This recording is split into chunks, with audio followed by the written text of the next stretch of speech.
haircut. Well, why would I actually pay D for a haircut when I can go to, my boy over there and he go put the spritz on me, glue on my beard and all that other stuff, man. I'll hit D up when I'm broke again. That is how Pete now thinks about you.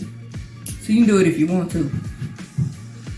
And so what you're really looking at is not even this 100. Let's just not even say this, but if Pete gets a haircut every 2 weeks, that's 26 haircuts in a year at $20 a piece.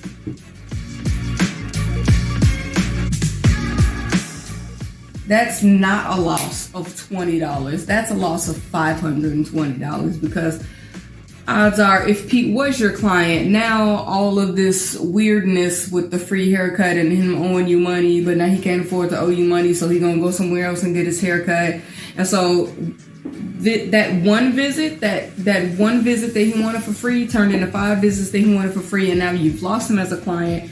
And now, even though he was going to see you every other week, now he's not gonna anymore because things got awkward. And so you've lost $520 per year that Pete was your client because he wanted a $20 discount. Now, if you can manage to not let things get weird with Pete and keep him as a client and say, yo, I will do uno free haircut for you because you my people. But after that, you have to pay me just like everybody else. If you can manage that type of relationship with Pete and you think he's that kind of guy for you, absolutely give him 1 free haircut, help him out, push him along.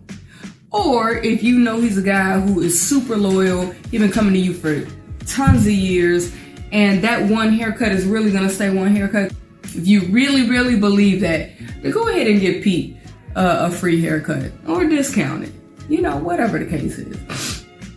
But 9 times out of 10, this is what happens. You give one haircut turns into 5 haircuts, things get real awkward, Pete doesn't know what to do, he's going to go to someone else, and now you have lost out on not 1 haircut, but now 26 in the course of a year at $20 a pop, and you've actually taken $520 out of your pocket instead of just the $20. So that's my advice to you. If you want to know if you should discount someone's services, decide if you would hand them a $20 bill. Decide if you would hand them a $100 bill. Or decide if you want to lose $520 a year. Because what you can do is lose this client over a $20 haircut. Trust me on this one. I've been in the game for a long time, y'all. It's hard to recover when you start giving away something for free. It's really hard to create value for that thing again. Questions, comments, criticisms, leave them below. You already know where you can find me, Dean Marie Hair, on every social media outlet. Whoa, that got big. Need you to back on up, back on up, back on up, back on up. Ha! Ooh. Sugar snaps. That's fine. Right now, I think it's the business model creators of this new era that's going to be able to be the titans of business moving forward. People that create the new business models. I feel like the giants are going to be the ones who create the business models. That's what we trying to do with this Proud to Pay. Fuck the middleman. And, this disruptive multimedia.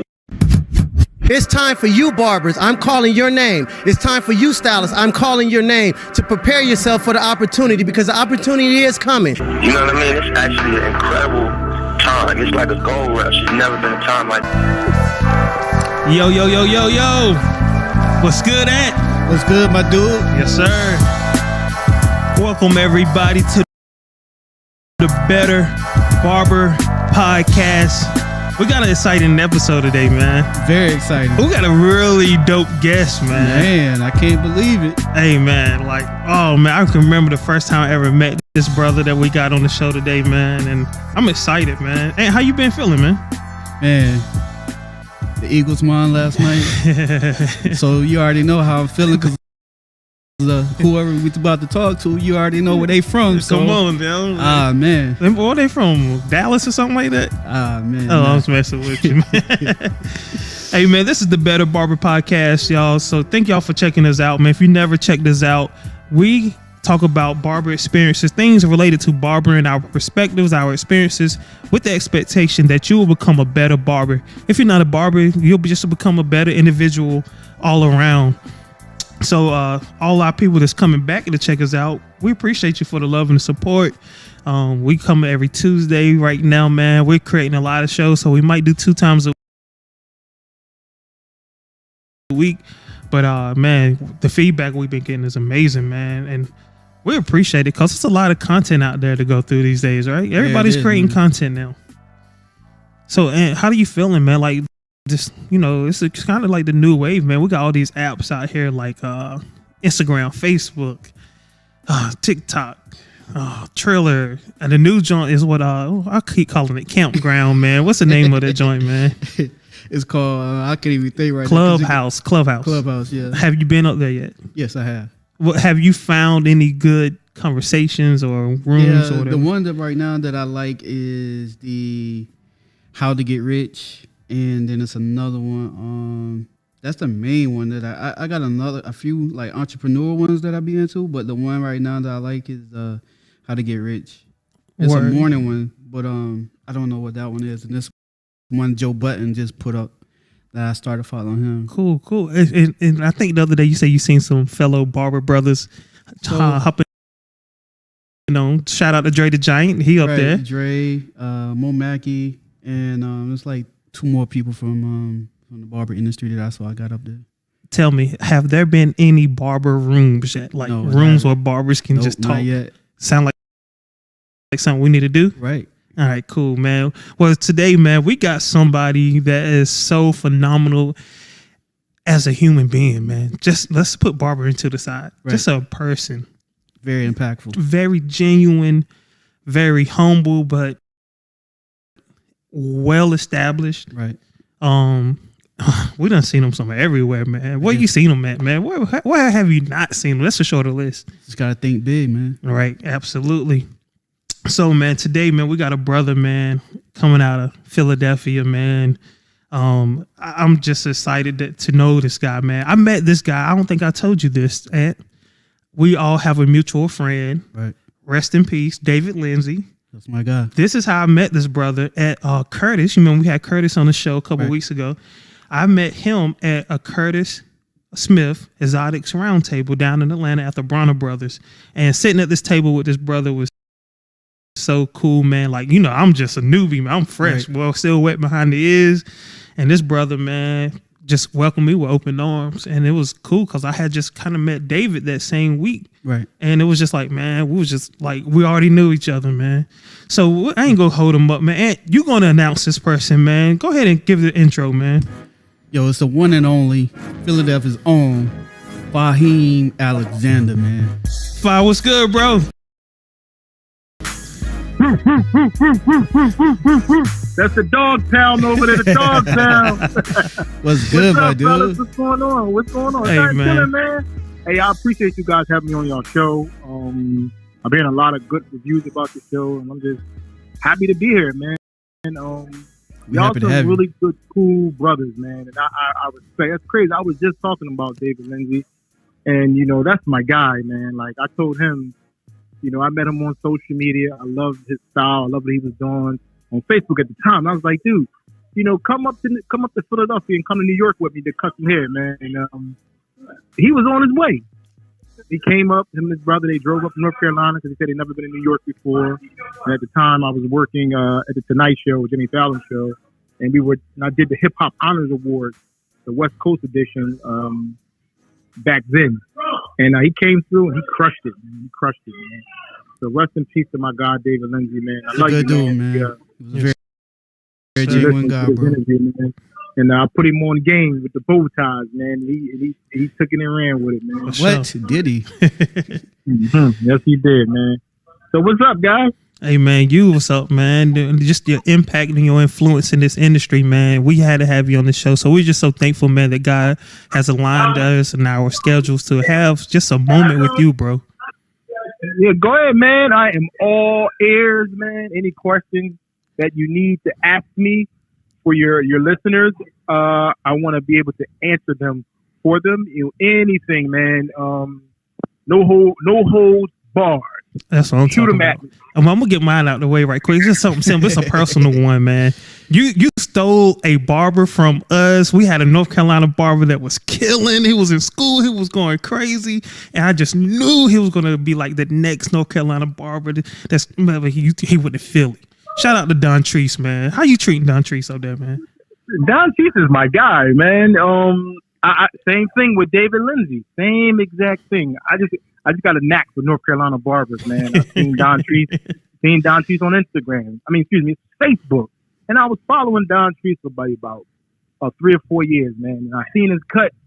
That's funny. It's funny. He right here, right now.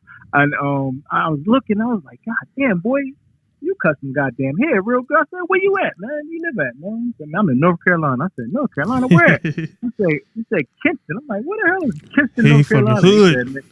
He said, that's the stick. I said, Yes, man, honestly, I said, and he ran it down. He said, it's like extra slow down here. So I said, man, you got to come to Philly, man. You got to come to Philly. I begged him. I actually begged him for a few years. Please, brother, move to Philadelphia. I said, I got you, man. I got you with somewhere to live, and I got you with somewhere to work.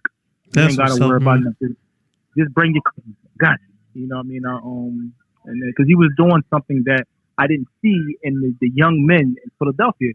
Because the young men in Philadelphia, it's just the drive, you know, the drive they just don't have. You know, the ones that I had working for me, man. They said, you know what?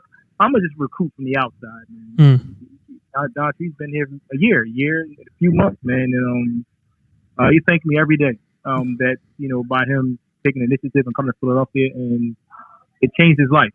You know, because not only Philadelphia is like the mecca for barbering. A lot of barbers from around the country get their style. Yeah, man. You know, barbering in Philly, and Philly is very influential. And I just seen that in him, and I said, you know, let me groom and coach that talent for you. And he trusted me. And I said, come on. Now, his career has taken off. He's servicing Van Jefferson of the Los Angeles Rams. He services him now. The young man flies him out around the country just to come and cut his hair. Man, bring that country voice down here right quick. Let me steal you right quick. Let's go Don Cheese right here. This is Reggie Bullock and Anthony and Ant, Major League Barber.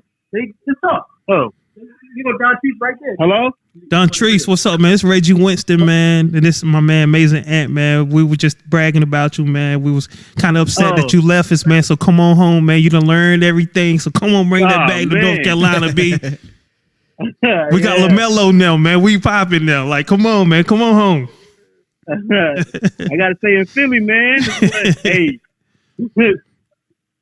Hey, man, we're impressed, man, by you, man. We just, like I told him, man, we was excited to have you when you come out of school to have another strong North Carolina barber, man. But we think you made a great decision by going and following a great leader up there with Fahim, man. So we want to salute you too, man. I appreciate y'all, man. I'll be back home soon. I don't know when, but soon. Hey, take your time, man. Hey, look, we know where you're from, man. We know where you got to right now, man. So we just saluting, bro. Yeah, I'm repping the 252, you know. Kinston, all the home of all the best basketball players. Come on now. Oh, yeah. Talk to him. Yeah, man. Fahim, you still there, bro? I'm here. Good. Fahim, man, talk to us, man. Like, man, you do work, bro. Like, we seen you with Gillette. We seen you with GQ, Root, David, Jimmy Fallon. What else have you done, man? Just put the accolades out there, man, for our followers who might not know you.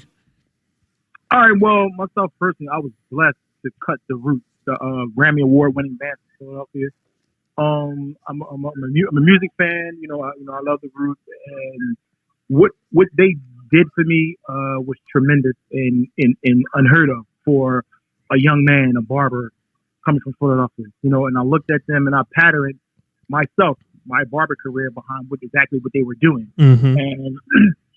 And you know, I seen like marketing opportunities, you know, advertising opportunities. So, you know, I was learning a business outside of barbering, a business way outside of barbering, like brands. Like, how could I connect barbering to brands? And working with the Roots, that enabled me to do that, to learn that business, to learn the ad business, to learn the, you know, marketing and stuff like that. So, you know, I put it into barbering. I'm not a rapper. I don't rap. I don't DJ. Sure you ain't got no balls, Fi? I hear that. So I just said, I want to put myself in that position, to do that one day. Wonderful, man. Well, that's dope, man. Like me and Ant, we discuss those things all the time because barbers, tend to look at other barbers, just kind of want to emulate them. But it's also dope to get outside of just that realm and find pieces of success in other places that you can apply to barbering. So salute to you, on that, bro. I mean, definitely.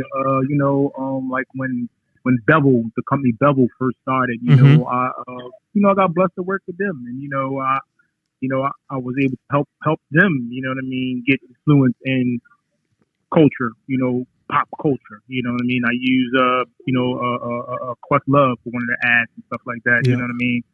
And it's like I seen that. So, I got blessed to work with Abercrombie & Fitch, Made in America, 2018 here in Philadelphia. I spearheaded and headlined their they had a barber lounge out in the Parkway. I remember that. It was very huge. I mean, it's online, and it was a collaboration between Rock Nation and Abercrombie & Fitch, and it was a beautiful weekend. And I was able to, add some area barbers to work the lounge with me. That was very successful. We did over like 3,000 or 4,000 haircuts for 2 days. That was huge. That's crazy. It's one of the things. It's one of the things you just never know who's watching. Yeah. Right. So it was a young lady that was out there at the time. She was producing a documentary for Abercrombie & Fitch, and a year later, she was over at GQ magazine, and she was doing a barbering platform. That's crazy. Like a video. Yeah. And again, they wanted that juice, they wanted that swag, they wanted that authentic. Yeah. Got an email. They pitched it to me. I say, let's do it. So they sent me the first video that another gentleman did, and his video was up on the platform for about 3 months, and he only did 300,000 views. So I was like, wow. I mean, it was amazing. It was a cool video. But I said, I want to add my swag to it, to the program. So I got the second video. We recorded like in October of 2019. They released it like November 15th of 2019, and I suppressed that. I did 400,000 views overnight in 24 hours. Wow, on one video. So one video. Yes, sir. James Harden make me look like, Yeah. Like I said, I like it. You know what I mean? I'm a team player. Passing the ball when it's my time to shoot, I'm gonna shoot. And I shot and I hit. Clutch shooter. We did that video series did 1 million views about Tuesday evening after it released on a Friday. Tuesday evening was at 1 million views. Man, let's I kind of. We gotta applause that, man. We gotta applause that, man. Whew. My God. Fire. Yes, sir. Yes, sir. You deserve an applause for that, bro. Them numbers. Yeah, so that was amazing. I appreciate GQ Magazine for giving me an opportunity to work on their platform. Then they brought me back. They brought me back to record like 5 more shows. I did 5 more shows for them. So right now it's a total of like 6 million views for that platform. That's crazy. To date. So, that led to other opportunities. At the time, also I was working for Gillette Razor Company. Gillette has sort of kind of been a part of the barber industry for so many years. It's just that it didn't have, that I mean, how can I put it? Didn't have that look, the presence, that the barber community presents. And, I took that to them, going to these shows that I missed the shows going to. Gillette was a major sponsor for Lee. His name Lee. Last name. What's Lee? Barbershop Connect. Oh yeah. Yeah, they was a major sponsor for one of his show out in Los Angeles, first show out in Los Angeles.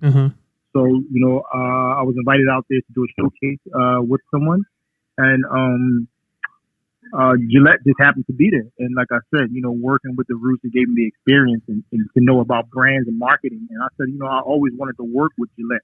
I always wanted to give them something that they were missing in the bar, and just grooming, men's grooming. And I was able to do it. So, they allowed me to do it. And I recorded several videos for them, grooming and shaving, and it's like likewise. they like me. I like them. I spoke well in front of their corporate individuals. Spoke very well, and they was ecstatic, man. And I'm on my third contract with them, man. They're very, very, very, very nice people over at Gillette.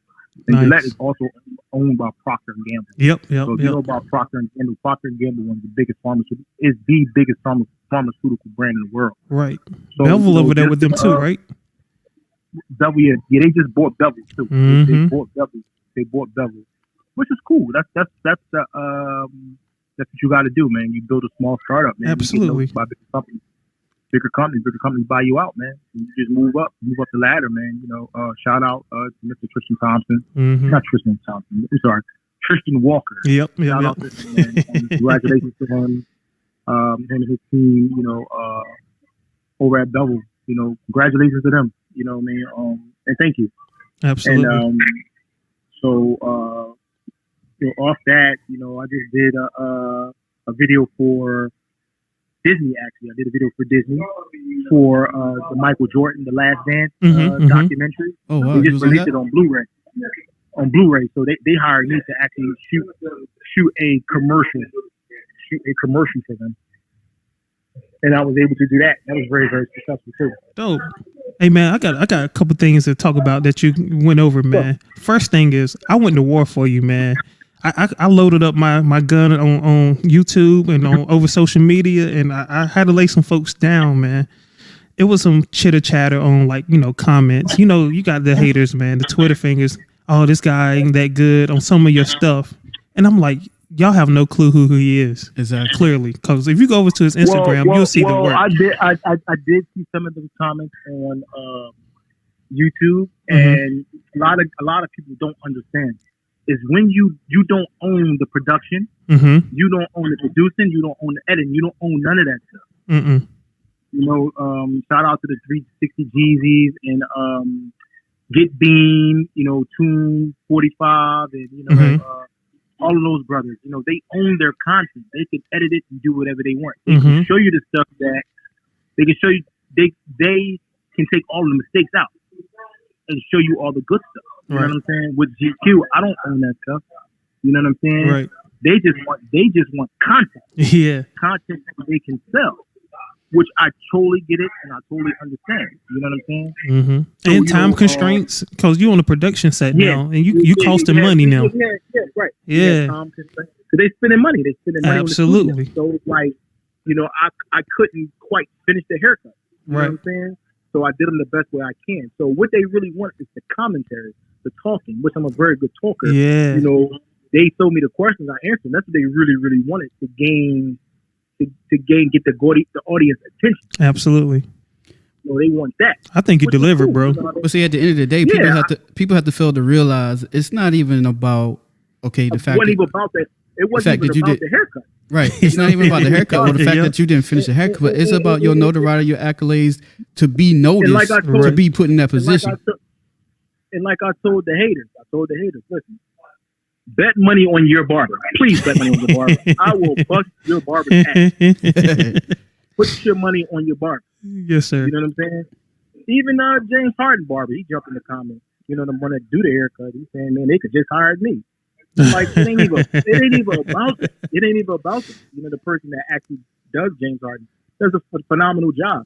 But it wasn't even about that. You might be a good barber, but to have a good skill set and talk, that everybody don't have that. And two, man, you built relationships, and you built trust within those relationships. You can't put a price tag on that. And that's how it is. Like I couldn't even put a price tag on that. Right. You know what I mean? Coming from where I come from, I'm like, man, I want other young men, other young ladies to see it. Another barber said, man, you could have charged them a bunch of money, and I'm like, nah, I'm cool. I want to be here. You know what I'm saying? And two, man, that's one thing I do like about $500. Yeah, I'll charge them $500 to shoot that. That's the one thing I like about you, Fa. It's like, it's no matter how much success you have, you never change as a person. Mm-mm. Like you always humble. No matter times when I have a show, like you never told me no. Right. Never. Like, I'm on my way. You was like, let me move this around, and I'll be there. And it was like you never told me no. Like, and that's huge in our industry because, like, me and Reggie was talking earlier about the dog mentality that that's saturating our our industry, like the hate. And that's one thing I like. No matter what, like you never change the script. You know what I'm saying? You always stuck to the code. You know what I'm saying? For sure. You ain't never heard him stealing from nobody. You ain't never heard him swindling nobody or under delivering. Nope. He's always on time, always doing what he's supposed to do. And he's just genuine. So, man, we just really appreciate you, man. And the fact that you took out time out your day to day to even, do the podcast with us today. Hey, look. No, thank you for having me, man. Like I'm very, very appreciative. Like you said, I stole one of y'all barbers, so it's like, yo, I owe y'all, man. I owe y'all. You know what I mean? I throw it back. I throw it back to y'all, man. You know what I mean? You do it, Reggie. Y'all do amazing jobs, man. Amazing jobs what you guys do. But I do want to ask one question though. Like, so we in this pandemic. So how's it affecting you guys in Philly? Like, I mean, like I'm what you call they say now. I'm an OG barber, man. So I'm blessed and fortunate that I have clientele for so many years. I'm in my neighborhood where I grew up in my neighborhood. So I still cut everybody's in the neighborhood.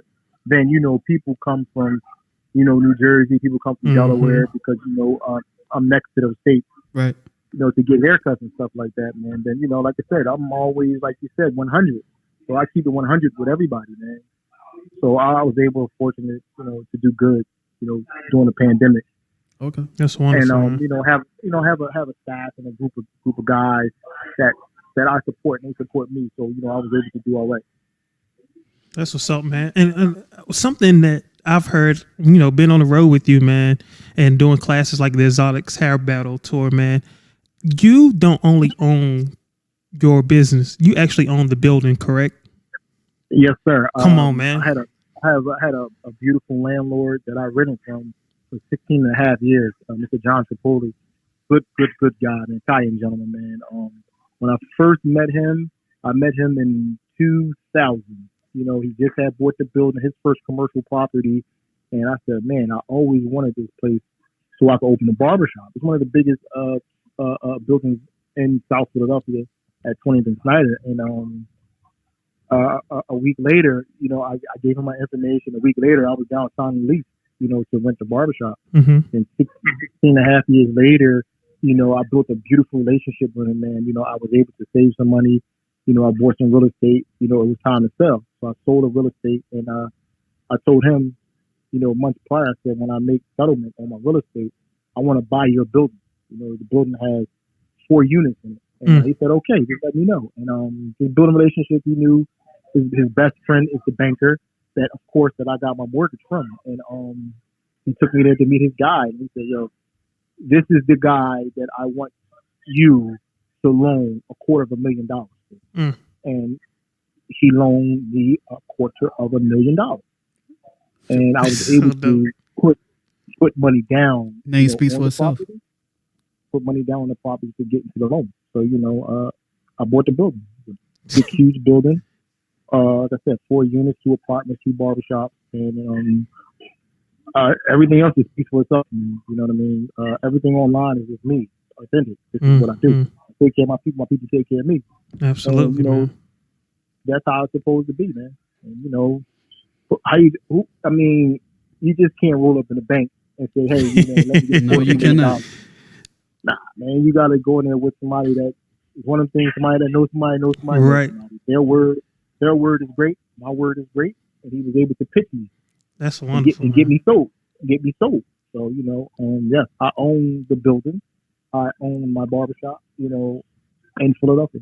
That's what's up, man. Hey, yo, again, you built a relationship and you built trust inside of that relationship, and it just opens doors for you, man.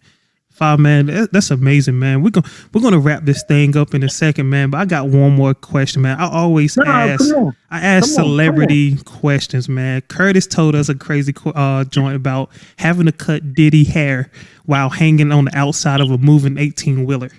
I got a crazy theory for you. And just let me know if I'm right or wrong. Questlove is tender-headed. Yeah. I knew it. I knew it. See, I knew it. Come on, Fa. Oh my gosh, Fa. That's all. Hey, man. Thank you, man. Yeah, he's very tender-headed. Thank you. I remember, working at NBC. He would get the braids. The young ladies would braid his hair.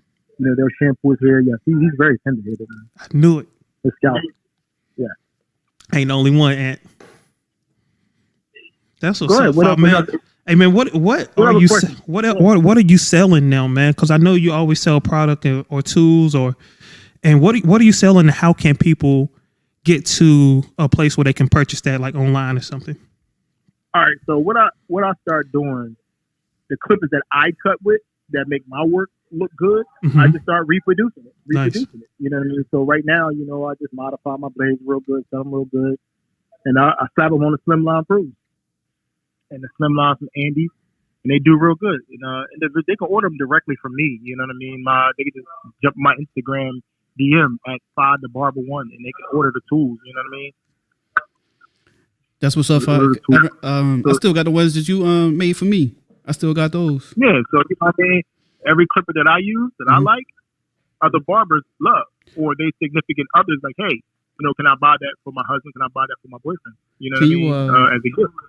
Can you give them? I make it happen. Can you give them your Instagram and how they can reach you? On my Instagram at FaTheBarber1. FAHDA Barber BARBER #1 on Instagram, and you can order those tools. I got plenty of videos and plenty of commentary that I use these tools, and like I said, people like them. I sell them. Fa, give me some advice, man, for our young barbers who are listening, man. Give them some advice, man, right now, man, to help them navigate through this pandemic and just the barber industry altogether. Number one, go to work every single day like it's your first day on the job. Treat people nice. Take your time. Create style. Like I always tell Kenny Duncan. Kenny Duncan is very good at creating style. So I always tell younger barbers, learn to create style. Put a style on a person's image. Don't rush through the haircut. Don't put a bunch of color or nothing. Be artistic and create style. Nice. You know what I mean? And come to work, like I said, every single day. Be nice to your neighbor. Don't hate at all.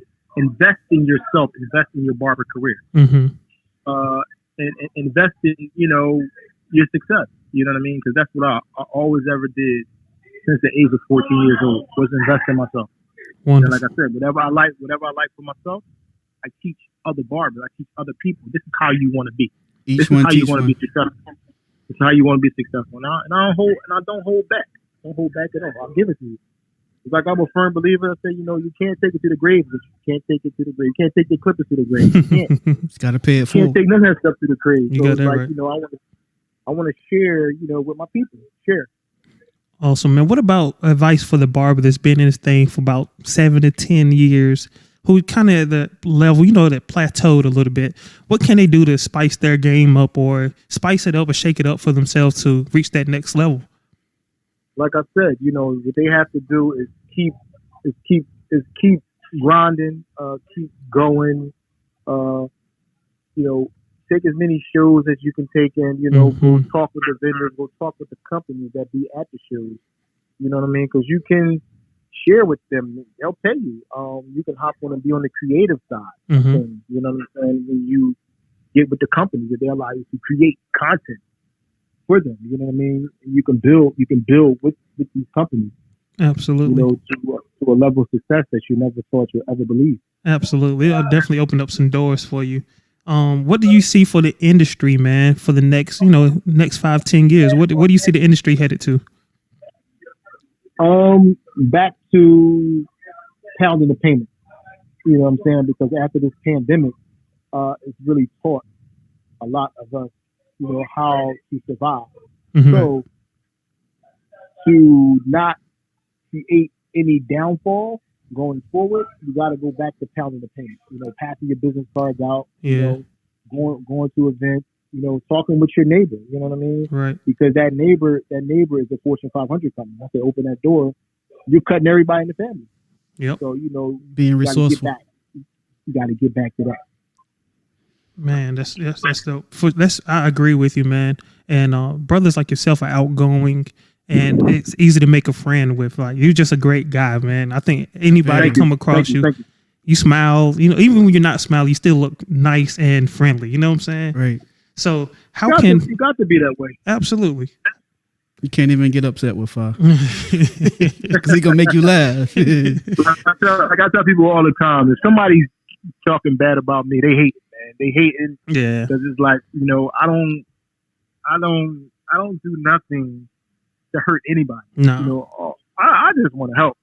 You know what I'm saying? Anybody can use some advice, just a good direction to go in life.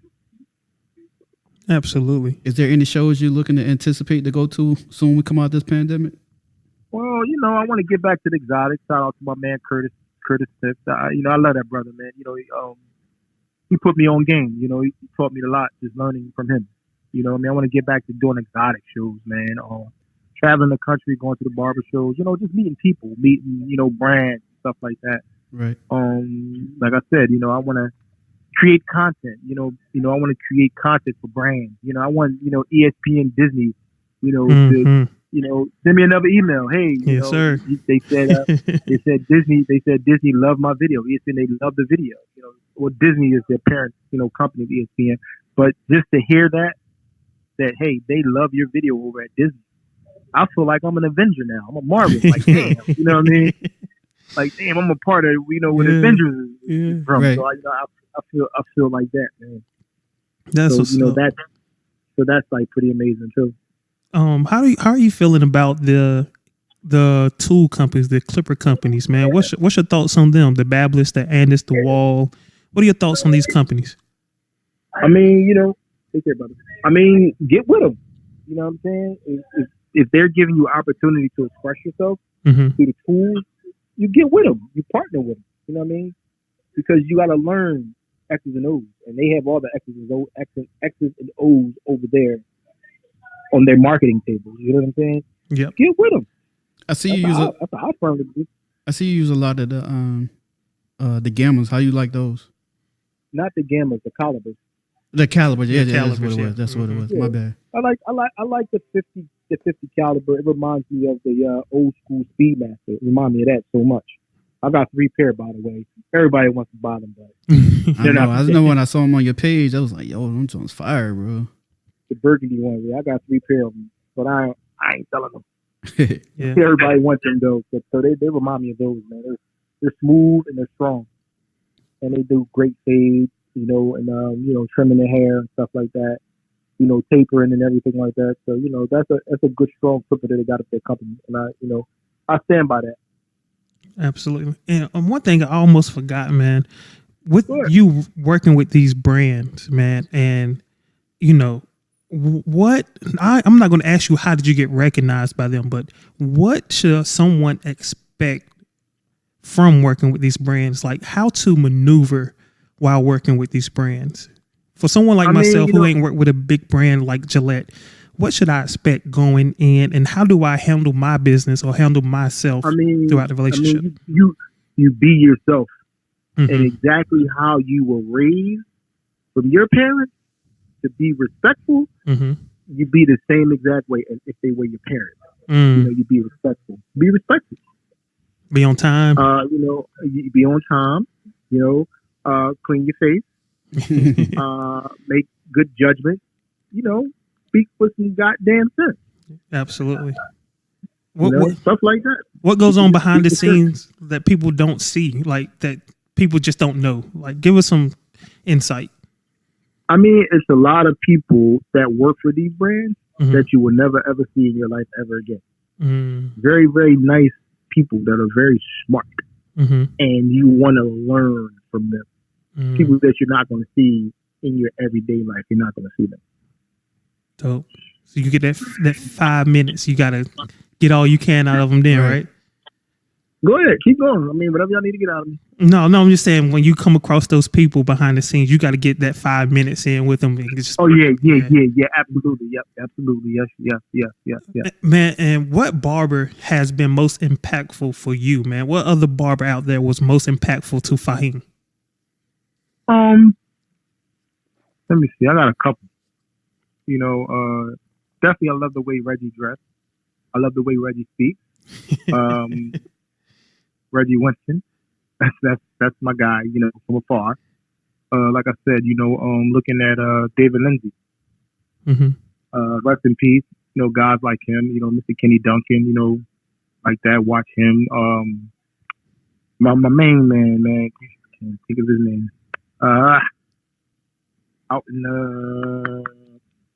Morgan Hill. What about somebody from the past, man, before you became a barber or when you first started? It'd be like a Mark Lightfoot up here in Philadelphia, the Philadelphia Hair Company. They were very influential in the 80s and 90s in Philadelphia with cutting celebrity hair. Nice. Mark Lightfoot, he used to, I don't know if he still do, he serviced Bob Johnson back in the day, BET when it owned BET. And he used to cut his hair on his private jet, back in the 90s, 80s, 90s. That's crazy. So, guys like him. These are stories that, people don't even know. I just actually gave him an award about a year ago, 2 years ago, at the Major League Barber Show in Philadelphia, man. Mark Lightfoot, shout out to him, man. The guy named Jazz Fresh that was in Philadelphia that was really good. These are like icons, Maximilian. Right. Maximilian down in Tennessee. Max is about 76 to 78 years old. Still, no, not 70, 60, 69, 60 or 69, almost 70 years old. I said, damn, 80. He's still cutting hair down in Center City.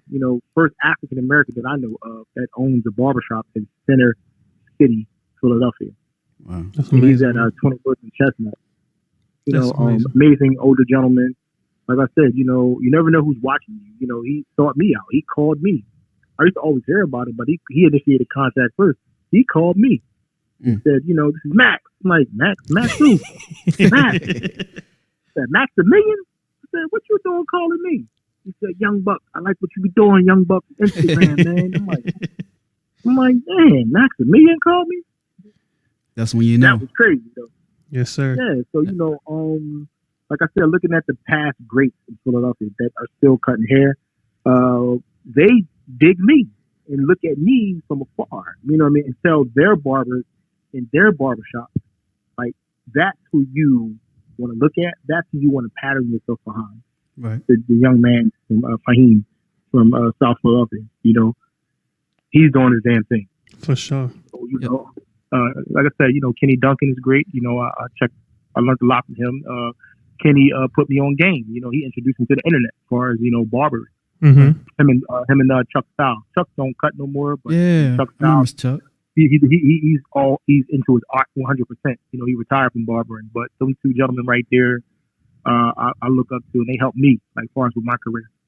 That's what's up, man. And speaking of Kenny, man, Kenny got a battle coming up, man. You can put all your money on Kenny.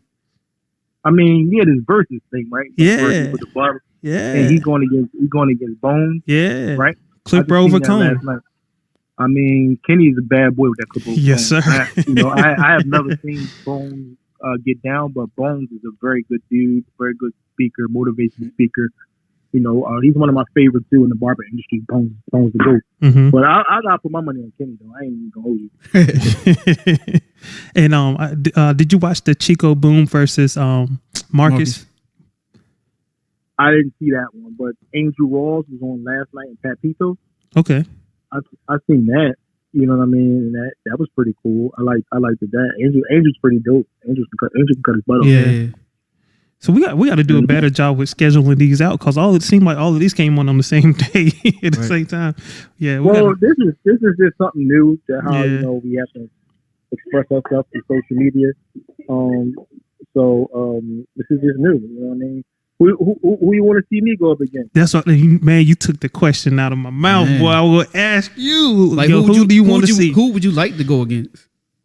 I mean, I don't know. I mean, whoever want to go against me, I'm down. I don't know. You know what I mean? Whoever feels though, their skill set is equal to mine. I got one for you, bro. Go ahead. Haven Hobbs out of St. Louis. Haven, very good barber. Yeah. Yes. If they can arrange that one. Yes. If they can arrange that one to Haven, I'll do it. Man, we gotta make some phone calls, man. Who we gotta call, man? We gotta get some sponsors real quick. We gotta put this together, bro. Yeah, we do. Yes, sir. I'll go up against Haven. I like Haven. Yes. Haven's very good barber. Yes, I would love to see. You know, I think I also like to see Fuss versus Smash. now, are we going to location? No. How No, it had to be virtual. Video? It's on virtual. Yeah. Was Angel and Pat Pito's virtual? I didn't see that one, but I know Chico and Marcus was virtual. It was on Okay, IG Live, yeah, separate locations. Yeah, well, I'm down. You know, I'll do it. And let's go ahead and make these phone calls, man. We got to get this going. Definitely. They can range it, you know what I mean? I love win or lose, you know what I'm saying? I love to. I'm competitive, like you know. I love to go up against Peyton. Definitely. You know, another one might be Yusef versus Fahim. That might be one. Yusef is another one. Yeah. We was trying to get him on the we was trying to get him on today, but the schedule didn't work out. I go up against him. It ain't no problem. Shout out to Yusef, man. He about to be another guest on the show, man. So yeah, we might have to put that together, man. Hey. Yeah, any of them guys. I love any of them guys. Them guys, they cut very well. Yeah. That's what's up, man. Hey, man. We can't wait to get you back in North Carolina, and when you come back. Well, when are you guys planning on the show for 2021? Yeah, that's the goal. Yeah, that's the goal. Well, count me in as an educator, sponsor, whatever you guys. Well, you already know you down. You the first one on the list. I'm down. Like whatever you guys want to do, whatever you see my skill set met, I'm down. You know, you're the first person I always call. Yeah, let's do it. And bring our barber back, please, sir. No, I ain't giving him that. Man. So he can't promise you that one. That's my ace. He's my ace right there, man. He is my ace, and I dig that kid, man. I ain't giving him back. That's what's up, man. Fahim, man, what can we see from you, man? 2021, man. Any big things that you're working on that you're able to talk about, at least, or anything we can support moving forward 2021? I mean, I'm just working through Gillette right about now, pushing the culture forward. Working with such a great brand, just pushing the culture forward. You know what I mean? Y'all gonna see just more, bigger things that are coming down the pipe with Gillette. Wonderful. Hey, man, it's just a pleasure again, man. Thank you, man. We're honored, man. Thank you for giving us a minute of your time, because I know, man, this amount of time usually costs, about $80 for a customer, right? Right. Where? If I was sitting in your chair, this costs me about $80 right now, right? For all this time you spent with me, right? Small little 40. Okay. Cash out, champ. Cash out. I got you. Fahim, man, we thank you, man. Oh man, I'm excited. I can go home and kiss my wife and be happy today, man. I feel accomplished today, man. Learned a lot. Thank you so much, my bro, man. Shout it out, Fahim, man. Give everybody information once again. Let them know how they can reach out to you, man, for any more questions or just to purchase something from you, bro. I mean, anybody, everything is run through my IG, which is at the Barber One on IG. I mean, you can get me through there. My phone number is up there. Check to call me. Anything anybody wants to know. I'm always down to answer. Questions where though I can help someone. Definitely. We appreciate that, man. Y'all give another applause for my man Fahim, man. Yes, sir. Yes, sir. Man. Thank you. Fahim, man, it's been a pleasure, man. And you always ended on a beautiful note, man, a positive note, man. Give us that positive note, man. So I'm gonna use my brother here. I'm gonna use his slogan, but this is how it starts off. It's not who you are that holds you back. It's who you think you're not. So always think big. Woo! Come on, man. God. And y'all, that has been another episode of the Better Barber Podcast, man. Make sure you share this, like and subscribe, follow Fahim, follow my man Amazing and MLB on Instagram, me, Reggie Winston. We appreciate y'all, and we expect you to get better after this. All right, have a beautiful day. And we out. Thank you for having me.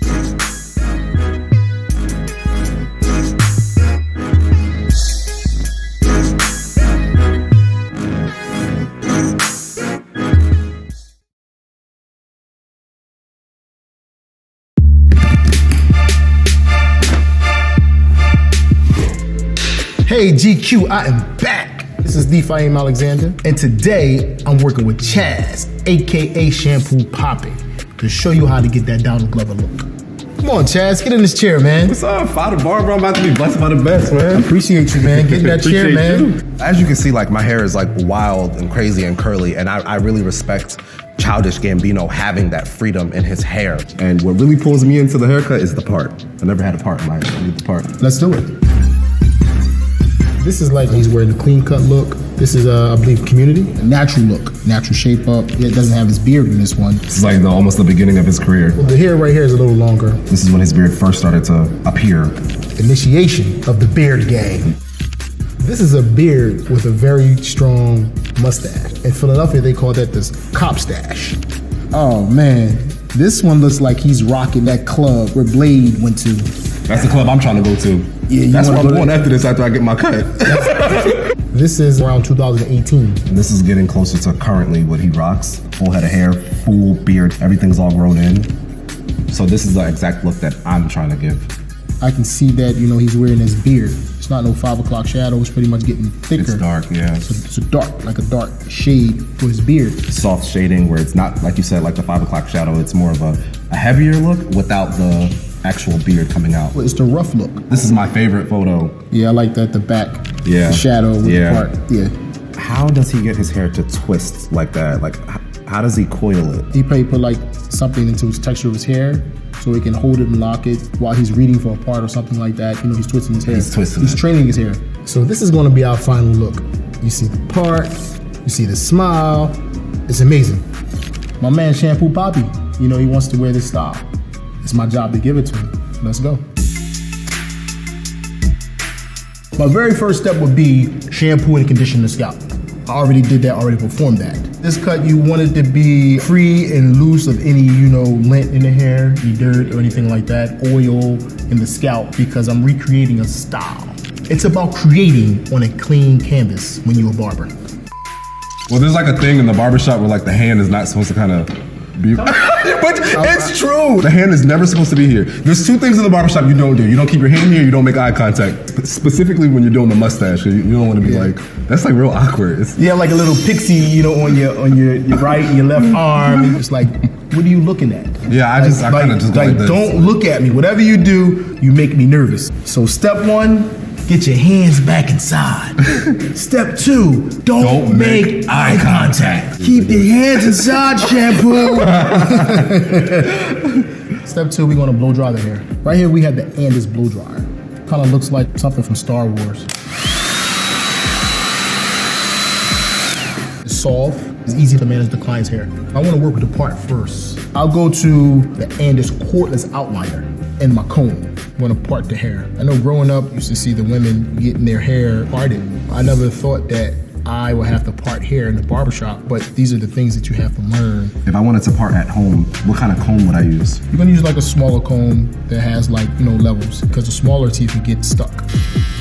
So as I'm parting, I'm just cleaning it so I can have that line made to look natural. You know, you have to use product just to keep it styled. So I just like tease it a little bit. So I got that look. So just spray like a little bit. So when I go to wash my hair, do I reapply right after the shower? Yes, you can reapply right after the shower. Okay. Or you can reapply the next day. Before I do the shape up on this particular cut, I'm going to use my cordless masters to taper around the edges so I can get a smooth, clean shape up. See, with me taping the edges, it lays it down naturally, creating the shape up and outlining so you can get C-cup and, you know, create the side profile. I want to go with the hard edges right here because I want it to stand out. So you see the difference right here, tapered and shaped up here. This is untouched. It's thicker. The master cuts into that, tapering it down or fading it down so you can put a nice line on it. You never want to go too above its original line. You see here, it's like a clean line. We finished the back. The back is cool. So I want to create the profile and kind of go up in here and fade it. Everything is forming on the profile. Comb it down to like this natural line to start the side profile. You start sketching it. It's sharp like a number 2 pencil. You can make the C-cup. The Philly point was always popular in the 90s. The Will Smith, Fresh Prince of Bel-Air had that cut, C-cup. Styles are like 360, they come back. Now we can go to his front profile. You don't want to have a crooked hairline to mess your day up. You want to pull that natural hair down. You don't want to cut up into it. You want to take what he has and trim it down to a flat surface. Balance is very important to me because that's the first thing that people see when they look at your face. They look at your symmetry. Top of the hairline to the point of the eyebrow, which is very important. Then you can start like your C-cup here. So this side is complete as far as the shape up. So I'm going to move on to the right side. So this cut is coming along. You get that Gambino effect. Is he an AKA like you? No, he's not an AKA. He's just childish Gambino. Legends and icons can never be AKAs. He is musically Childish Gambino, and then his acting profession, definitely Donald Glover. He's sort of like Humpty Hump. Me and my guys on my block used to argue about that. I'm like, yo, that's Shock G. Humpty Hump, they're the same person. So Childish Gambino, Donald Glover, same person. So he can get 2 checks. You see what I'm saying? Bingo. The man is a legend. Bingo. So we got the front, we got the amazing part, and we got the side profile. To the nape area, which is pretty smooth and clean. So now we're gonna move into his beard. And we're just gonna comb the beard out. So it makes it easier for the clipper to cut through the beard to bring it down. Bye-bye to the beard. So you want to use like a level 2 guard or something like that. Because if you go too low, there's no way in the world you can pick the hair up off the floor and put it back on the face. So long stroke motion is very, very important so you don't leave any patchy spots. Side profile of the face. And just taper it on the end just to get it smooth running from the fade into the beard. It's not bald and it's not too dark.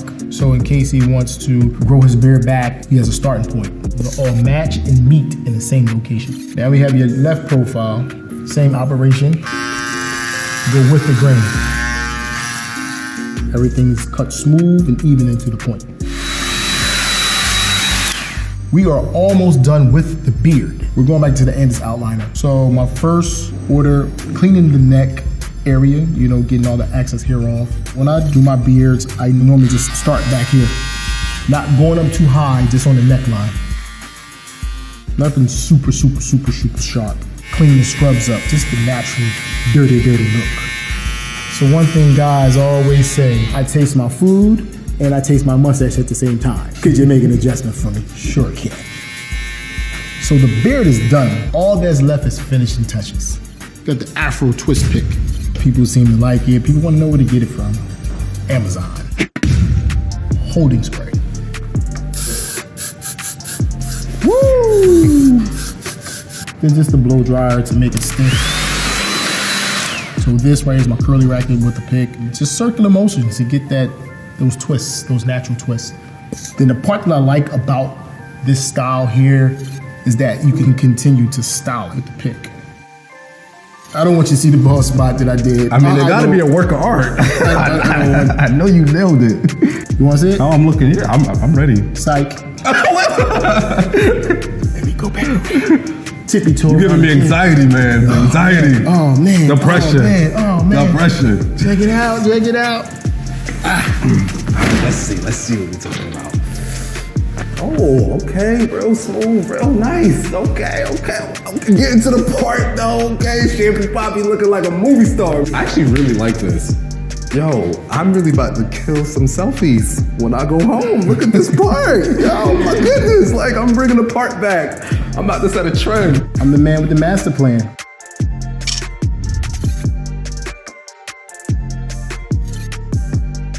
Thanks, my dude. Man. I appreciate it. I really appreciate you. Thank you. Shampoo Gambino. This is America, and Fahim is speaking to it. Thank you, guys. We just wrapped up another fantastic episode of Make Me Look Like. Please leave comments. Tell me what you guys want to see, because I can do the cuts. Until next time, thank you. What's up, you guys? D. Marie here. Listen, today we're talking about the pros and cons of a commission shop. Listen, if you haven't done it already, hit that subscribe button, man, so you can catch these gems when they fresh. Don't wait on it. What are you doing? All right, let's get right into it. Barry the Barber reached out to me. Barry, thank you so much for your question. I love when you guys reach out to me directly. So she asked a question, we're going to answer it. Barry said, could the next informational video for us be about pros and cons of commission-based shops? I see you're still in one to this day, so it must not be so bad. But the only thing I really can't get with is the employee mindset that some commission-based shops still want you to have. Barry, thank you so much for your question. Appreciate you. So there's really two different questions in this. I can't get with the employee mindset that some commission owners want you to have. Barry, commission owners want you to think like an employee because you're literally an employee. Pros and cons of commission-based shops. Pros are, you are an employee. So yeah, they do want you to think like an employee, but you being an employee means that they have a joint responsibility to make you successful, right? You have a responsibility to make yourself successful. You still got to get out there and hustle. You still got to, do great haircuts. You got to try to promote yourself on Instagram. But they also have a responsibility to make sure you're successful. If you don't eat, they don't eat. Conversely, in a booth rent shop, some owners care because they just genuinely care, but they don't have a financial responsibility to care about your success. Booth rent, they're going to get their money anyway. The second thing that I like about being in a commission-based shop is that me being an employee, actually getting a paycheck, also means I get tax returns. Tax returns are your friend, you guys. We get this wrong. Tax returns are your friends. They show the government that you're actually making money, which means the government is going to tax you. True. It's going to help you prove your income, which is going to help you finance houses, cars, barbershops. Just saying. Third thing that I love about a commission barbershop, I show up and work at a commission-based shop. That's it. They keep track of all of my appointments for me. If I get sick and I gotta call off, I don't actually call all of my employees. The shop does it for me. That's why we have a front desk managing all of that. All of the tracking, all of the booking, all of that other stuff is taken care of for me. I just show up and work. There's no additional work to be done on my side of the equation other than showing up, doing my best for each client, packing up and heading home. I pay my owners to take care of those responsibilities for me. And ultimately, that's a trade-off in a commission-based shop. I think that a lot of the resistance to working in a commission-based shop is that the technicians feel as though they are giving part of what they have worked hard for to the salon or to the barbershop. And that's true. You are. In a booth rent situation, you're going to take home all of your money right up front. You definitely are. And then you're going to pay your booth rent expense. Your booth rent is a fixed expense, just like my commission is a fixed expense. But then you also have, all of your products that you're going to buy. And my cost for many of those things is built into the percentage that I give back to the shop. So I know on a $60 haircut, if I'm at 50%, that I'm taking home $30. I know that. In a booth rent situation, if you charge $60 for a haircut and you have a ton of expenses that week, you might actually get to keep $30 of that $60. In a booth rent situation, if you charge $60 for a haircut and you don't have a lot of expenses that week, maybe you get to keep $50 of that haircut. In a commission-based situation, I know I charge $60 for a haircut. I know I get to keep 30 of that. There's no wavering. And for me, I feel like that's a better way to fix your expenses than a booth rent situation. Of course, the cons are everything opposite of that, right? The con is that I am splitting my income with my owners. For me, in the environment that they've created and the things that they take care of for me financially, I'm fine with that. A con would also be, to some people, a con would also be that I'm not an independent contractor. I'm not an independent person. I am an employee. I find that to be a pro, but to some people, that's a con. And then also the con of the tracking expenses is that you can manage that type of information yourself. You can use the booking software to do that. Tons of barbers are doing it right now. They have reporting in those softwares that you can use to track everything that I can track through my owners. That's just a thing you'd have to do on your own. I don't feel like it. And so pros and cons of a commission-based shop from my perspective. I love my shop. BMG, baby. I have no desire to go back to a booth rent shop. I mean, it's worth it. You guys, let me know. Are you in a booth rent shop or a commission-based shop? Have you considered going commission if you're booth rent? I'd love to know. And if you've been in a commission situation and you got out of it, why? What did you feel like you weren't getting out of it? I'd love to hear your guys' input on it.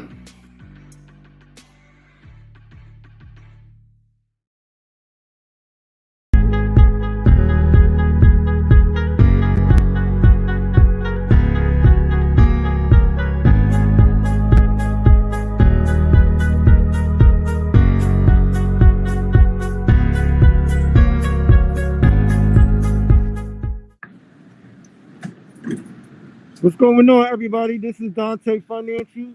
We here at the NYC Barber Museum for this book signing, Securing Wealth, the Spanish version. I appreciate everybody that's on here tonight. I'm sorry for being late, but it's just been hectic on here. There's been a lot of people coming, showing love. We about to go inside so you can get a look at what's going on. How's everybody doing? Take that. Yeah.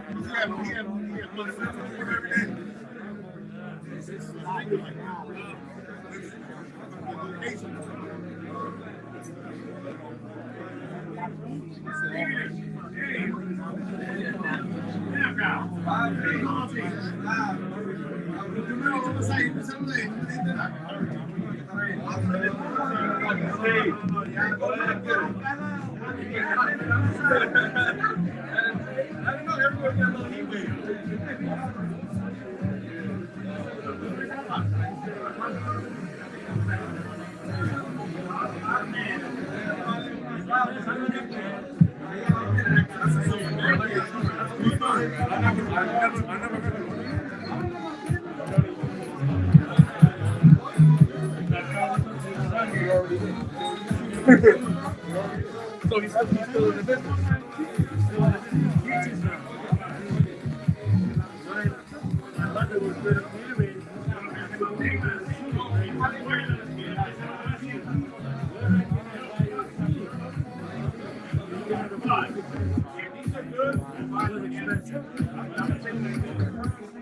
The good thing about this guy is he'll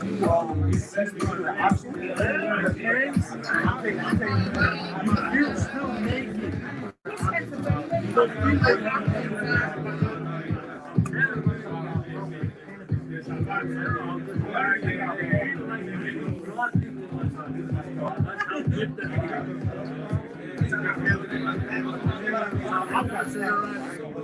But somehow all this all of them baby like kid. Like I'm done so many. You know what I'm saying? I was trying to be like, yo, we are live from the NYC Barber Museum right now. We in between showcases right now. Lady J's up next. Then we have Eddie RTV coming up. Angel Blair says finish up the ball with Nando. Like I said, I'm sorry for the late stream, but the energy is just, I've been busy here. I really appreciate everybody that's tuning in. All the time, bars. To let y'all know, I haven't been on Instagram yet. I'm giving y'all the exclusive. So before we even went on Instagram, I said I have to do this for my brother, Mr. David. So you hear live at the Barbertime Museum. You know, y'all know that the industry we got. This is setting off for the trade show season.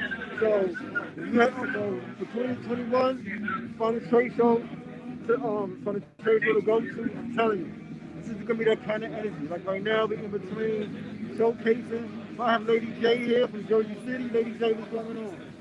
Lady J. Hi everyone. Let you know who you are, where you from. Oh, Lady J Cuts, Jersey City, New Jersey. Out here representing my city and all the barbers and females worldwide. Yes, that's Lady J. Oh man, as you can see, we got a lot of people here. Matter of fact, let me introduce y'all to the owner of the NYC Barbers and author. Say what's going on. What's up, guys? Tell them a little about the barbershop museum. You have to come down here to see it and to hear the story. Yes, this is my guy Arthur. He's the owner of the Barbershop Museum. He's the reason why we're here at this beautiful establishment. As you can see, there's nothing but history here. It's a lot of good vibes and energy. I'm hoping to see y'all at a show near you. I'm with my guy Joe Flynn. We'll talk to him. What's up, y'all? How y'all doing? This is your boy Joe Flynn from Major League Barber, the original barber brand. We are here, right here, at the NYC Barber Museum, man. It's been a great time. You know what I'm saying? A lot of barbers coming to network. Let me tell you guys something, man. Pandemic, right? This is a pandemic, right? So, you know, if we still coming together, little by little, at the end of the day, we can become stronger, and we will work a lot more together. Going through tough times like this, man. So shout out to everybody that still wants to keep an open mind, even though you're going through some type of struggle. Okay, we're still here having a good time, man. So from a barber from the Midwest and the West Coast, all the way to the East Coast, I'm showing you love. Shout out to Dante Stevenson, securing wealth behind the chair. This is called securing your network. Yes. When you're not behind the chair. Let's go. Oh man, I love it. That's my guy Joe. We're going to introduce y'all to you. Yo, we got Angel Grant and Bobby Nando here. Guys, great event, guys. Great event. Definitely a great event. Thank you for having us. Boy Dante, man. Check out his book, the Spanish version. If you speak Spanish, you need to see the book. You need to learn. Check it out, man. My boy Dante got it covered. Yes, sir. Yes, sir. Thank you for inviting me, brother. No problem, man. Listen, this is just a give back for everybody in the industry for showing me love for so many years. Thank you. Oh, so you came from? Atlantic City, New Jersey. That was like 2.5 hours. And it was raining. And I was hungover.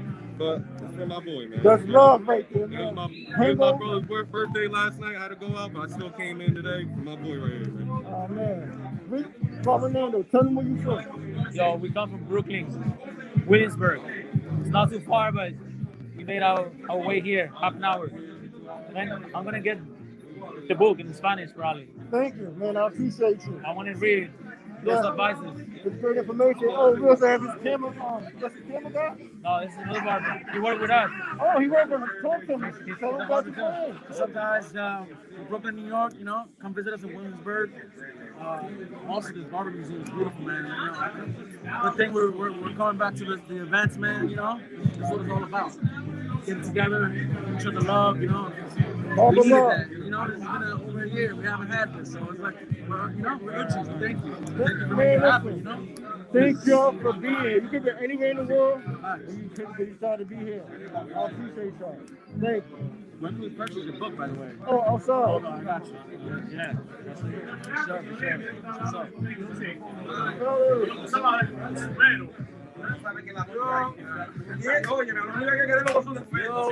YouTube.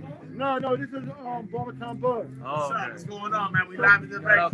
Hello, tigres mío. What's up, everybody? Dante Financial book signing. Yeah.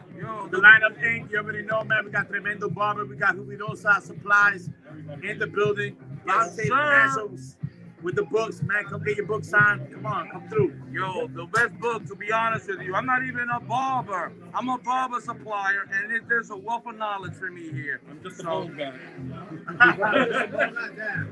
Y'all see the vibes? It's nothing but love, networking. Oh, we have the camera lady right here, Crystal.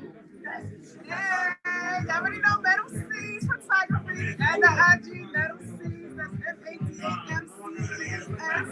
Happy, let's work, let's collab. Let's go. That's what it's about. It's about networking. It's about showing love. about giving back. So, man, y'all see it. Energy's good. We're gonna keep this going. We're gonna step outside, see what's going on. We out here, man. Just back out front, get some fresh air. Y'all seen everything that was going on. Oh man, it's good, man. Thank y'all for tuning in. Thank y'all for supporting me. Man, we're not gonna shut it down yet. We're gonna keep it going. But it was just a little hot in there. Just came out here to get some fresh air. If y'all have any questions, feel free. I see the chat going on. Please, type away. What's going on, boss man? Huh? Still going? Yeah. What's your name? Abraham. Abraham was going in here. Dante. Nice to meet you. You cut? Barber from Beacon, New York. Hold on. Where you from? Beacon, New York. What's going on? Next to Newburgh and Poughkeepsie, Fishkill. Wow. Yeah. So like an hour and a half up the Hudson River. That's love, man. Yeah. So what made you decide to come here? Barber love. I know some of the guys that are in here. Okay. Well, we'll be showing I love. got the book signing going on. Nice. I'm Dante. Nice to meet you, bro. Thanks. I'm Abraham. Nice to meet you. This is Alyssa. All right, how you doing? We're gonna check it out inside. Go right ahead. We still have people coming in. We rocking out here for like another hour. Like I said, I apologize for being late, but it's just been crazy. It's been hectic. There's a lot of love in the building, a lot of great energy. This is what we bringing for 2021 with these trade shows. So if you haven't been to a trade show yet, find one that works within your schedule and get out. This is what about energy, love. I'm gonna keep this going, man. We're gonna keep this going. I'm gonna go back inside for a little bit. We got some call me boss man. So what's going on? Back out here.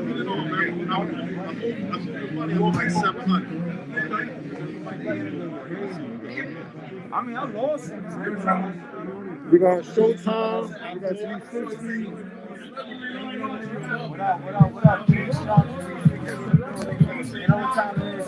Shout to Dante Financial, man. You know what time it is, man. Yo, wealth from behind the scenes.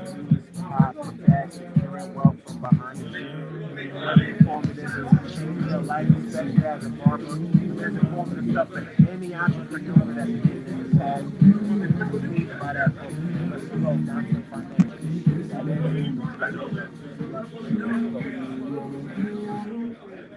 Sir, it's more than clippers. It's more than clippers behind the chair. Trust me. Knowledge, financial, all that. You gotta stay in tune. Get that book. Most out. Man, listen. There was some great gentlemen, but you know it. The brand is the gentleman. We were just talking about the ball industry. It's all about brand. So we talk about brands? Branding. Branding. Look, you want to start? Yeah. All right. Branding is important. Branding is essentially your identity. That's what's going to separate you from the other people. So you want to incorporate as much of your ideas into your brand as you possibly can. That's what you're going to sit down, really do your homework, really figure out what you want to do as a business in order to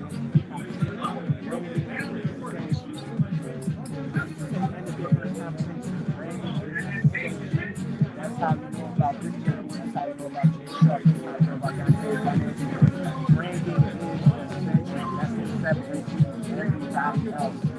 Please sit down with yourself. Come up with your mission plan. Come up with your mission statement. Please come up with your end game. Think about all of these things. So essential. You have to think everything. Right, like he said, branding is an identification of who you are. And as you keep working on that, you work on your success, it shows. It's all identity. It's all you. It's all what you put in people's perspective of what you really love to do. That helps you set the road off for your success.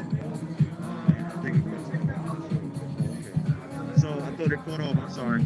So you got to work on that branding. Branding is definitely your stamp. It's to everything, all your success, anything you touch, anything you talk about. About your business of what you love to do. You got, like again, your identity is key. Definitely key in any industry. Just work on that, and trust me, you'll be all right. Thank you, fellas. Appreciate y'all. Big shout to Dante Financial. Yes, sir. Very, very, very huge things for our industry. You really didn't even have to. We appreciate this from our hearts. I'm talking about the real rights that really concern moving forward and really building a legacy for them and their own. So, yo, Dante, yo, you're killing it out here, man. Much well wishes to you. Much prosperity. You're already gonna reach. You don't need any help from us. You got this already. Nah, I need y'all help, man. This is not about me. It's about we. Right, that's real. But it's also about support. So if you know there's someone that's doing a great job, you gotta go and support them. Why not? You will want that same support yourself. So trust me. The support, the real recognizes real. It's that same. Oh man. Thank y'all, man. Listen, yo. Man, I'm moving well. I'm on cloud 79 right now for the amount of love and support the industry is showing me. Man. But you always gotta stay grounded though. Oh man, listen. You can't be on that cloud for too long. Man, listen. It's been a whirl in the morning. Right. Then back to the shop. Back to the shop. So this is what we're doing. I love what I do. I love this industry. In case you ain't know, if you didn't know, just look what we got going on. This is bigger than a book signing. This is a networking event. There's so many numbers, emails, Instagrams are being exchanged at this event. That's what it's about. I built my business for branding, not branding, but networking. So, like I said, this is the give back. We're about to get rocking. I'm gonna show y'all. We're about to go see Lady J. Fellas, thank y'all. Big shout to all, everybody that came to show this, man. This is Barber Talk at its finest. Shout to everybody here in Barber. Shout to the line. Shout to the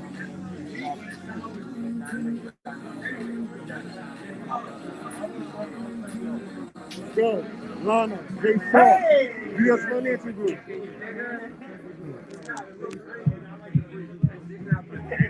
We got Eddie, Hey, LTV. what's up? What's going on, Eddie? Let How's me know. everything? Here with my boy right here, Dante. About to get it in. A few haircuts. He came all the way from Connecticut. Yeah, Connecticut, New Haven, baby. I said this before, but I'm going to say it again. You could be anywhere in the world, but We're you're here with me, and I appreciate that. That's love right here, man. Uh-oh, we got Lady J going there. Uh-oh, excuse me, pardon me. Lady J.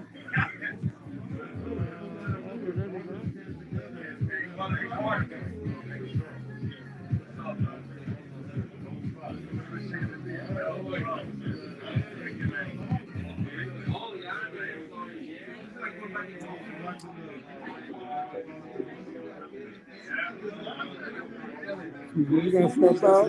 This is your first year? Definitely. Like that three.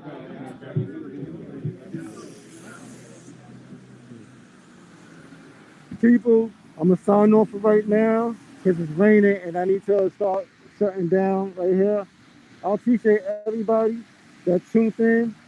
Like I said, you could have been anywhere in the world, but you're here. You're here on Barbertime Buzz. Thank you. I love y'all. Eon, thank you. I appreciate you for running a partner and do this. I'm sorry I was late. It was just been nonstop. Chaos, No doubt. it's good chaos. No doubt, fam. I told you what it's like, man. Do what you got to do. And Man. thank you for joining, y'all. Nah, no problem, man. Listen, and I forgot the tablet. When I realized I was on a turnpike, I'm like, oh, he said the I know. That's why we got to plot ahead of time, but we got it next time, bro. But you're doing a good job. It looks good. Look real good. Thank you. Oh, May. My second book, which will be released in May. So we're gonna do it again come May. I'm gonna let you know the date in the next week or two when I finalize everything. Bro, that might be perfect timing. That's all I got to tell you. It will be. The weather will be hopefully it won't be raining next time around. Yeah. And it's not gonna be an all day event, but we're gonna make it kind of like an all day event. Nah, I get it. You just wait till I got what I got for you. That's all I can tell you. Man, I can't wait. Yo, damn. I can't wait because what we're gonna do is we're gonna integrate this with everything that's going on. Excuse me. That's the key word, integration. We need this. Yes.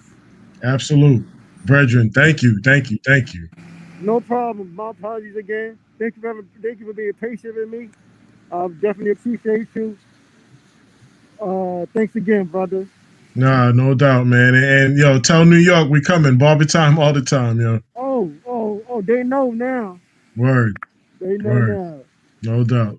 Yo, go handle your business, man, and be good, man. Be safe too. All right, thanks. All right, no doubt. Later. Peace. Signing out, y'all. Barber time all the time.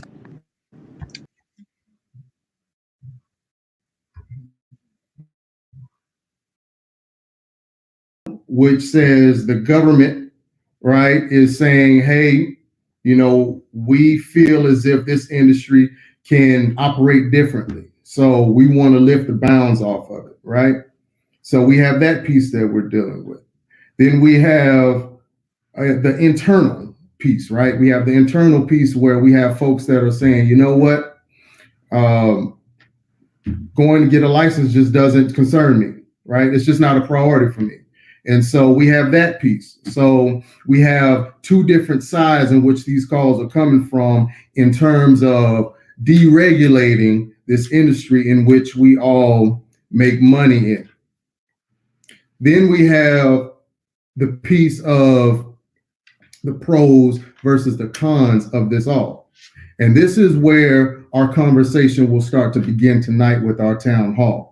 Okay, so the pros and the cons, we have on one side, we have, cons of actually coming in, deregulating the industry and saying that, hey, if you come in and you deregulate the industry, right, you start to lower the quality of the service. You start to lower the quality of the health and safety standards in which we are supposed to be protecting the clients from us and us from the clients. The other piece to it is you have the fact that we are destroying career paths in which technical education thrives. If you know, like I do, in high school, they used to have vocational tech and they had college prep, right? And so with those two career paths, what we're doing is we're saying that, hey, if kids want to be able to go and go the technical prep route, we're taking a whole option off the table for them, right? The other con is, hey, the fact that this industry from a workforce development standpoint helps out a lot of our military veterans be able to transition back into the workforce, right? Another piece that we have to it is we have an economic impact on communities of color, which is very important because especially when it comes to the numbers, knowing that 65% of the barbering industry is made up of Black and Latino communities, right? So those are the cons that I have heard myself. Some of you have heard that are, online when you go and do your research. Those are some of the cons of the actual deregulation piece. Now we'll go down through the pros. Some of the pros says, hey, we want to deregulate this industry because, hey, we need more people to be able to come in and be able to control this industry. It's too stale. It's too restricted. So what happens is they're saying, hey, these companies can come in and pretty much open up a monopoly within inside this industry. One of the other pros says that, this eliminates private school price gouging. If you've paid attention at all to the news in the past 3 or 4 years, there have been, private institutions that have forced their students to take on these high interest rates for student loans just to be able to get a license in which there's no way that they would be able to put food on their table and pay back these high interest loans. Then you have another argument that says, hey, we need to reduce the barrier of entry into the industry, right? It's too tough for people to get into the industry. So it is considered in some circles to be an industry where it is a low skilled type of industry. All of that is subjective, but again, these are the arguments that we are hearing. And so, E, if you can go back to that last slide for me, please. I'm going to finish this up. All right. So the other argument says, hey, you get discriminated against if you have a criminal record. This is something that I've heard way too often in this industry. And of course, every state has its own rules. It has its own state board and how they handle, felons. And so there is another argument there. The last two that we'll talk about before we get to our guest says, hey, this needs to create more competition in the market so that people can come in and be able to make money freely for the free market. All right. Let's keep in perspective. We operate in a capitalistic society. So this argument in terms of free market will always fly whenever you're talking to politicians and those that actually have their finger on the trigger. And last but not least, for the pros, the one that I hear the most often is it lowers prices for consumers. I'm not going to expound on that too much because I think we all know what that brings us to. So we have the pros, we have the cons, we have the different sides of the argument. And then we also have the regulation that is held upon us. So with that being said, it is my privilege and it is my honor to introduce our panelists for the night for our town hall. And so the first person that I'm going to bring in Miss Tamara Sheely. Good afternoon, Miss Sheely. Hi, good evening, Daryl. Good evening, everybody. So, Miss Sheely, I appreciate you being with us tonight. If you just want to give us a short summary of who you are and what you're bringing to the table tonight. Yes, good evening again. I am Tamara Johnson Sheely. I am the Senior Advocate of Politics, Beauty, and Barber. I am the President of the Concerned Beauty and Barber Professionals. I came into this industry in the mid-90s as a salon owner and a professional. I actually was not a barber. I was a nail technician. But started watching our industry take a dive and a demise and started these two organizations back in 2011. And you have done a lot for this industry, and we will get into that a little bit more, exactly what that looks like, and of course, your expertise. The next person I'm going to bring on tonight is going to be Mr. Sam Glickman. Mr. Glickman, you here with us?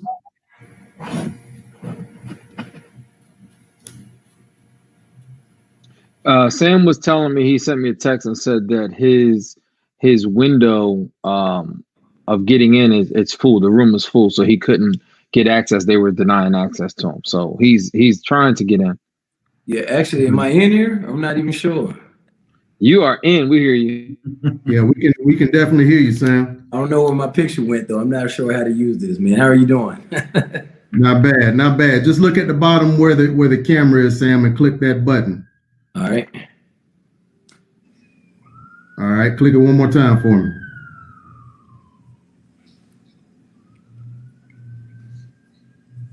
Do you have your lights on, Sam? Yeah. Yeah, the lights are on, man. All right, well, we'll start off with this. We can hear you. So, Sam, how you doing tonight, brother? Thank you for joining. Everything is great, man. Everything is great. Good. Give us a short rundown of who is Sam Glickman.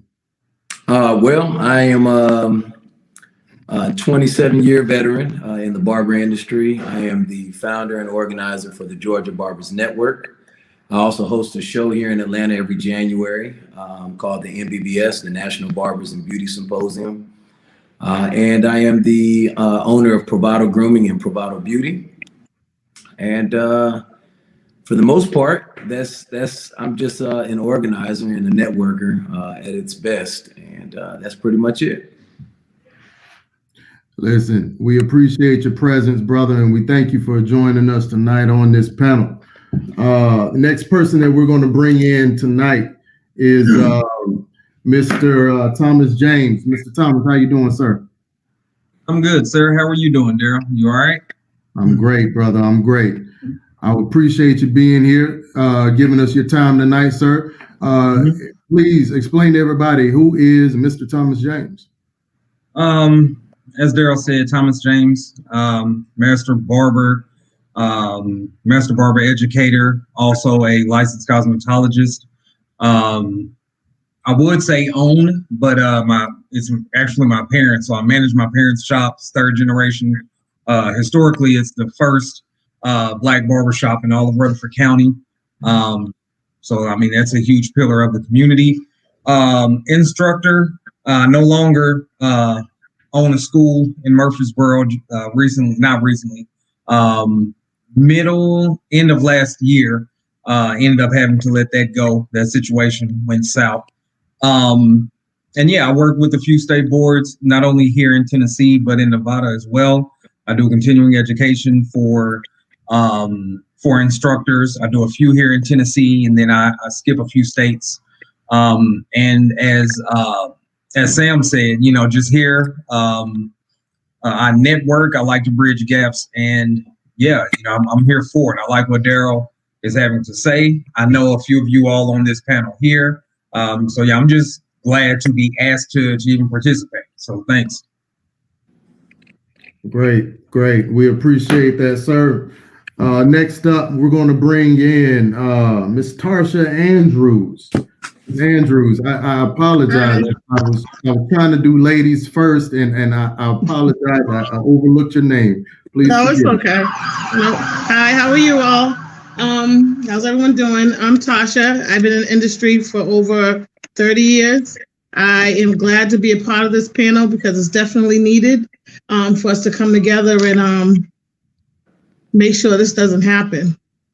I'm looking forward to more of these town halls and to see where this goes. Hopefully we stick to it and keep moving forward. And this is something that's the beginning of something great. Most definitely. And we appreciate your presence.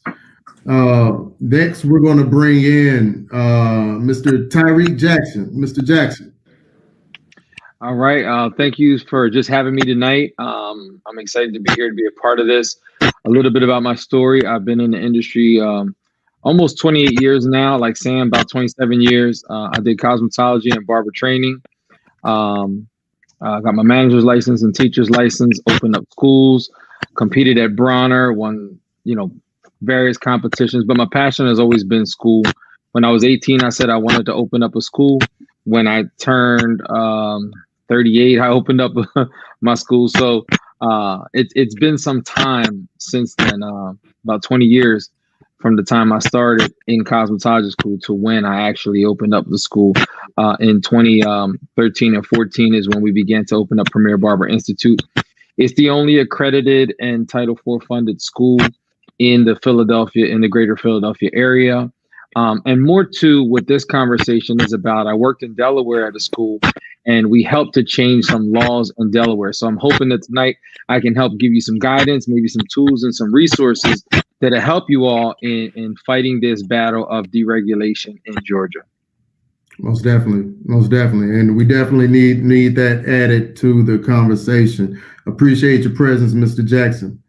Next, we're going to bring in Brother Allah. Can you guys see me now? Peace. Can you hear me? Peace. Yes, I can hear you, King. How are you? Okay, I'm doing great. How's everybody doing? I'm a law of mathematics master barber from Massachusetts. I'm a mentee of a 49-year veteran barber. Dual license in this state, barbershop owner 12 years, and it's my pleasure to add on positive energy to this conversation, move our industry forward. Solid, solid. Thank you for your presence, brother. You. Next, we're going to bring in Mr. Paul Jones. Looking quite sharp and dub in there. Can you cut your mic on, please, sir? I'm having a little trouble with the mic. That's okay. How y'all doing? Good morning. Good afternoon. All right, so I'm Paul Jones. I know I'm a little dark. I apologize. My lighting is situated different. I am from Baltimore, Maryland. I've been in the hair, license for 30 plus years. I've been in the hair business pretty much my whole life. My mom's a senior cosmetologist, and I started off in the shop there. As Tariq does, we both entered battles together, entered battles in different stages, and now we're here talking about deregulation. So thank you for bringing me to the panel. No, thank you, sir. We thank you for your presence, and we appreciate your time. And then last but not least, we have the commissioner himself, Mr. Chris Burke. Mr. Burke. Thank you, sir. My name is Chris Burke. I'm the commissioner of the Barber Society on Facebook. That's probably the biggest challenge I've had, and grown that over the past 10 years. And if I could say anything about my journey through the barber industry, I love the school system. It was not good for me, but it was one that groomed me into maturity. I wrote a book about it, and I'm really proud to say, and you know, people don't do this. This is my 1 year anniversary for having a barber license. Before that, I lived on my cosmetology license, and that was from all the way like 92. So I've done everything in the industry pretty much before that and all the way up to now. But to have that barber license, to tell you the truth, I cried for 45 minutes. You know, just like, whoa, I made it. Because I always tell people, like, you know, I've done everything but the simplest thing and didn't get my license. And so I've been teaching that for over 10 years. Thank you. Awesome. Awesome. Thank you, Commissioner. We appreciate it.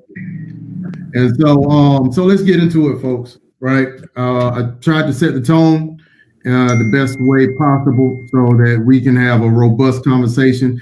Listen, this is a lot to divulge and a lot to digest, so we won't get to it all in just one meeting, but I think we have enough to go off of. And so I guess the biggest thing right now is just really getting to the problem, really understanding the problem. And so I'm going to defer to Ms. Shealy.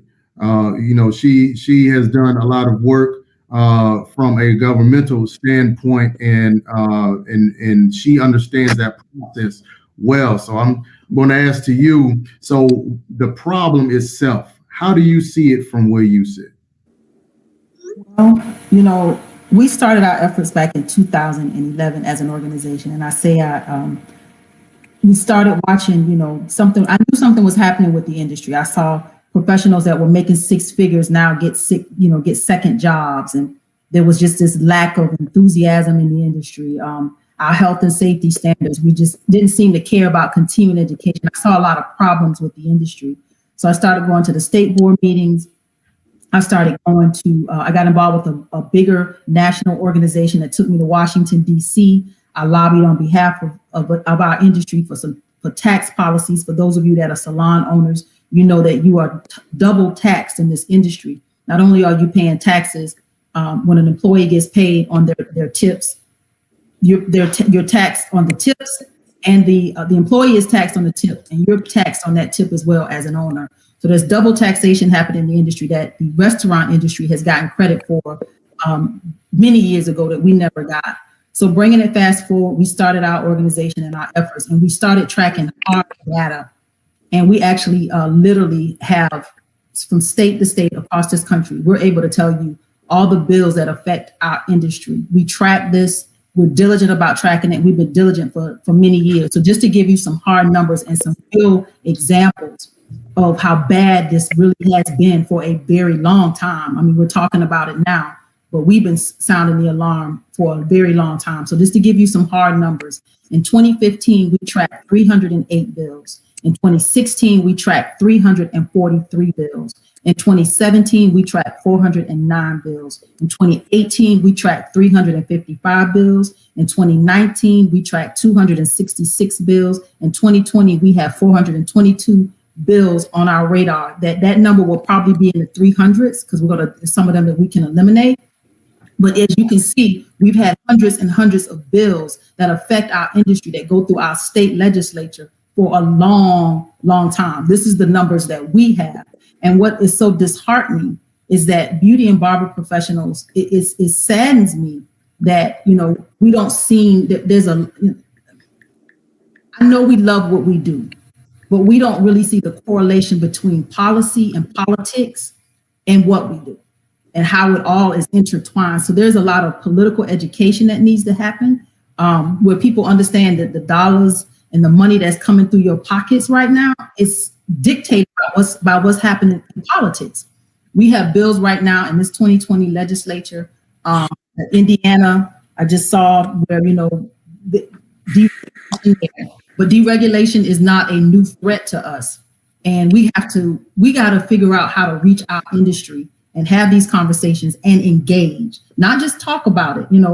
Life happened, COVID happened, but we can't just sit back. We got to really be intentional about addressing what's happening to us in politics and in policy. Wow, that's a lot. That is a lot.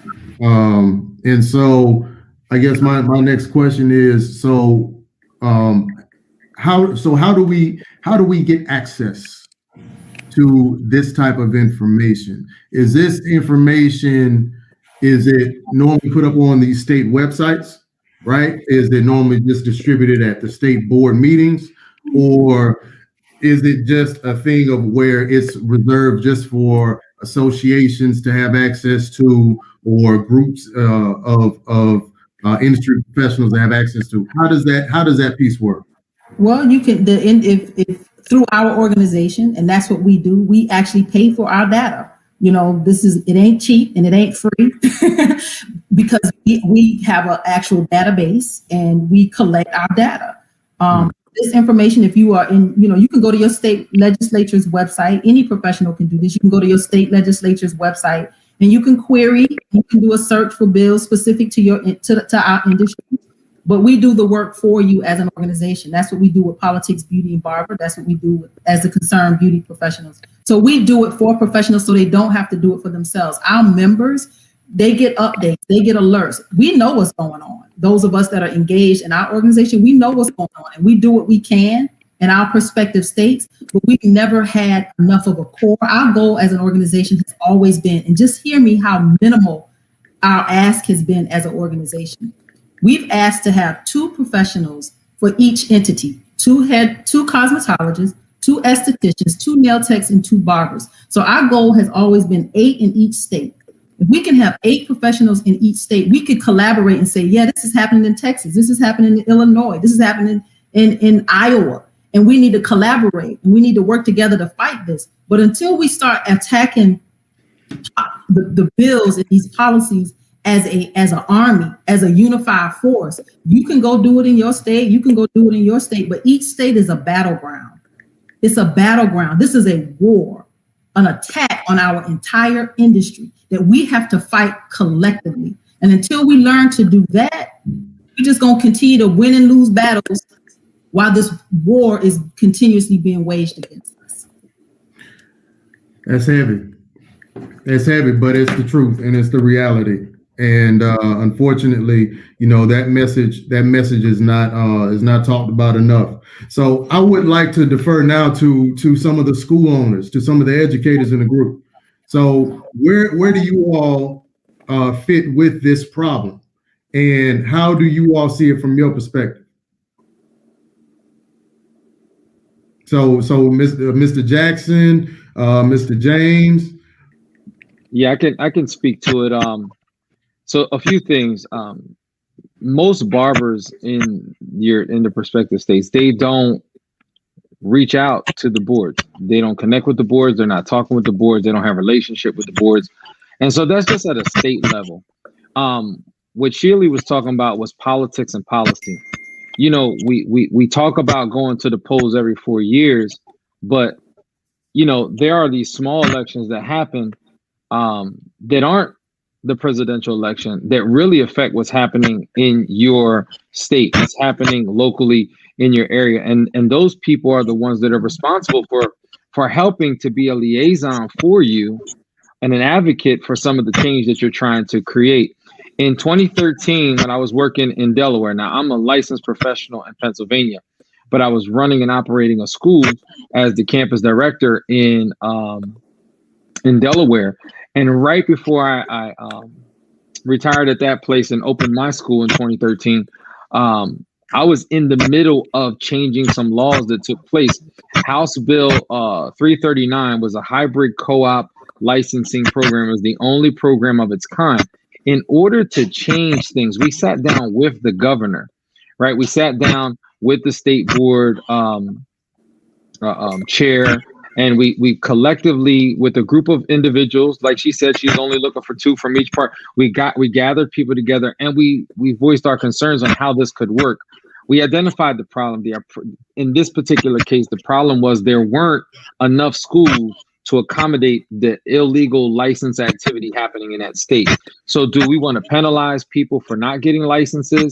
Do you want to help people to get licenses? And how does that work? We know what the problem is. There was too many people who were practicing that weren't licensed. What's the solution? And so what we came up with was a solution to the problem. There was a hybrid program where they were getting training. That was a law that needed to be changed. When you're talking about battling, you know, government entities, when it comes to the issues that we're talking about as far as deregulation, it's so much bigger than just, you know, some bureaucrat who doesn't really care about our industry. They're not a practitioner.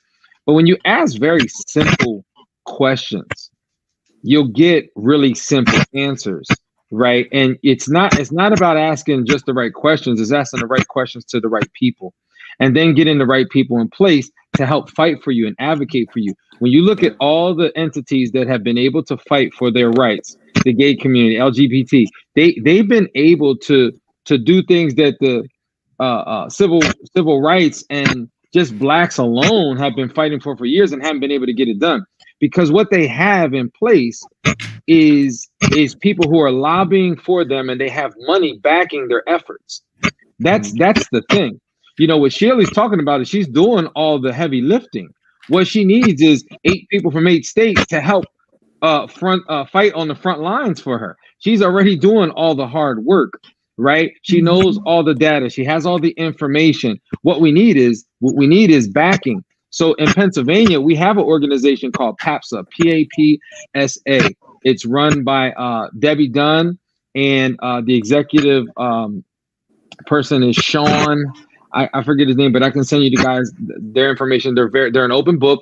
They're going to go nationwide. Right now, currently, they're only in Pennsylvania. However, they've been helping assist in other states, especially when it comes to deregulation. So they're abreast on what laws are taking place, what are the challenges that we're having as an industry, and how we can get a little bit better with controlling our industry and not allowing the government entities and the bureaucrats to do it.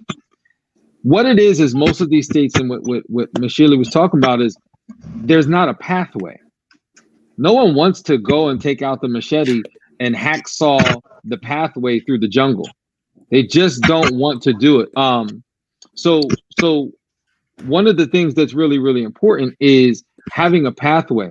So when you have a person who has already done it in a state, who has fought against it, who has a direct line of sight on how you combat the conversation of deregulation, then that's what they do. They become your advocate. They become the person that you need. And so what happens for that is then you have other states, they want to know, well, how did you do it?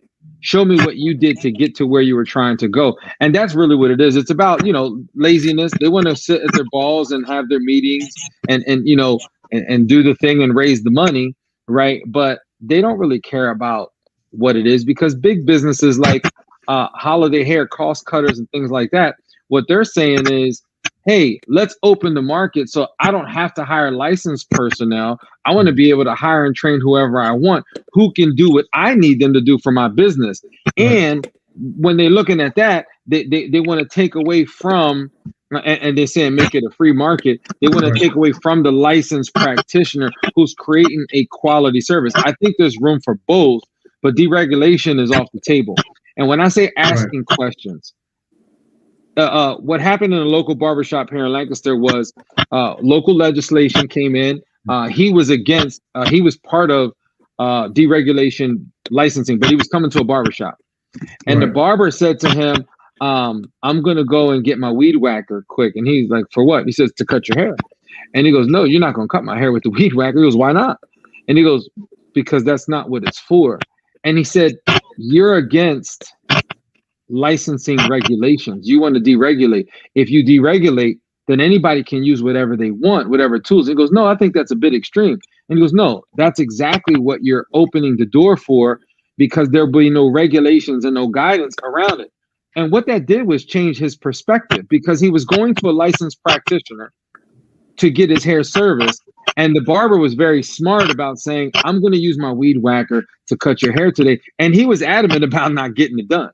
That's why? Right. Because it doesn't make sense for you to cut my hair with the weed whacker. Very simple, really stupid, right? But what it did was it really, really helped to get people to understand what it is. So when I say, going after lobbyists, I'm not talking about you need a lobbyist. What you need is an advocate. You need people who can go in and fight the fight for you. But most of the people, they don't have direction. They don't know where to go. So PAPS is an organization who has done it here in Pennsylvania.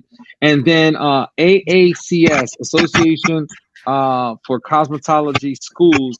I have a friend, his name, hold on, let me get it here. I want to make sure I'm getting his last name right.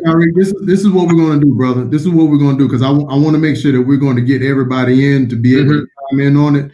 Those resources that you're given are golden, all right? And we're going to need those. So if we can collect those from you, and we'll make sure I can share them with you, so that we can share those, because in the end we're going to try to tie it all together. I got you. So just in closing, to pass the mic, Michael Hallman, who is part of AACS, they fought in Florida against deregulation and they won. So they have a pathway. PAPSA, they fought against it in Pennsylvania and they won. It's still a continuing fight. It's not over, right? But they keep winning on the battleground, on the battlefield. So, absolutely, because they have a strategy, they have the people in place. So this is really, really going to help. And I'm hoping that these tools and these resources that I have will help you guys in what you need to do as far as deregulation in Georgia. Most definitely. Well, and the conversation is broad, my brother. We're talking about all 50 states, and so that was some good information. Mr. Thomas. Yeah, you had a piece that you wanted to put in from an educator standpoint, school standpoint. Yeah, man. Actually, and I like what Tamara was saying as far as the 8 in each state. I kind of wanted to piggyback on that and ask if she had people in Tennessee, which I was reading in the comments here. Just about like, let's see if we get some people. This platform would be a good place. I don't know where everyone is located. I know a couple of you guys are down in Georgia. I know Tariq he's in Pennsylvania.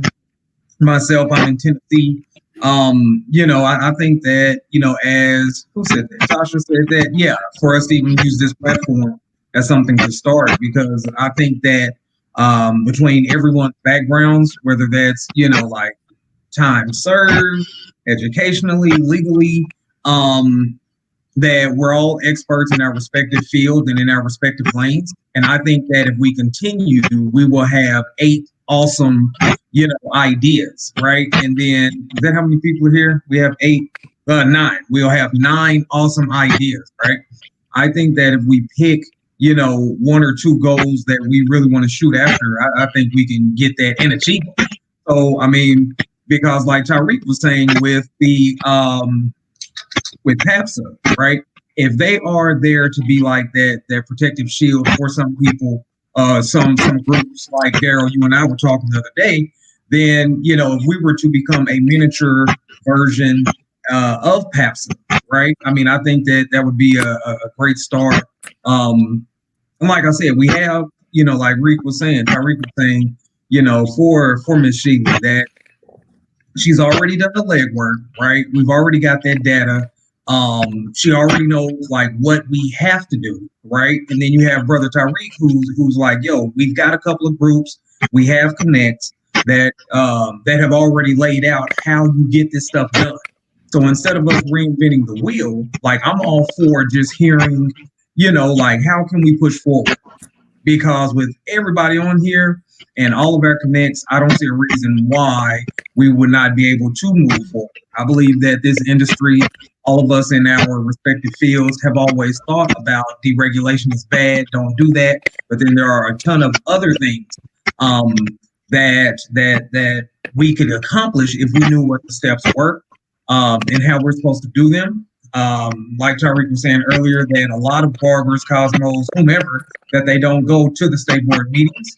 But also, it's not necessarily your state board that says whether or not, these rules go to play, go to bat. It's the governor beforehand. It goes to your house and your senators. And so, before we just start shooting off, all these tons of ideas, yeah, man, we all agree that deregulation is bad. We all have our own beliefs as far as, why big name companies are trying to deregulate. But I mean, at some point we got to say, all right, we know who our quote unquote enemy is. Like now, like let's go to war, man. Like what are we going to do next? So, I mean, I can talk about the education side if you guys want, but I think long story short, man, we're all in agreement to push this needle forward. And let's find an objective and like let's go to it. Right, most definitely, Mr. James, and appreciate that input. And to be honest with you, when we were having this conversation about this town hall, this industry is filled with a lot of people who are considered leaders. Okay, but this room is small. There's a reason why this room is small, because the people that are at this table have shown and proven that they know how to get things done, and they don't let grass grow up around their feet, right? And so what's going to wind up happening tonight, at the end of the night, we're going to wind up gathering all of these resources. We're going to wind up recapping, and then we're going to come back with the action plan. Again, tonight is not long enough for us to hash out everything, but we definitely are going to have some strong action plans coming away from this. So before we move on, so we have an understanding of what the problem is. So now we have to talk about these solutions. We have to talk about like tangible solutions. We talked about the resources that's available and all of those things. And when I say let's talk solutions, what I'm saying is let's talk about things that work, right? So Tyreek gave some great examples of other organizations, in the industry that are doing things. But we also need to make sure that we look externally outside of our industry to be able to compare and contrast how some of these things can come together, right? So when we look at the pipe fitters, when we look at the electricians, when we look at, all these other industries, they have tangible solutions that work for them, that protect them so that they don't have to deal with this kind of stuff. So let's talk about that a little bit, right? So let's talk. Hey, Daryl, real quick. Okay, cool. Quick question. Like, can we find out, or if you guys don't mind replying, like, where is everybody from? I just like knowing where, who I'm talking to. Like, I know, Daryl, you're still in Georgia, right? And then Tyreek, Pennsylvania. Brother Paul Jones, I've never met you before. Neither you, Commissioner Chris. Nice to meet you guys. You as well, Brother Allah Mathematics and Tasha. I've never met you guys before, so pleasure to meet you guys. Pleasure to talk to you guys. Where are you guys from? I'm from Boston. Bloomington, Indiana now. I'm from Baltimore, Maryland. I met you at Bronner Brothers. 2 days ago. I bought your book from Bronner Brothers. Okay. Yeah. How you been, Paul? You been all right? I'm good, brother. Good. Your light threw me off. Yeah, I know. I'm trying to fix it. I'm working on it. It's cool. Tyreek, how you been, man? Sorry to get off course, but this is like a reunion here. I'm sorry I couldn't meet you guys or talk with y'all last year, man. Corona got the best of you. But Tamara, I hope you're doing great. Congratulations on your victory again. You know, and yeah, Sam, I hate that I wasn't able to see you again last January, man. You know, sorry, Daryl. Just I don't get out much, and so yeah, I'm glad to see everybody again and all that good stuff. I love this call, man. It's great, man. It's the cabin fever. Yeah, great. Did everybody say though where they were from? Because I didn't hear. I'm from Massachusetts. Them actually say it. I don't know anybody, so let's start from that. So, Sam from Atlanta. Okay. I'm from Georgia. Massachusetts. I'm from Tennessee. Okay. Yeah, and so ultimately we have different places represented, different state boards, different perspectives, and so this will get real interesting as we start to do a deep dive into putting together a strong strategy. But while we have Brother Paul talking, Brother Paul, why don't you give us from your perspective what some potential solutions look like, even with whether it be internally or whether it be externally. What does that look like for you? Okay. Well, I say this, and I've always been a huge advocate of unity amongst barbers. We all in our field, I feel as though we're separated by groups or cliques or hanging out, and I always wanted to be that person to kind of form alliance between groups of people, because as we all know, as one finger have never knocked anybody out. It always takes a fist, and sometimes to win a fight you need two fists. So I always feel as the more people that's involved in the situation always helps the situation.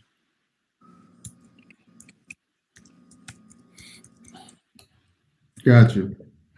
Solid. So when it comes to these solutions, brother Allah. Yes, sir. First of all, peace, everybody.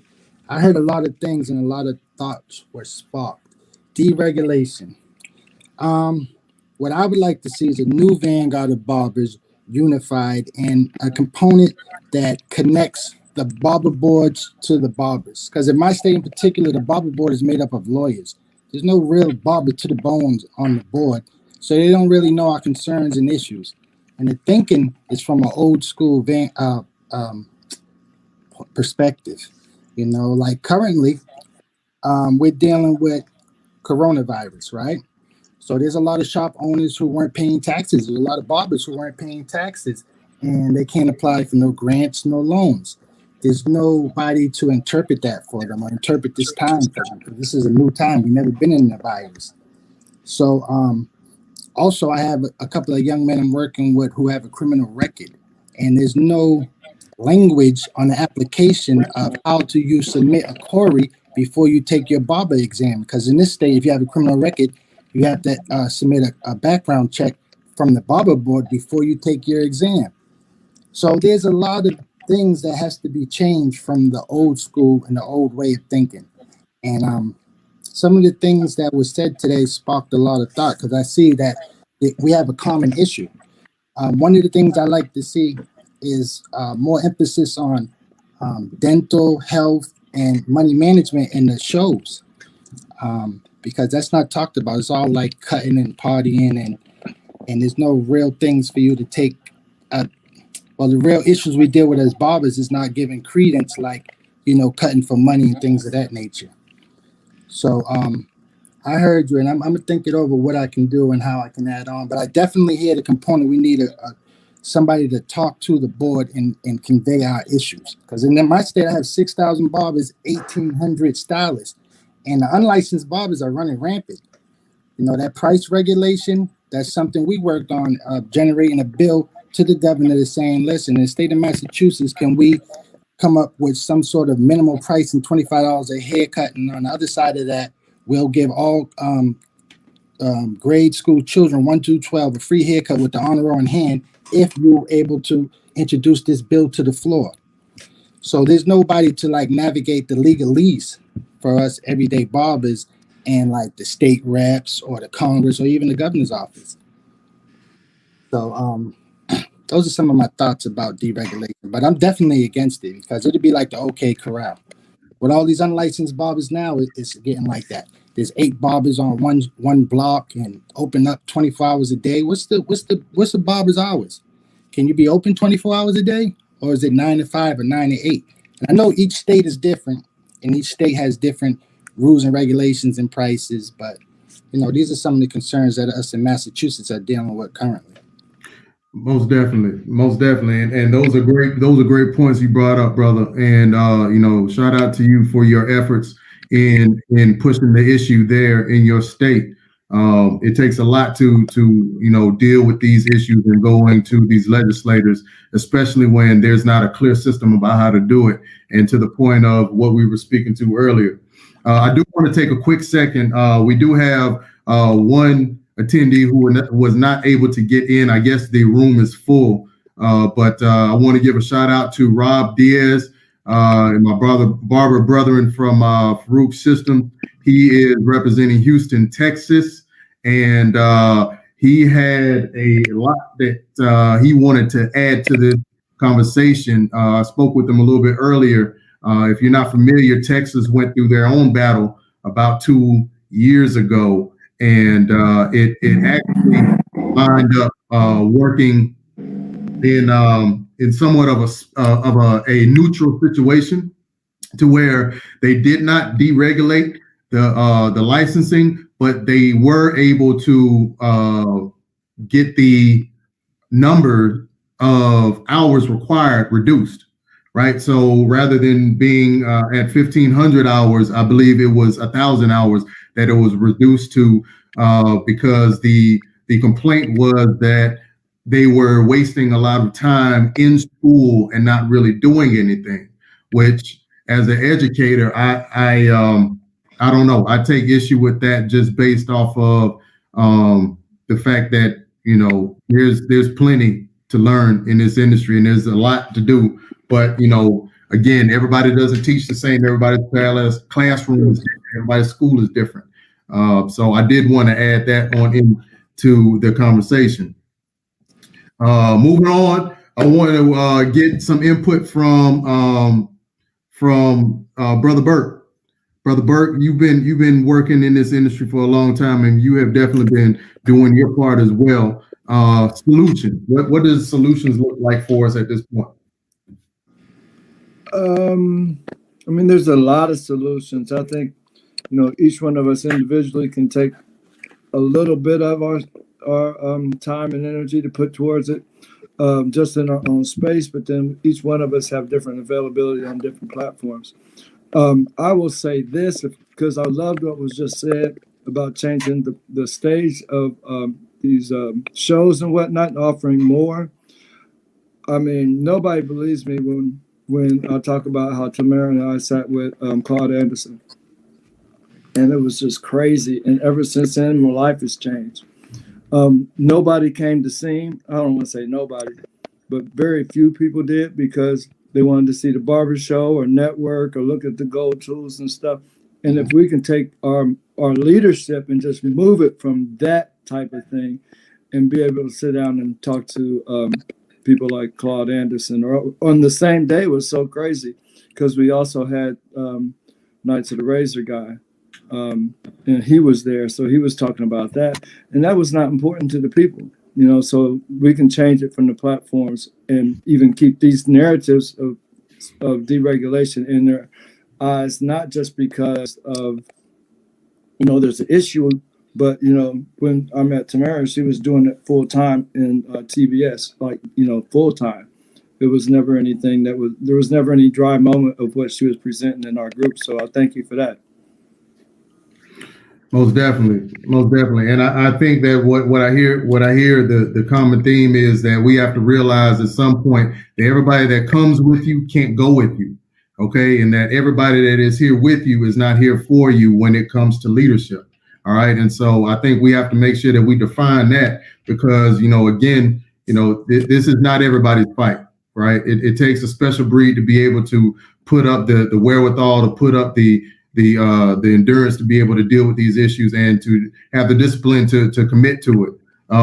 So I want to go to Mr. Glickman, Mr. Sam. Sam, you have an organization here in Georgia Barbers Association that you have had for a while. You and I have had multiple conversations about it, and it is a vehicle that is going to be mobilizing here real soon. I know you have some plans for it, but from a organizational standpoint, what do you see that an organization can bring in terms of solutions to an issue like this? So I think Tamara said it best. One, let me clarify, we're not an organization, we're just a network. We're on the threshold of becoming an association, which I think is what's needed here in the state of Georgia. Especially when we can count on two hands how many inspectors and representatives we have moving around in the streets on behalf of the state board. For me, I have to really define the excuses that the state is using in regards to why they would want to deregulate, right? Because it seems like right now the excuse is we don't have the manpower. We want the counties to be able to govern themselves. We want the cities to be able to govern themselves, removing the state from the responsibility of it. But if we go back to what Tamara said originally, I think if we work together in numbers, how hard is it for veterans to volunteer their time to help the state? From a solution standpoint, to help the state inspect shops, to help the state regulate, to help the state for whatever it is that they need. It's hard for us to even communicate. I remember the town hall that we had with our state board here in Georgia that you hosted, Daryl, and that was a difficult process. It was only so much that we were able to cover within a 1 hour time frame, and it was almost as if it was a waste of time because we couldn't get a whole lot out. The state board, spent basically their 15 minutes letting us know everything that they're doing. And spent the rest of the 45 minutes not listening to everything that we were saying. And so I think it goes back originally again to what Tamara was saying and saying, we got to have some muscle. We have to be positioned enough to communicate strongly with our state. And if we can't speak to our board directly, we have to be able to have a voice with the Secretary of State. And politics, I think, is the answer. Again, going back to what Tamara said, you can't have a voice in your state without being political, meaning that, you have to connect, you have to fundraise, you have to have a hand inside. We had a really good friend of ours that was running for Secretary of State. I wish she would have gotten it, because that would have given us a voice as a barber and beauty industry here in the state of Georgia. But I think politics, unification and networking, and taking advantage of all the resources that we have collectively as an industry to go to the state board is the biggest solution we can have. I'm willing to volunteer my time to help the state in whatever areas they need help, because they can't use that as an excuse here in the state of Georgia. And I don't know about you, Daryl, but I've been open now going on 3 years, and I haven't had an inspector come by this shop yet. So it's a problem, Yeah. So, yeah. Yeah, no, it is a challenge. As a matter of fact, Sam, I actually get, both of my shops get picked on. They come by pretty regular, but the difference now is, all things boil down to money. And so our inspectors now operate not just on our industry, but all industries, right? So when they come to a city, they're not just checking barbershops and salons, they're checking funeral homes and, gas stations and all kind of other stuff. So, so that is an issue within itself. And, you know, Not to cut you off, but I understand their reasoning for why they would want to deregulate, right? Mhm. But what they ignore is all the hard work and the standards that have been put in place for us to become professionals. So the disrespect is us having to go to school, sacrifice all of our time to be in the positions that we're in exchange for them wanting easy work, you know, or making their jobs easier. And it's a disconnect. And so that's why I say communication has to be at the forefront there. If it's bodies that you need, there are professionals, literally, there are professionals that will volunteer their time. You That's know, right. yeah, I'm Yep. off 3 days a week. Now, can I add something to that, Daryl? Because Yes, please go ahead. He brought up a good point. I talked to the state board today with this young man I'm helping, and I asked them about the inspections. I said, "Well, how many inspections do you do a year? How can we show and prove this?" And I asked the lady who happened to be an owner of the shop, "When's the last time her shop got inspected?" Because I know they haven't inspected me in 5 years. And we were talking about accountability. So if you can't show me hard numbers, then who do I talk above you? Is your boss the governor? If we're saying these same issues for 5 years and the governor's not giving us clear and concise answers, like when we talked to the governor during Corona, and we said us as entrepreneurs are closed down, we should be the first one to get our money from the state as independent contractors. That was a big issue in my particular state. And if we can't get any answers, who do we talk to that's above the governor? Because really the governor's our boss in our state. Mm-hmm. So pushing the narrative, we have almost 2,500 barbers and stylists that are all due paying members and probably all registered voters. So, and we sat here many times bumping our head to unite the barbers in this state. So how can we unify our power and get an agenda and an action plan to these elected officials to hear our concerns? But when I asked the barber board today, they didn't have no answers how many inspections they have. We have 6 inspectors. You know what I'm saying? In this state, they can't be everywhere. They usually only come when somebody calls them. But, and also, this last point I'll say, it's $2,500 an unlicensed barber in this state, $100 an infraction. So if the issue is money, and we got all these unlicensed barbers running rampant, 8 barbershops on one block that's getting licenses from you in some form or fashion, there's money to be had.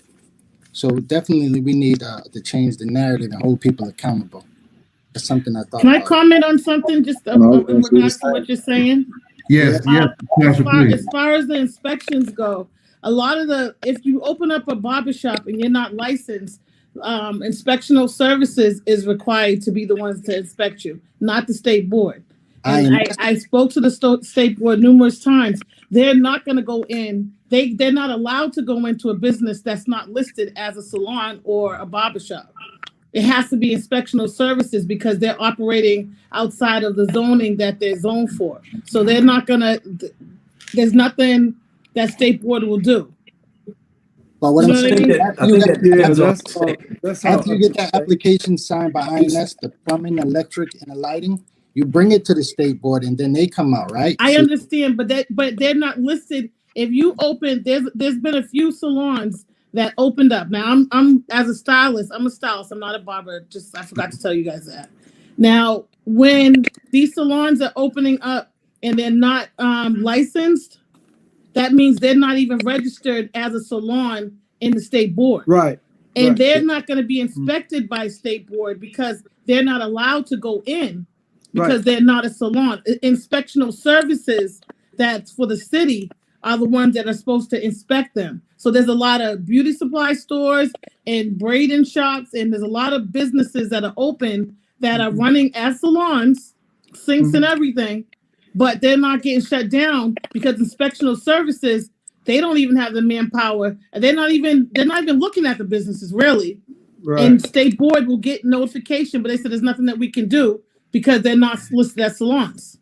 Right. Yeah. Like I said, those are all different states because I don't know if the states I've worked in had even an organization like that, a setup like that. But the other thing too that people don't understand is that the licensing is like a whole infrastructure of accountability, which is exactly what you were describing. You can't stand in a place if you don't not registered. And you know what I mean? So all that is one whole thing that people want that don't understand. And then so when we talk, it's really weird now for all the stuff that they're doing in the middle of a COVID thing, because we're supposed to be standing on sanitation first. In most states, the state boards are underneath the health department. And then also, I remember the first time I ever read like the whole report that was coming back from the state when they wanted to shut it down. I think it was either North Carolina or South Carolina. They said that they get like 12 calls a year, and that's and if they get any more, it's somebody trying to shut somebody else down because they're making money. And if the 12 were just something that's $5 that could go to CBS, and then just it's like put it back here, and that was the problem. So those things are getting shut down, and the difference between barbering and cosmetology, barbering tends not to do well. I don't know in other states if they do continuing education, but continuing education is what cosmetology is getting all their money from.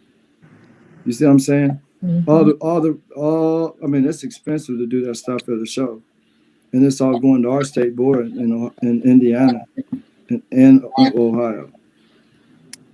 And they're sufficient. So the other ones are running out. That's why they merge them. And when they merge them, then they've got redundancy. And with the Republican mindset, that's like wasting money. And you just said you've got barbershops and beauty salons in the same space, but they got to send two different people to go organize it. Mm-hmm. Because just like you said, they can't go into the place. The cosmetology can't go into the barber spot, and the barber spot can't come in, but they can go they can cross paths in 5 minutes and be driving all over the place. Mm-hmm. And so they're saying that's a waste of money. So that's why a lot of this stuff is going on. So I just wanted to chime in on that, but thanks for sharing, because that kind of opened that up. Most definitely. I know in Maryland, it's like $25 to $50 per person that comes out and inspects the shop. So when I talk to the people at state board, they say normally they don't like sending people out because it costs.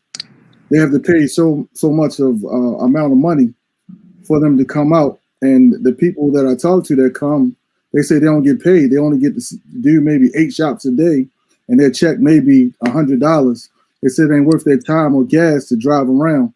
I know that's in Maryland. I don't know about any other state. So I have one town in Massachusetts with 200 barbershops in it. Only 60,000 people population. Lawrence, Massachusetts. Look it up. Like, that's preposterous from a legalese standpoint. How do you get that many barbershop licenses? Right. I think it's like 1,800 or something like that in Maryland. Something like that. So the accountability is what's always being deferred. Everybody's deferring.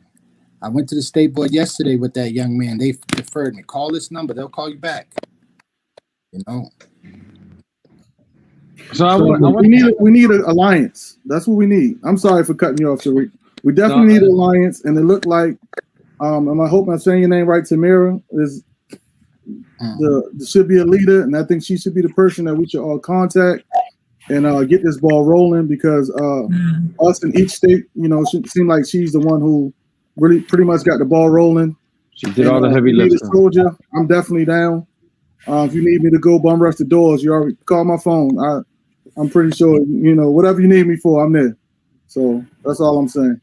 Tamara, I as well, I'm part of another network here called UBA. And what we've been able to do is sit with legislation, sit with our local legislators, elected officials, and really help to push the narrative of why we're important. I know Sam got a chance to hear some of that in some of those talks that I was doing with the panel discussions from people from state to state, and we were going live on Instagram doing this. So I'm a resource for you if you need me to connect with the state. I'm friends with one of the chairmen who's on the board. There are spaces available. Each law, each state is totally different. I'm sure you're aware of that. But when I wanted to share this to Brother Allah and the commissioner, when you begin to go down the rabbit holes of accountability for checking shops and things like that, that actually fits to their narrative. That's why we need to deregulate. So you need to be careful of having those conversations. They're important. They're important, but let's focus on why we need to stay licensed first, right? Once we get that together so that we're not deregulating the standard that is issued by each state, then you begin to have the conversation of now, how can we increase accountability? Because we pay licensing fees, right? That helps to pay for a lot of those things. Now, myself, my shop has been inspected plenty of times. Inspected when we open, inspected 2 years later, inspected once a year, every 5 years. Like it has happened, and it's different the way they're doing it here and where they're not doing it in other areas. In Philadelphia alone, there are 3,000 shops. There's only 3,000 licensed professionals in the state of Pennsylvania. So it's a little over 3,000. So you know, this is an ongoing problem. Coming up with a strategy, coming up with solutions to help is one thing. But when you begin to talk about, oh, we need more accountability from you guys to do your job. Yeah, that is true. But the more you put more work on them about doing certain things, the more they're going to encourage. This is why we need to deregulate, so we can step away from this and not have to focus on what you think is important. We don't want that to happen. We want to focus on why we need to stay licensed, why our professional services are important, and why we're not going to deregulate. If we stick with that and fight that battle first, we can attack all the small little battles moving forward.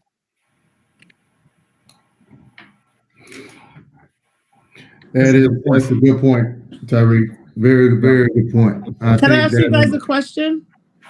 Daryl, Yes. you mentioned, I don't know if it was you that mentioned about Texas. Right. You were saying how they didn't, they weren't able to change anything.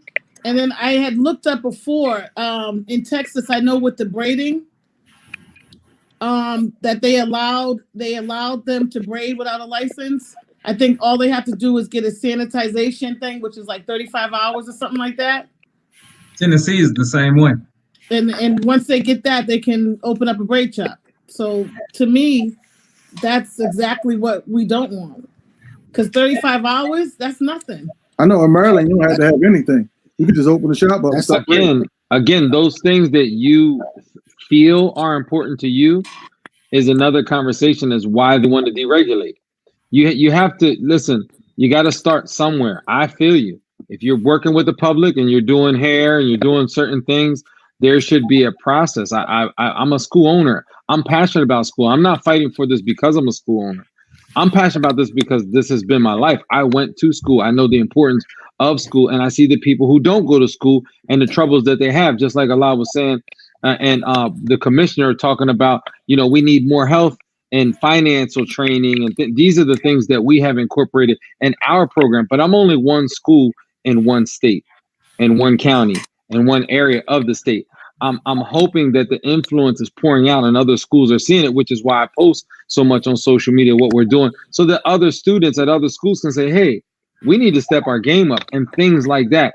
But again, if you talk about, oh, that's not fair, in order to change any of that, you have to go through legislation. Those are all laws that go through legislation. Your local person in your area can get to the person who's above him. They can get it to the Senate, they can get to the House.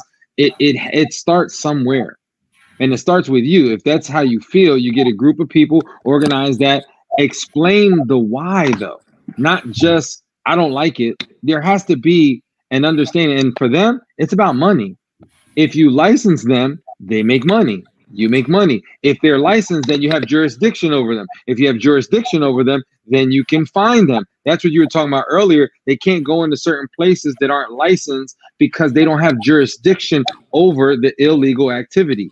That's what's important. So in order to change that, you have to change legislation. You have to go through the law process.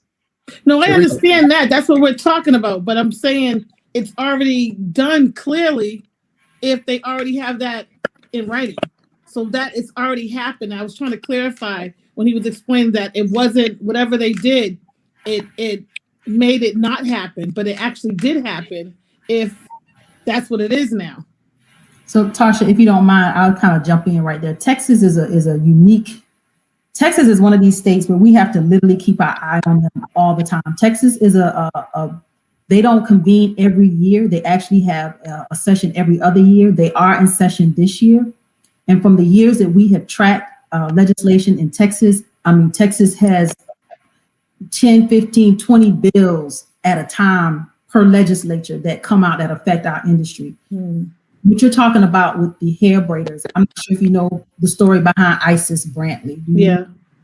So you know that she was arrested, and then she wanted to, the braiding licensure came after that, and then she wanted to do a school, and they wanted to make her into a barber school. But her argument for why, she doesn't believe that we need licensure at all. Her argument, and this is a bigger fight, and it's the Crown Act, for those of you that are following the national push for around hair discrimination.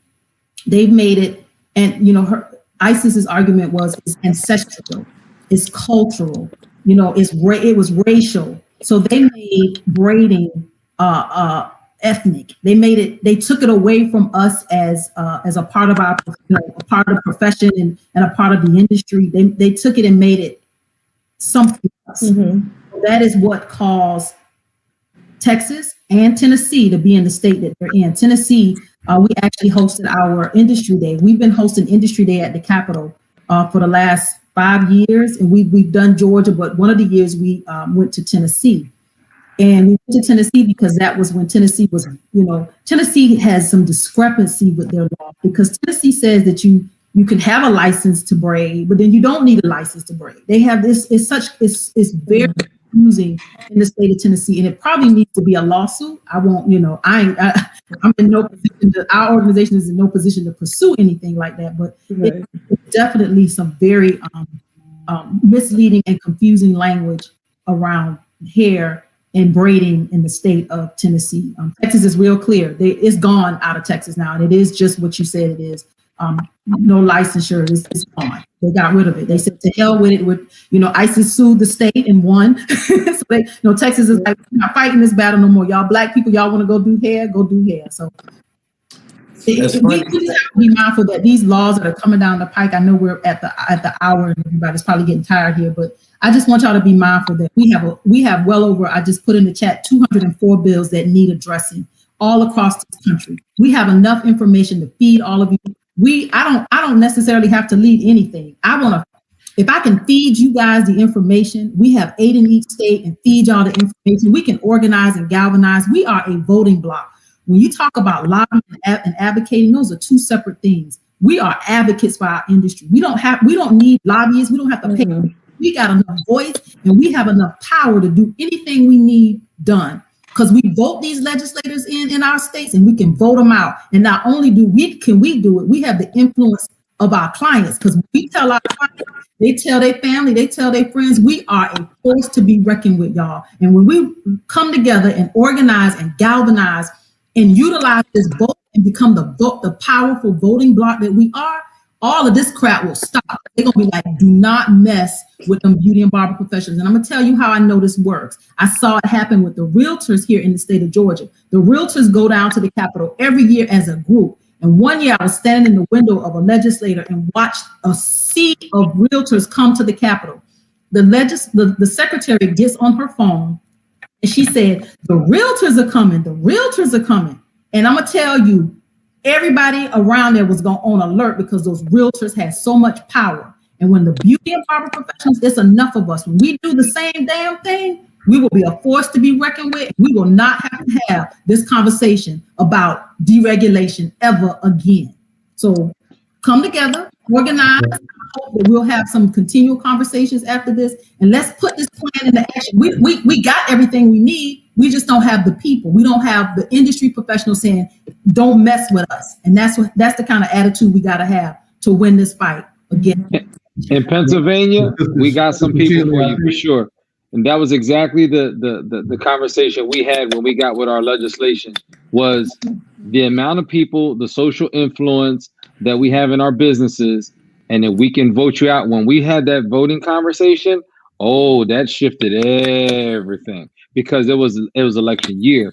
And so I definitely appreciate you sharing that, because that is definitely something that we did here in Pennsylvania, and we had a lot of movement as a result. that made the shift for us big time here.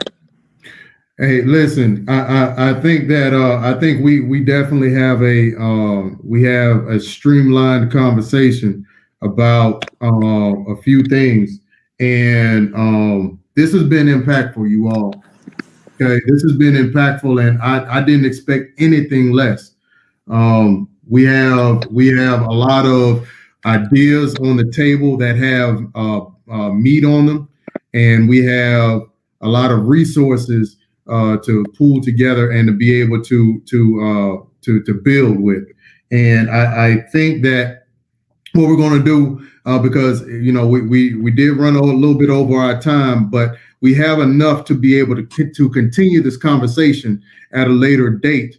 But I think what we need to do is we need to just go around, let everybody make some closing remarks. We're going to keep it up under a minute, and then once everybody goes and does their closing remarks, I'll give mine. We will compile this information, and we will do a follow-up. It has to be soon. We can't let too much time get in between this. I'm thinking. That's cool with me. What does everybody think about that? 2 weeks? Yeah, I think coming up with a solution before the end of the first quarter is major. Most definitely. And of course, I think it's pretty unanimous. Ms. Shealy is going to be taking lead on this, and I don't think she really has an option at this point. That's Representative Tamara Shealy, future representative. That's correct. That is correct. Respect. So let's do this. So let's go around. Everybody. Let's have some closing comments, right? And then we'll go ahead and we'll wrap this up for the night. And we will start with Mr. Jackson. Again, Daryl, thank you for inviting me in. I hope that the information I gave today will be helpful, or at least create some thought process around it. I'm very grateful to be a part of this panel and the people who shared their information. I'm just trying to help with creating a pathway with some people and some resources. I put them in the chat. I can also send them to you to help you, because those people have already done it. And I'm sure we can get 8 people in Pennsylvania for you. 2, 2, 2, 2. Solid. Thank you, Tyreek. Much appreciated. Mr. Jones. Yes, in closing now, like I said, my biggest thing has always been unity. We have a very intelligent cast of people on here. And like I said, I would definitely personally like to talk to, I hope I'm saying the name right, Tamara, to get the ball rolling in Maryland, because there's a lot of people on our end of law who need help, and there's a lot of laws that need regulating. So, like I said, I don't want to force anything. I don't want to talk about the negative stereotypes, but we definitely need somebody that's actually in the building of license and regulation, so we all can have our own fight, that we can, a person that we can go to and talk to and understand what we represent in the hair field. And we need to pay a fee or something. That's cool, but it definitely need to be regulated. All right. I'm going to skip over Ms. Shealy for a second, because we need her to be the closer. But Mr. Glickman. Yeah, I agree. I'm here in the state of Georgia with Ms. Shealy, so I'm looking forward to doing whatever I can possibly do. You got my number, just call me.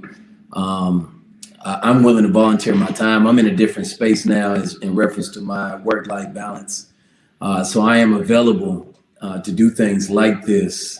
So just reach out to me. In that same sense, I'm all about networking and unifying as much as I can and organizing. So just use me as a tool the best way you can. Like Tyreek say, I have some resources.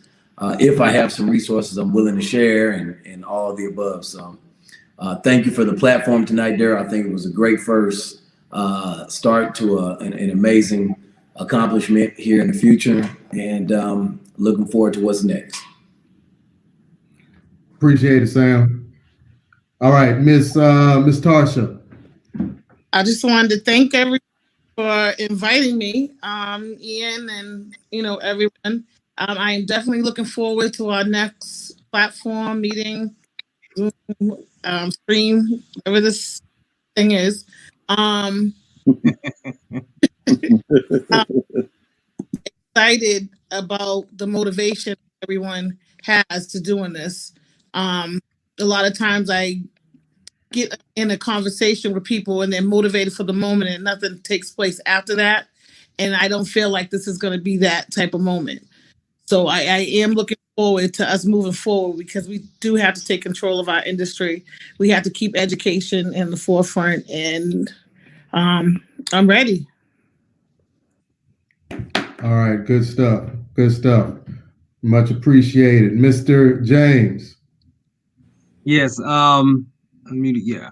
I love being around like-minded individuals. So if I am able to be on the team, be a part of the team, and give my 2 cents, my insight, use my connections, to help and be a part, by all means, I'm for that, man. So, again, just happy to be on the team, and in any way that you guys, any way that you guys see that I can help and be a part, by all means, let me know.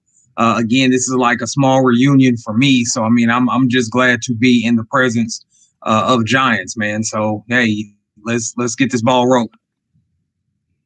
Good stuff. Good stuff. Brother Mathematics. Peace. Thank you for having me. I appreciate everybody's input. A lot of things were sparked.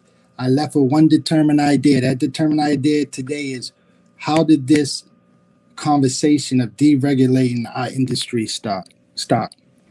I'm going to look into that, and if you have me back, I'm going to do a consensus with some of my contemporaries, some people on the board, barbers in the field, and see who benefits from this. Because as far as I'm concerned, in my state, barbers have to have 1,000 hours of training. The police only need 650. Firefighters only need 650. We pay $17,000 a year. The other two don't pay $8,000 a year. I think we have value. And I know in humanity, only 3 people touch you that aren't your loved ones: your barber, your dentist, and the doctor. So with that being said, peace, and thank you for everybody for sparking thought. I appreciate you, and I respect everybody's opinion that was said here today. Solid words. Brother Commissioner.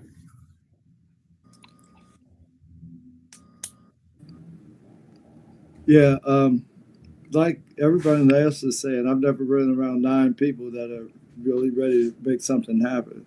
And so I can't wait to see it. Even 2 weeks from now, it's going to be great, greater than today. So God bless everybody. Amen. Peace. Solid. All right. So we have. I have again Rob Diaz. He wasn't able to come on, but his closing remark says, "We can't just talk about it. We have to be about it. A goal written down is nothing but a wish. Let's get an action plan written down so that people can see it and run with it.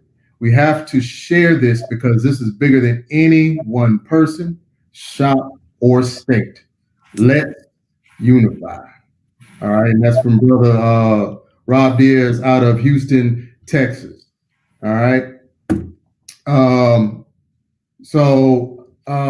Mr. Davis, any closing remarks, sir?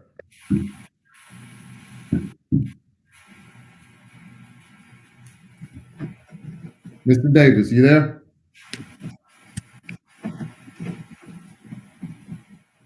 All right. Well, we'll let him chime in another time.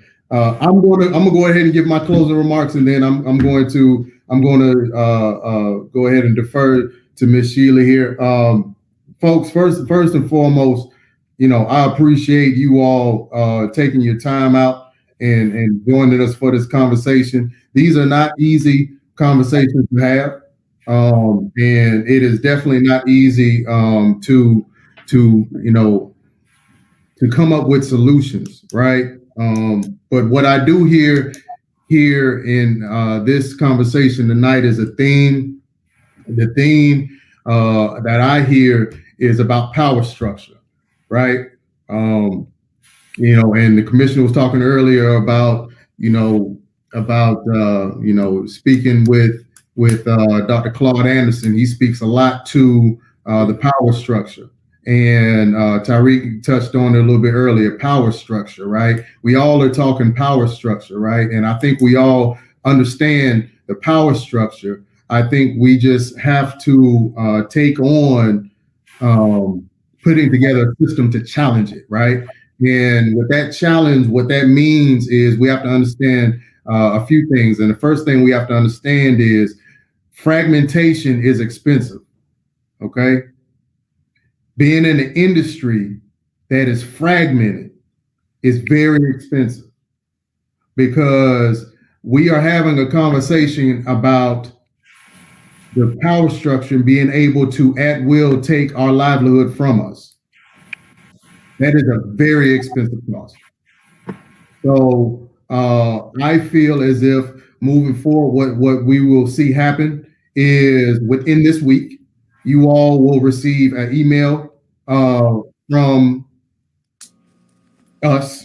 We'll figure out how we'll get it done, but you will receive an email by the end of this week about the next steps, about the next ideas and the resources that were talked about tonight. And then in that email, we will also find another date to be able to follow up, and we will rinse and repeat. We will stay in close communication, and we will get this thing together, right? And so with that being said, I deflect to Ms. Shealy. Thank you. Commissioner Chris, I'm going to find that picture of Dr. Claude Anderson and you and I, and I'm going to frame it. I'm going to send it to you. So if you would send me your email address and your address, because I'm going to find that picture, because that is, he poured a lot into you and I both in that moment. We Right. lost. Is this the same picture? Mm-hmm. Do you and I have the same picture? Yes, I'm going to make sure. Okay. If you send me your information, I'm going to make sure you get. Doctor. Because they took it. They took it of us. Yeah, that's right. Yeah. Okay. I have it. I'm going to find it for you. So again, I want to thank you, Darryl, for giving us an opportunity tonight to, have this dialogue about deregulation. This industry is my heart. My heart. This industry gave me an opportunity to raise my children, I was a single mom, but to be the best mom I could be, and provide for my kids and still have the flexibility in doing something that I absolutely love. This industry, to most of us that are, practicing professionals, this is our heart and our soul. So it's not surprising to me that the barbers now are rising up. I'm excited because I know, the barbers, y'all started this. This industry started from you, from barbers, and you're going to end this fight. You're going to stop the deregulation that's attacking us. You're going to stop these legislators from making laws and making excuses and making decisions for us. We're going to put a stop to that. We're going to get into the trenches. We're going to mobilize. We're going to organize. We're going to galvanize. We're going to work together, and we're going to be a force to be reckoned with, because at one point in our industry, we were that. Our organization just finished reading a book called Beauty Shop Politics. If you haven't read it, you got to pick it up. Beauty Shop Politics by Tiffany M. Gill. It talks about who we were, the integrity that was in this industry, who we were, and to see where we are now. We got a fight on our hands, but it is a fight that we can win, again, if we mobilize, organize, and galvanize. So thank you again for this opportunity, Darryl.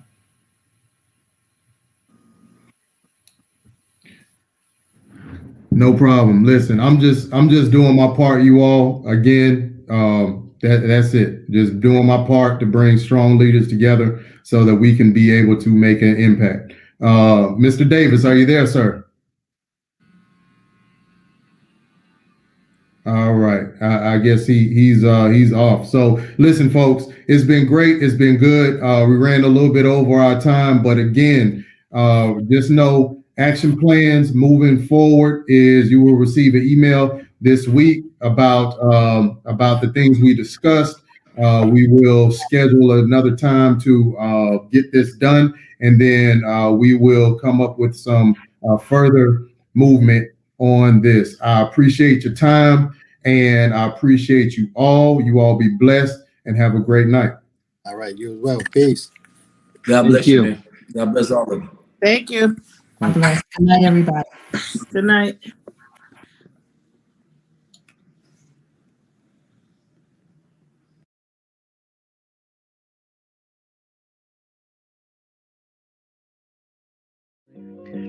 I feel like it's a looming question mark. What's the new business model?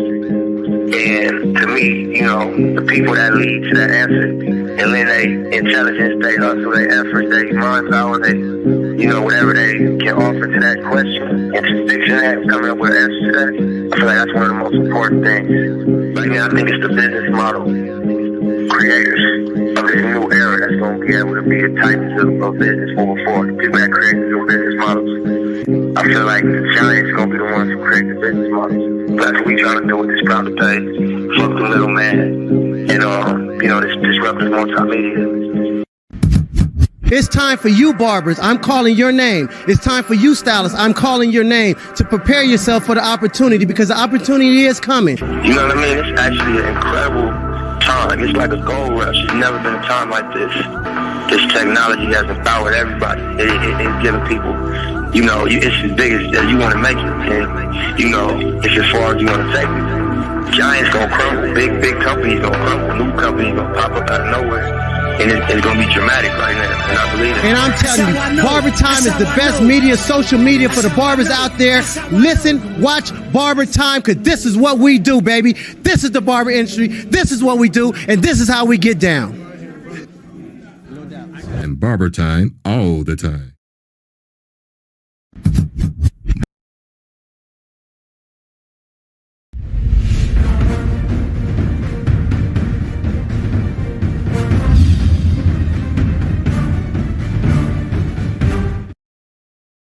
Joey. I'm hearing you the hottest barber in Philly, man. A little something like that. Let's do it, man.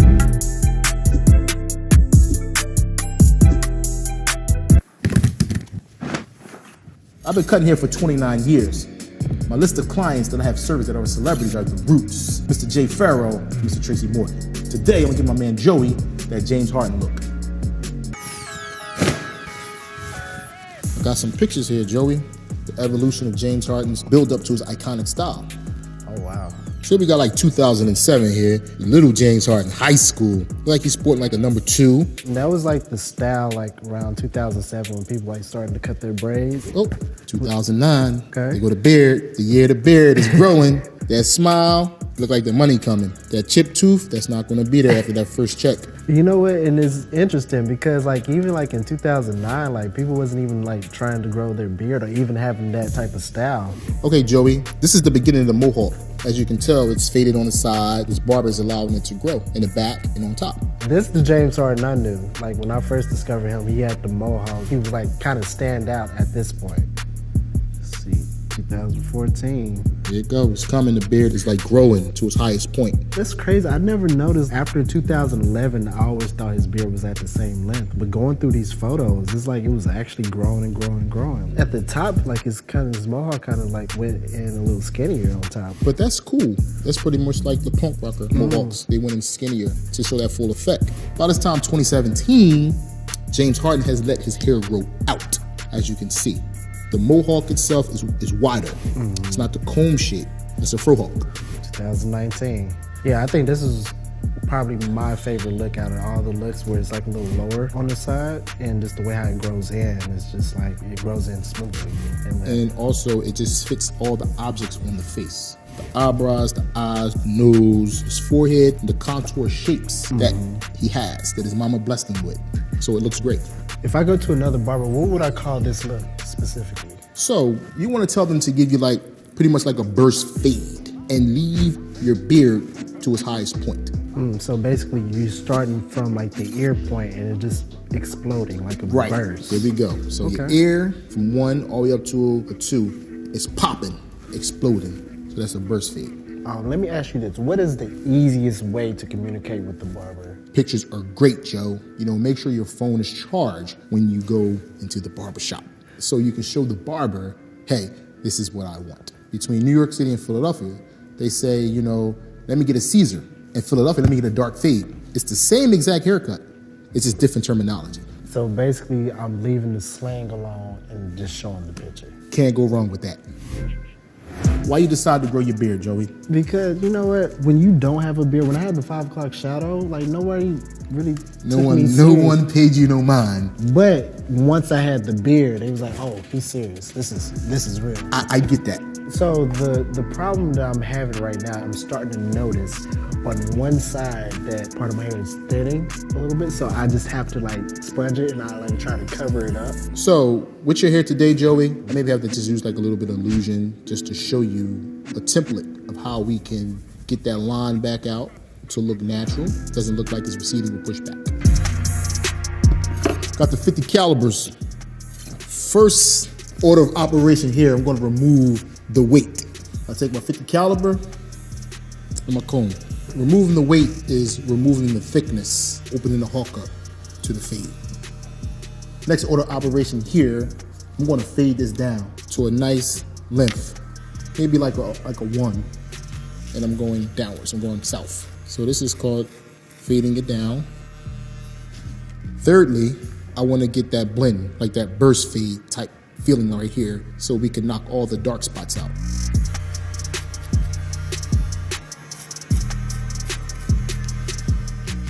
So James Harden's mohawk is full right here. So I'm not gonna touch nothing right here at all because I want it to grow wide. The next order operation that I really like, gonna get some shears. Thinning shears. So I wanna just go like the first line and just trim the split ends on the hawk. Once I got my right side done, this is gonna be my template for my left side. So now I'm on my left side, same order operation here. Got my bush comb, got my 50 caliber clipper. So let me ask you something. What inspired you to be a barber? What got me into barbering is, just growing up in Philadelphia, late 80s, early 90s, there was a lot of, gun violence. And there was a lot of drugs and, negativity going on, in our neighborhoods. And the barbershop was a safe haven for a lot of us. It taught us how to be, good young men, handle yourself in the streets. In my barbershop, I played that role. A mentor, a big brother, a father figure, someone for somebody else to look up to in real time. What I mean by real time, every single day. So my next step here, I just want to add some moisture to his hair. I got something special, be right back. I call this one here my portable shampoo bowl. See the fine mist just shoot out? So I need some dampness here, going in a circular motion. So I got a water and astringent mixed in one to clean his scalp and open up his pores. So I need to add some product to his hair. So I got some lock and twist gel. You don't even need that much, it's like a fingertip. Kind of like want to get it all up in there. The lock and twist gel helps give it body. Woo, we looking good. Now I got my blow dryer here. I'm going to turn it on its highest capacity so I can dry the hair up.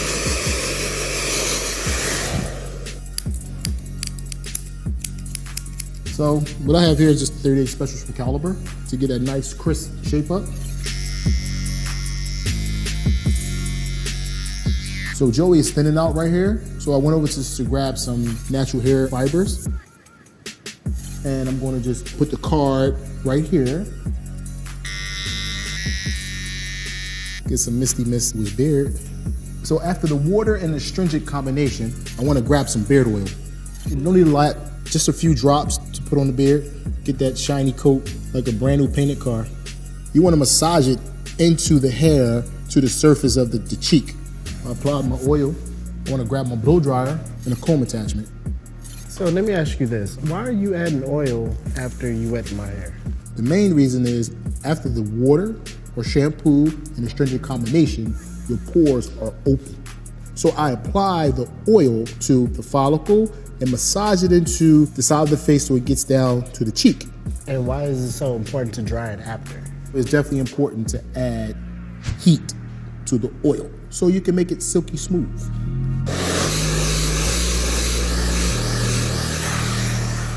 So we got the feather razor, Joey. Okay. Just pretty much just still, then give you a natural, fresh arch shape up. That's gonna be really clean. That's what I'm talking about. Let's do it.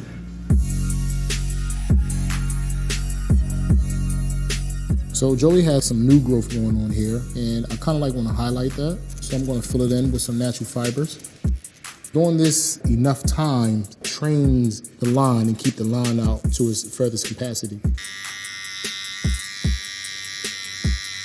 The last step is what I truly like, is sculpting. So, I grab my favorite racket that I like. It's plastic, easy to maintain and take care of, and it's sanitary. So twisting in a circular motion is locking the mohawk.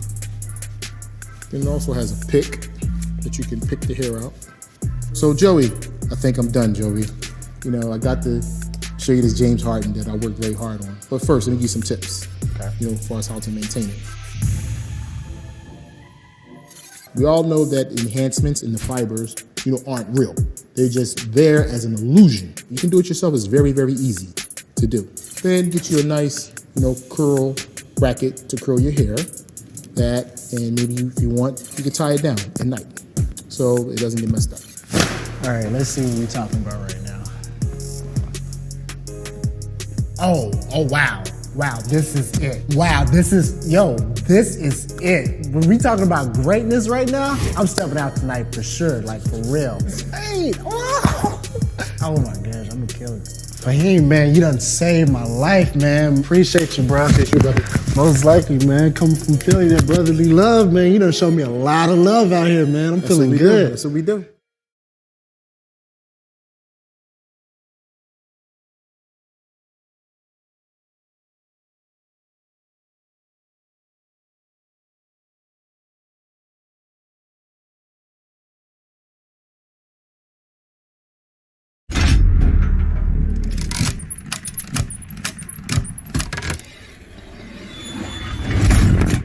What's up? It's your girl, Lord Jew. Check out my EP, Boss Talk, out right now. Barber time all the time. You know what time it is. Let's go. You would not be jumping the line for $50. Not in New York, right? No, sir. Not in New York, not in Philadelphia, not nowhere. What'd you say, 500? 500, you making jump somebody's spot. Hello, customers, and welcome back to my shop. If this is your first time here, thank you for finally joining us. My name is Fahim Alexander, and I'm a professional barber from South Philadelphia. On today's episode, we will be replicating an iconic look worn by the pop star Drake. This haircut is another modern classic, a skin fade Caesar with a hook part on the top left side. We're going to be joined today by the smooth, cool brother, Matrell, and he's going to be letting us smash his hair. Come on in, Matrell. Hey, what's good, my brother? My brother. Woo! Have a seat, dude. Yes, sir. Man, you're tall, man. Did you play basketball in your time? Of course, man. Of course. Got to represent. Shout out to the 205. The 205. Yes, That's Alabama. Sir. Birmingham. Get out of here. That's where my roots start at. So, do you like Drake? Yeah, I like Drake. I thought, or I should think that, you look pretty cool. You have a nice canvas that I really like. Oh, man. And I kind of like want to work on. Maybe give you that tapered haircut there. We cut some off the top. We give you that smooth part. I really like the part that he has, particularly, the swirl. I don't know what you call it, but it's like, you just know it's I know what you want. Right. But in Philadelphia, we call it the hook part. The hook. Or the Nas part. Nas had that part first in the 90s. So Drake has wore a couple variations of this haircut through the years. Check it out, man. So we looking at a dark Caesar hair with waves, more like a 2-inch on top.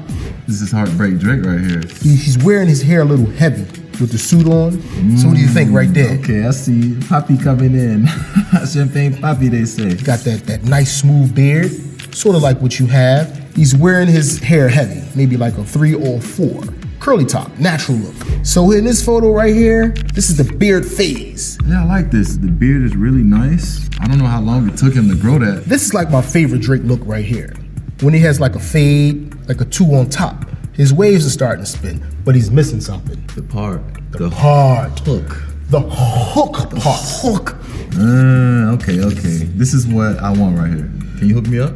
I sure can. This is the Kiki Says you're never gonna leave me beside in the parking lot down the street. with my cheese twists. Oh man, my Cheetos. So we're gonna get this rolling. Let's go. Got my 357 from Caliber, my Kobe edition. I hope you know what you're doing. So we're gonna start on the right side of his head. So I'm working my way around the back area. You starting that fade. This is my canvas. You know, I need top of the cranium. So at least like the tip of the ear. This is gonna be my work area. So just make sure we clean all the way around the board. When doing this particular cut, it's very important to make an even guideline. The next step that I want to do is start trimming some of this hair off. I didn't quite use a guard yet because I need to cut a level off so I can start to see which direction that the hair goes. Why do you think the barbershop became a place where, you know, people could talk about anything? You have all walks of life that come into the barbershop. All different men that share different experiences in life. So you can relate some you can't relate, but it's just different people that just experience a whole lot of different levels in life. Some of the best business goes on in the barbershop. Some of the best business you don't need to know as well. Yeah. So I think I got it down to where I need it at. He goes forward. It's curly right now, like pretty much like natural, but you can see like the wave pattern moving forward. Got a 2-guard to put on there. This feels strange right here, man. I haven't had this much hair cut off in a long time. Man, you got spiders in your head. Don't let them bite you. I'll let you look at it. You may want to take it a little lower depending on how fast you want to come back to the barbershop. How low? Your low? You can get low as mine. Now, if you go my low, that means you got to worry about the flies landing on your head and scratching his knees. I think I'm starting to feel like Drake now, you know? Kiki, where she's at? Kiki! Kiki! Oh, you heard that? Like the vocals coming in. So I wanted to drop down a little lower, so I went ahead and got a smaller guard. So I get that perfect length. Yep, that's it. That's the length I'm going to keep it. Your clipper extension is on your clipper, where there's a lever on the sides, adjustable. This is like for like lower haircuts. When you're cutting lower like skin tapers and fades, use the extension. But once you start going into taking down or fading into a bulk, you want to use a guard for safety. How do you feel about unloyal clients? Sometimes, you know, you might get a customer that may go to another barber. How do you feel about those? I mean, honestly, like where I'm at right now in my career, it doesn't bother me. It makes room for like new clients that can never get my chair. So I used all my guards that I'm going to use. So I'm going to just turn the level all the way up so I can start to knock the guideline out. Just picking at it is what you want to do. You don't want to go up to make any new guidelines. How are we looking so far? Oh, we're looking great. We're right on time, right on schedule. So right now I've been cutting hair for so long. So it's like I don't even have to look at the clipper or anything like that. I was like wondering, you showed me no mirror yet. It's kind of natural. It's kind of natural to me now. Like the clipper just talks to me. I'm just so glad to get a haircut finally. I'm gonna charge you. Don't think you're getting a free haircut to hit. Yeah, that's pretty cool. What's my man to play for the Indiana Pacers? You look just like him. Oh man. You know what I'm talking about too. Which one? That's the question. You look just like Danny Granger? Danny Granger. Oh my goodness. We can pull the picture up, Danny Granger. Pull the picture up. Danny Granger. That's exactly who you look like. That's something. Everybody has a twin. True. Everybody has a twin in this world.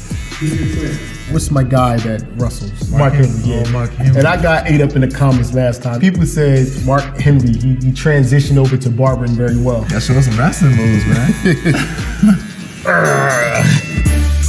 I got my Monster 99 from Caliber. Yeah, you get some detail work done with this, some sharp lines on the beard, sharp lines on the shape up. Has there ever been an unfixable hairline?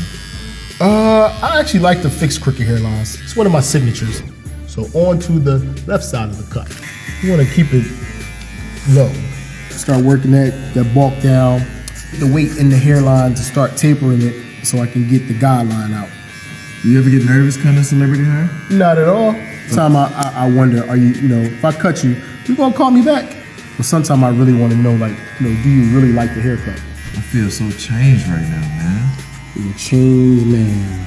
Oh, just we finished trimming the beard, shaping it up now. One of my favorite tools in the barbershop, feather razor. It's important to stress the skin when using the razor. So I'm just about all done, but I need a broom break. You gotta have a clean shop. You have a lot of hair, my man. This was my first job, sweeping the floor in the barber shop. This was the beginning, the evolution of the Father Barber. This job right here, it saves lives. Be honest with you, when you hire a young man or you hire a young lady that wants to do barbering, this is sort of like their first job. I take pride in this job. I think I'm ready to cut this part in. I'm gonna get another pair of clippers. Just the blade just wasn't thin enough to give me a crisp line, that's all. I got my pink glosser from Luster. It's oil sheen. Is hair dry? The oil takes away the dryness of the hair. All right, I'm ready, man. Spin it around.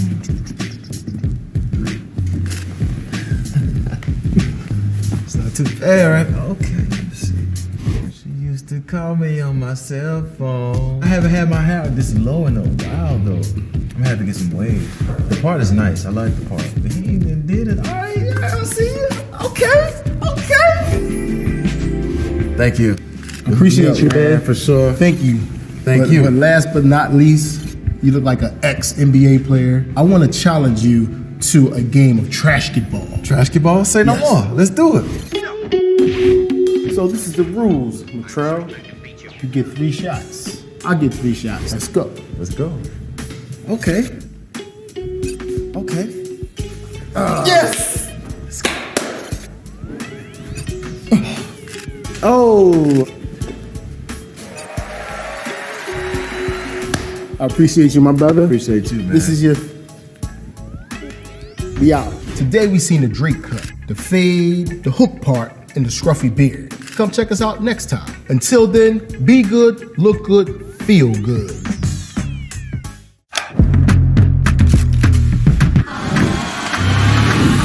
Inside the lives of athletes like me.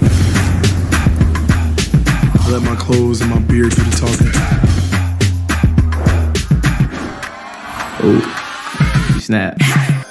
I'm just gonna be real with you. They're going to have professional hockey players shoot a slap shot at me. I don't think that's a good idea. Let's see how it goes with the wiffle ball. Ow, I got him!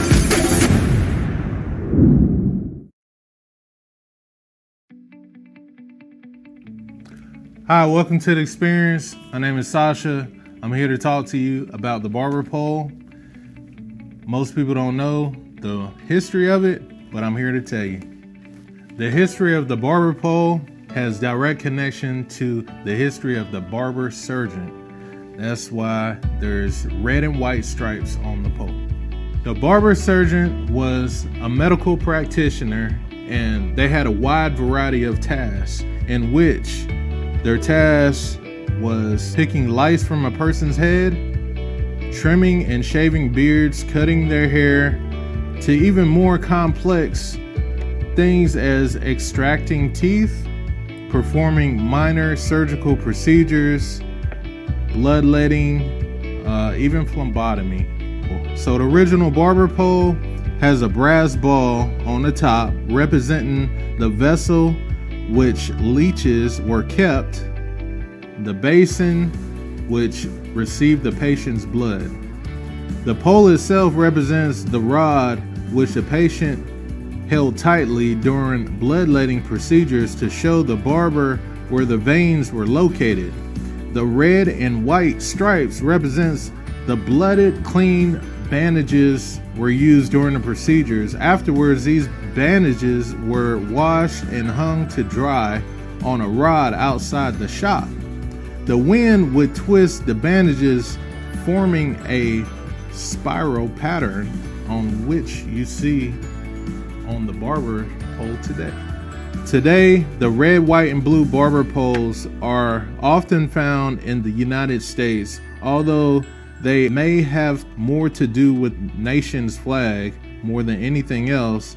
Some interpretations are that the red represents the artery of blood, the blue represents the veins, and the white represents the bandages. Spinning on the barber poles are meant to move in a direction that makes the blood appear as if it's flowing downwards in the body.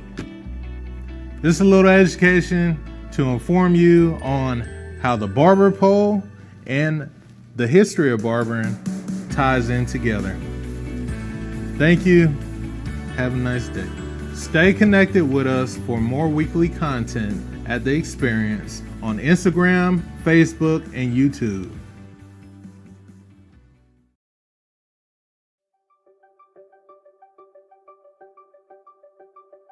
Good day, everyone. My name is Hossein Kasmai, CEO and founder of Franchise Creator. Today, we're highlighting one of our clients, a barbershop in the health and beauty industry.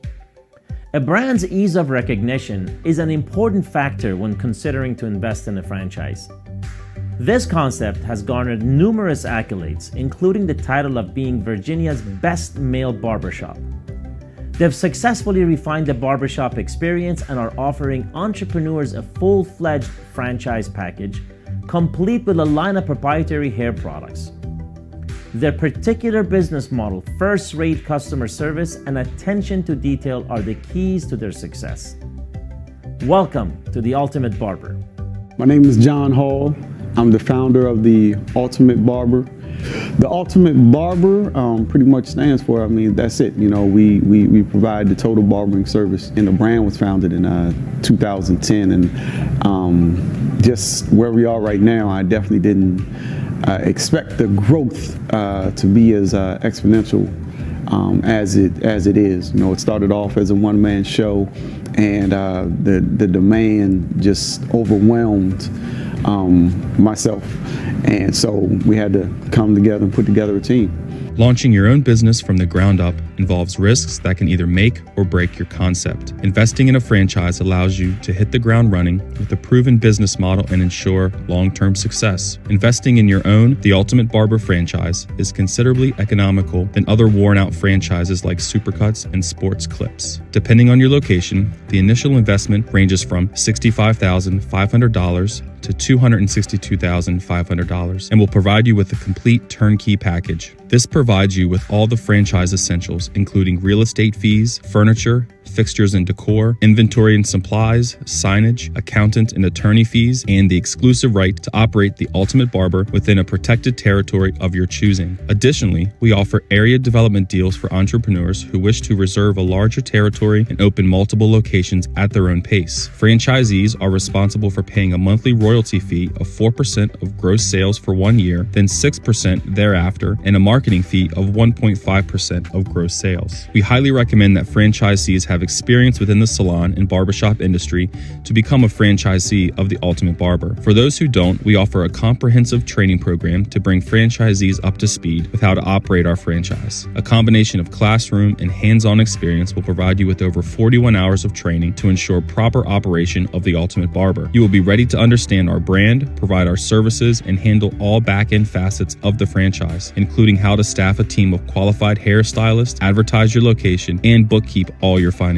The barber industry is one of the most durable in the economy. Hair is always growing and people always need to have a cut. In 2018, the U.S. barber industry collected over $4 billion in combined revenue and is projected to experience a cost over gross revenue of 1.8% over the next 5 years. On average, people spend $30 for a haircut, meaning there is potential for high profit margins within a low overhead concept. Because of our commitment to world-class quality, The Ultimate Barber is the best barbershop franchise on the market. We have a very diverse clientele. Our motto is, if you can grow it, we can cut it.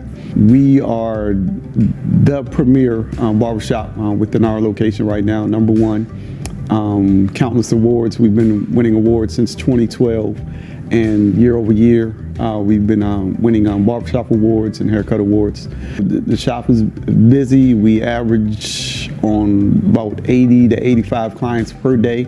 Heavier days as far as towards the weekend, where we're doing about 160, 170 clients. Anyone that is definitely interested in, owning an Ultimate Barber franchise, our training program is pretty much like no other. You have a strong team behind you, and our biggest goal is for your success. Your success is our success. To find more information about this fantastic opportunity, please visit their website at theultimatebarber.com or our website at franchisecreator.com, or simply email us at info@franchisecreator.com. Thank you.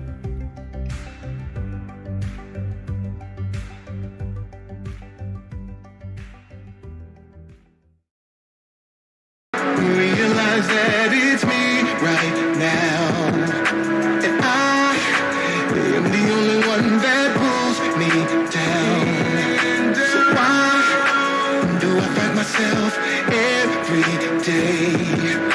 I realize it's me, it's only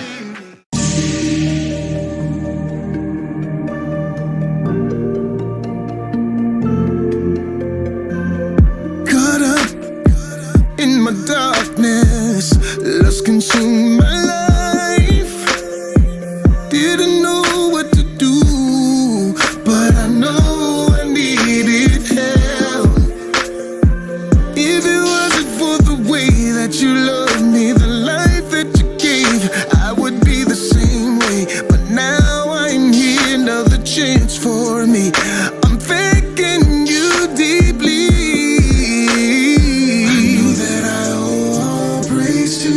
I'm new, brand new, because I changed. Your mercy, your grace, your peace, your will is my way. I changed. Your mercy, your grace, your will, your way is my way. I changed. Your love for me, it set me free. I can see. I changed. Your love for me has set me free right now. Was bound, now I'm free. No more chains on me. Revelation of your word. Now I know the power in me. If it wasn't for your strength, I'd be weak. If it wasn't for your sight, couldn't see. I was lost, but now I'm found, and I owe it all to thee. Everything from you, I do. I know that your love has pulled me through. I'm thanking you because I changed. Your mercy, your grace, your peace, your will is my way. I changed. Your mercy, your grace, your will, your way is my way. I've changed. Your love for me, it set me free. I can see. I changed. Your love for me has set me free right now.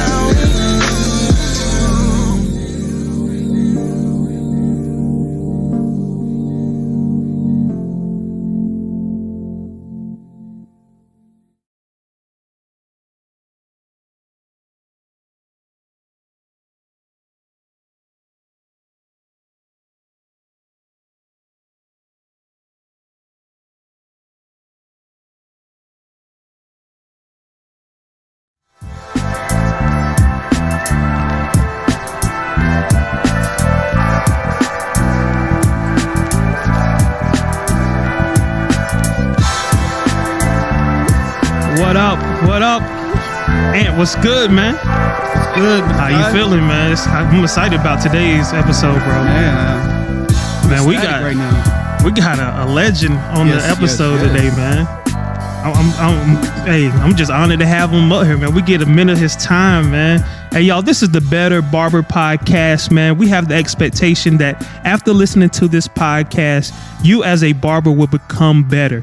And once you become better, man, you will definitely make the community around you better, man. Ain't that right, Ant? That's what it's about, man. Ant, talk to me, man. When it comes to like some premium products, man, what products in the barber industry stand out to you, man? Like something that you like to use, man daily too. Like ain't nothing like that sweet Jamila. Come on, man. Man. Come on now. That's what talk to me now. You know, I just cut my hair off, so like in March, I think it was. You know what I'm saying? And so I'm back in this little the wave game. You know what I'm saying? So I've been using that Sweet Jamila. You know what I'm saying? And that's on fire, bro. And it's like when you use the Sweet Jamila, you automatically become Diddy, right? Like, you know, you just what? Take that, take that. You know what I'm saying? So yeah, that's a great product. And the Blue Water is another great product, man. And what's dope about Exotics products, man, if y'all don't know, Sweet Jamila and Blue Water is an Exotics product. It's for barbers and sold by barbers only. Like you can't find it in Walmart, Target, anywhere. It was designed with making sure that barbers can make some extra money, man. Got that right. And if you got ashy elbows and knees, that Sweet Jamila will work too. Right.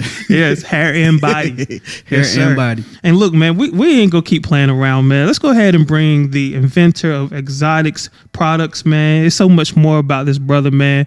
And I don't want to go in and try to give him an intro. We're gonna let him talk about himself, man. Let's bring the one and only, the legendary living legend, Mr. Curtis Smith. Curtis, what's going on, Kurt? Thank you. Thanks for having me. Yes, sir. I'm glad to be here. Man, I'm so here. I mean, you know, the barber community. You know, we're a family at this point. Absolutely. You know, Reg? Yes, sir. When we first started on this new barber revolution that we started, it was quiet. It was really quiet. You know, and to see it grow to the point where it's at now, it's crazy because, you know, you got guys that's making big money right now in the game, and it all started with the spark that we set off. So I feel good about that. Absolutely, man. And I know a little bit about you, man. And I remember the first time I ever heard about you was Bronner Brothers Hair Show. You were doing the Barbers Roundtable at Justin's, right? Right. Yes, Justin's. Yeah, that was crazy. And you got a crazy story about being there, right? Yeah, I do. Yeah, I actually remember when Kurt first started. Come on now. Very first started. Like his booth was beside ours. Nice. So I remember when he first started. I actually still got the picture me and Kurt took. You know what I'm saying? I can remember when I got on. You know what I'm saying? But yeah, the story you was talking about was when Jeezy was there. And I think it was like Thug Motivation 101. And Kurt just had finished the round table, and Jeezy and his A&R was coming in to do, I guess, promotion for or strategy for the CD or whatever. Yeah. And I was standing outside by where the what you call them guys that the valets. Valet, yeah. So I seen this white 911 pull up halfway in the parking lot, and this guy jumps out and like, yo, man, park this mug, man. It's like, who is this dude? And it was Jeezy. I was like, oh, man, that's crazy. That's crazy, man. Year one, Kurt got stars coming out, man. Right. Very first one, stars coming out, man. That's amazing, man. Kurt, man, what inspired you to do that Barbers Roundtable, man? That was huge. Okay, well, here's my thing, right? You go to these shows, and you see all of these barbers come together, and they all come together to do what? To congregate and talk about product. What, congregate? No. We congregate to talk about how we can build. Right. Okay. You have, like, for example, you know, let me use an example of your church system, right? In church, people come together and they congregate and they talk about, you know, worship and so forth, right? In certain churches, right? Let's just say, like, in certain churches, and I don't want to put anybody out there. In certain churches, they come together, they congregate and talk about worship and, you know, family and so forth, right? And then in certain other churches, they come together and they talk about worship, but after they're finished talking about worship, they get together and talk about finances and how can we own and how can we build as a community, right? Right. And when you look at those other communities in those other churches, you realize they have a lot more success. We have a lot more worship. They have a lot more success. Okay. The reason why is because of the meetings that they have after the church is over. Right. So when we go and we do a hair show and we show up to a hair show and we decide that we're going to go in there and talk about hair and so forth, but we don't gather up to talk about growth, then how do we grow as a community? We're just going to be consumers, right? Right. Okay. So in order to own, you have to build, right? Correct. So how do we build if we're not having the same conversation? Absolutely. Okay. So the only way I figured that us as a community could build was to bring us together in a room and get to know each other. Yep. Because first you got to know who you're dealing with before you start doing business with people. Mm-hmm. That's how I always felt. You know, coming from New York, coming from the Bronx, where, you know, there's not a lot of contracts moving around. It's just your word is your bond. That's all you have. Right? So when you pull a group of people together and you have a common understanding, there's no need for contracts. Now we just have to move as a unit. So I figured that would be the best way for us to move as a unit, was to pull everybody together and do a dinner where everybody could get their voices heard, and we can hear people's stories, and we can give awards, and we can. And by the way, I want to give a thank you to Gerald Render from the Bronner family, because without him, I would have never done the Barbers Roundtable, to be honest. And you know, he came to me and said, "Hey, you know, we need to do something for the celebrity barbers. We need to do an event that celebrates the celebrity barbers and give them awards for their accomplishments." I said, "Okay, I like that. I like that." You know, and he said, "Well, you know who the celebrity barbers are, and you running that." So I said, "That's cool." And I said, "How about we remix it, and why don't we make the regular barbers the celebrities? Why don't we put them on stage and make them the celebrities and create our own celebrity barbers? Why does it have to be that because someone cut somebody famous that makes them a celebrity barber? No." I feel like if you stand out in your community in any type of way for the good, you're a celebrity already. Absolutely. When you walk in the room and barbers know who you are, you're a celebrity already. And it doesn't have anything to do with who you cut. It has something to do with what you do for this community. Right. Whether it be you educate, whether it be you motivate, whatever. You know, and everybody has a function. Everybody has a purpose. You know, you look at different barbers and different people that are branching off doing different things. They all have a purpose. Absolutely. Let me ask, Kurt, when did you get started? Like what age, where, how did you get started cutting hair? So fast. So how did I get started? When did I get started? So I officially, you know, to me, my personal opinion on when I got started was when I was 13, when I first did my first haircut. Nice. Because at that point, I never stopped. Nice. I did one, then it turned into two, then it turned into three. Then before you knew it, I was cutting my whole neighborhood, 13 years old. In the Bronx? So I wasn't in the Bronx. Nice. So I wasn't even in high school yet. I was in 8th grade. And I feel like most great barbers start at 13. The ones I know anyway. Most of them start at a really young age. Absolutely. So, you know, so I picked up a pair of clippers because as a kid, you know, there was one barbershop on my block. And I remember I went to this barbershop and then before that, to tell you the truth, I don't remember getting a lot of haircuts. I don't know why, but I just don't. But I just remember this haircut because I went to this barbershop on my block and these guys gave me a bowl, like the front, the round front, man. Like we call it the moonshine. Yo, Kurt, that's how I started. My mom was giving me that joint. I'm still traumatized. You see, I can't talk about it without getting a little worked up. Like these dudes gave me like the round front. It was just jacked up. So I said, okay. So my father said, look, I'll give you a nice haircut. I said, all right, cool. Mind you now, I cannot remember getting haircuts before that. Don't ask me why, right? My father gave me a haircut. I was 12 years old. He cut my hair with a pair of scissors and he cut my hair with a Bic, shaped me up with a Bic. You already know where that's going. So yeah, so that was terrible. So I got to school, you know, it was jokes, you know what I'm saying? You're in the Bronx. The Bronx is the worst place to ever be if you're a kid with a bad haircut. I'm gonna tell you that right now. The worst place because no one pulls any punches. They'll see you from down the block and start with the jokes from down the block. And they're not gonna keep the jokes low. They're gonna say it loud so everybody can hear. So, you know, and then you the joke for the next until you fix that haircut. So I had jokes. I had getting bumps around the hairline and stuff from, you know, from the shaver. It was just terrible, man. And it was just like, that was a moment for me where it was just like, my pops did me a favor by doing that haircut. Like, he made me figure it out. Yeah. So I figured it out. And I cut my own hair. And, you know, did it with the scissors like my pops, you know? and just to be reminded, man, you are Jamaican, right? Yes. Oh yes. yeah. Definitely, right. So I cut my hair, and I thought I did a good job, right? Yeah. And I had just been lucky enough to acquire my first girlfriend, right? Uh-huh. My first real, like, she's my girl kind of girlfriend, right? So anyway, I'm going to see her because, we have to sneak up the fire escape because, like, back in the day, she wasn't allowed to have no company. We was only 12. So her parents used to go out. I used to go up the fire escape, and, we would kick it. Like, I'd be on the fire escape and she'd be kicking it with me through the window. You know what I'm saying?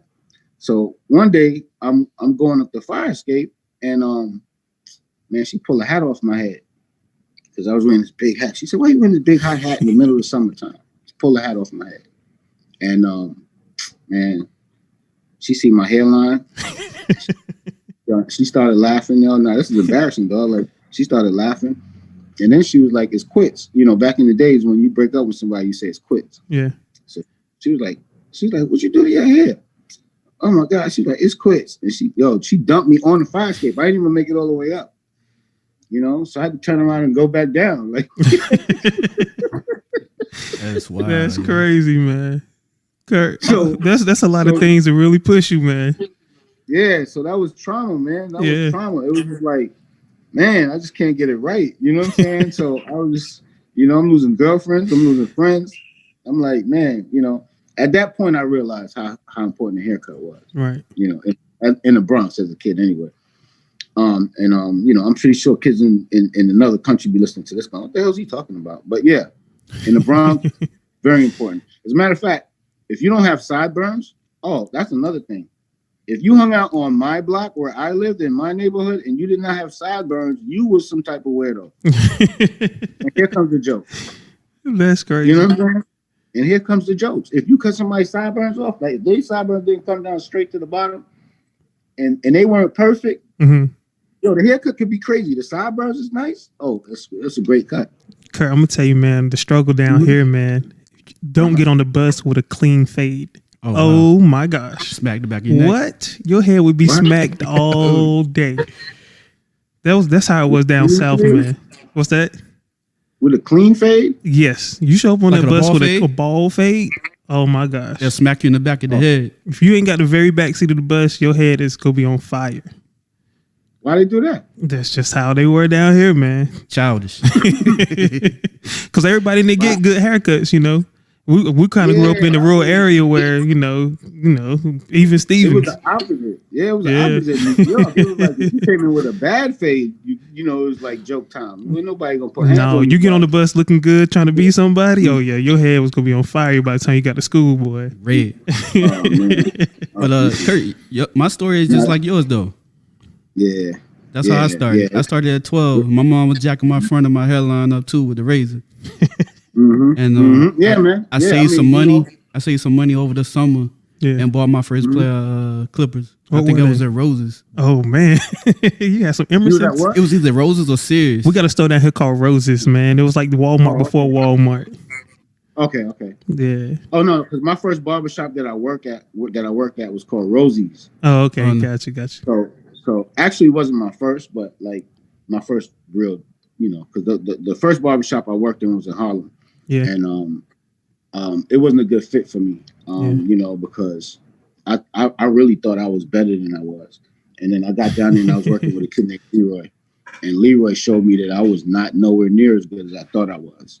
But in the Bronx, I was the man. You know what I'm saying? Yeah. So I was like killing it in the Bronx. Like my cuts was fire, but I wasn't really versed with like chemical blowouts and stuff like that. And Ain't that's when those things were big. Ain't that dope, man? Where you can get around people that can elevate you. That's way better. Like you can be the best on your team and be trash in the world. It's great to be around people that can definitely show you where you are and help elevate you.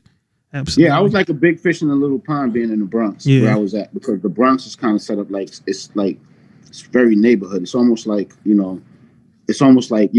only hang out with people from our block, and they only hang out with people from their block. And sometimes we'll hang out together, but we really only hang out with you know what I mean? That kind of thing. So it's kind of like in Harlem, it's kind of like you roll up, you pass through 142nd, all the guys on 140. Everybody's just kind of like more cool, more unity. You know what I'm saying? Yeah.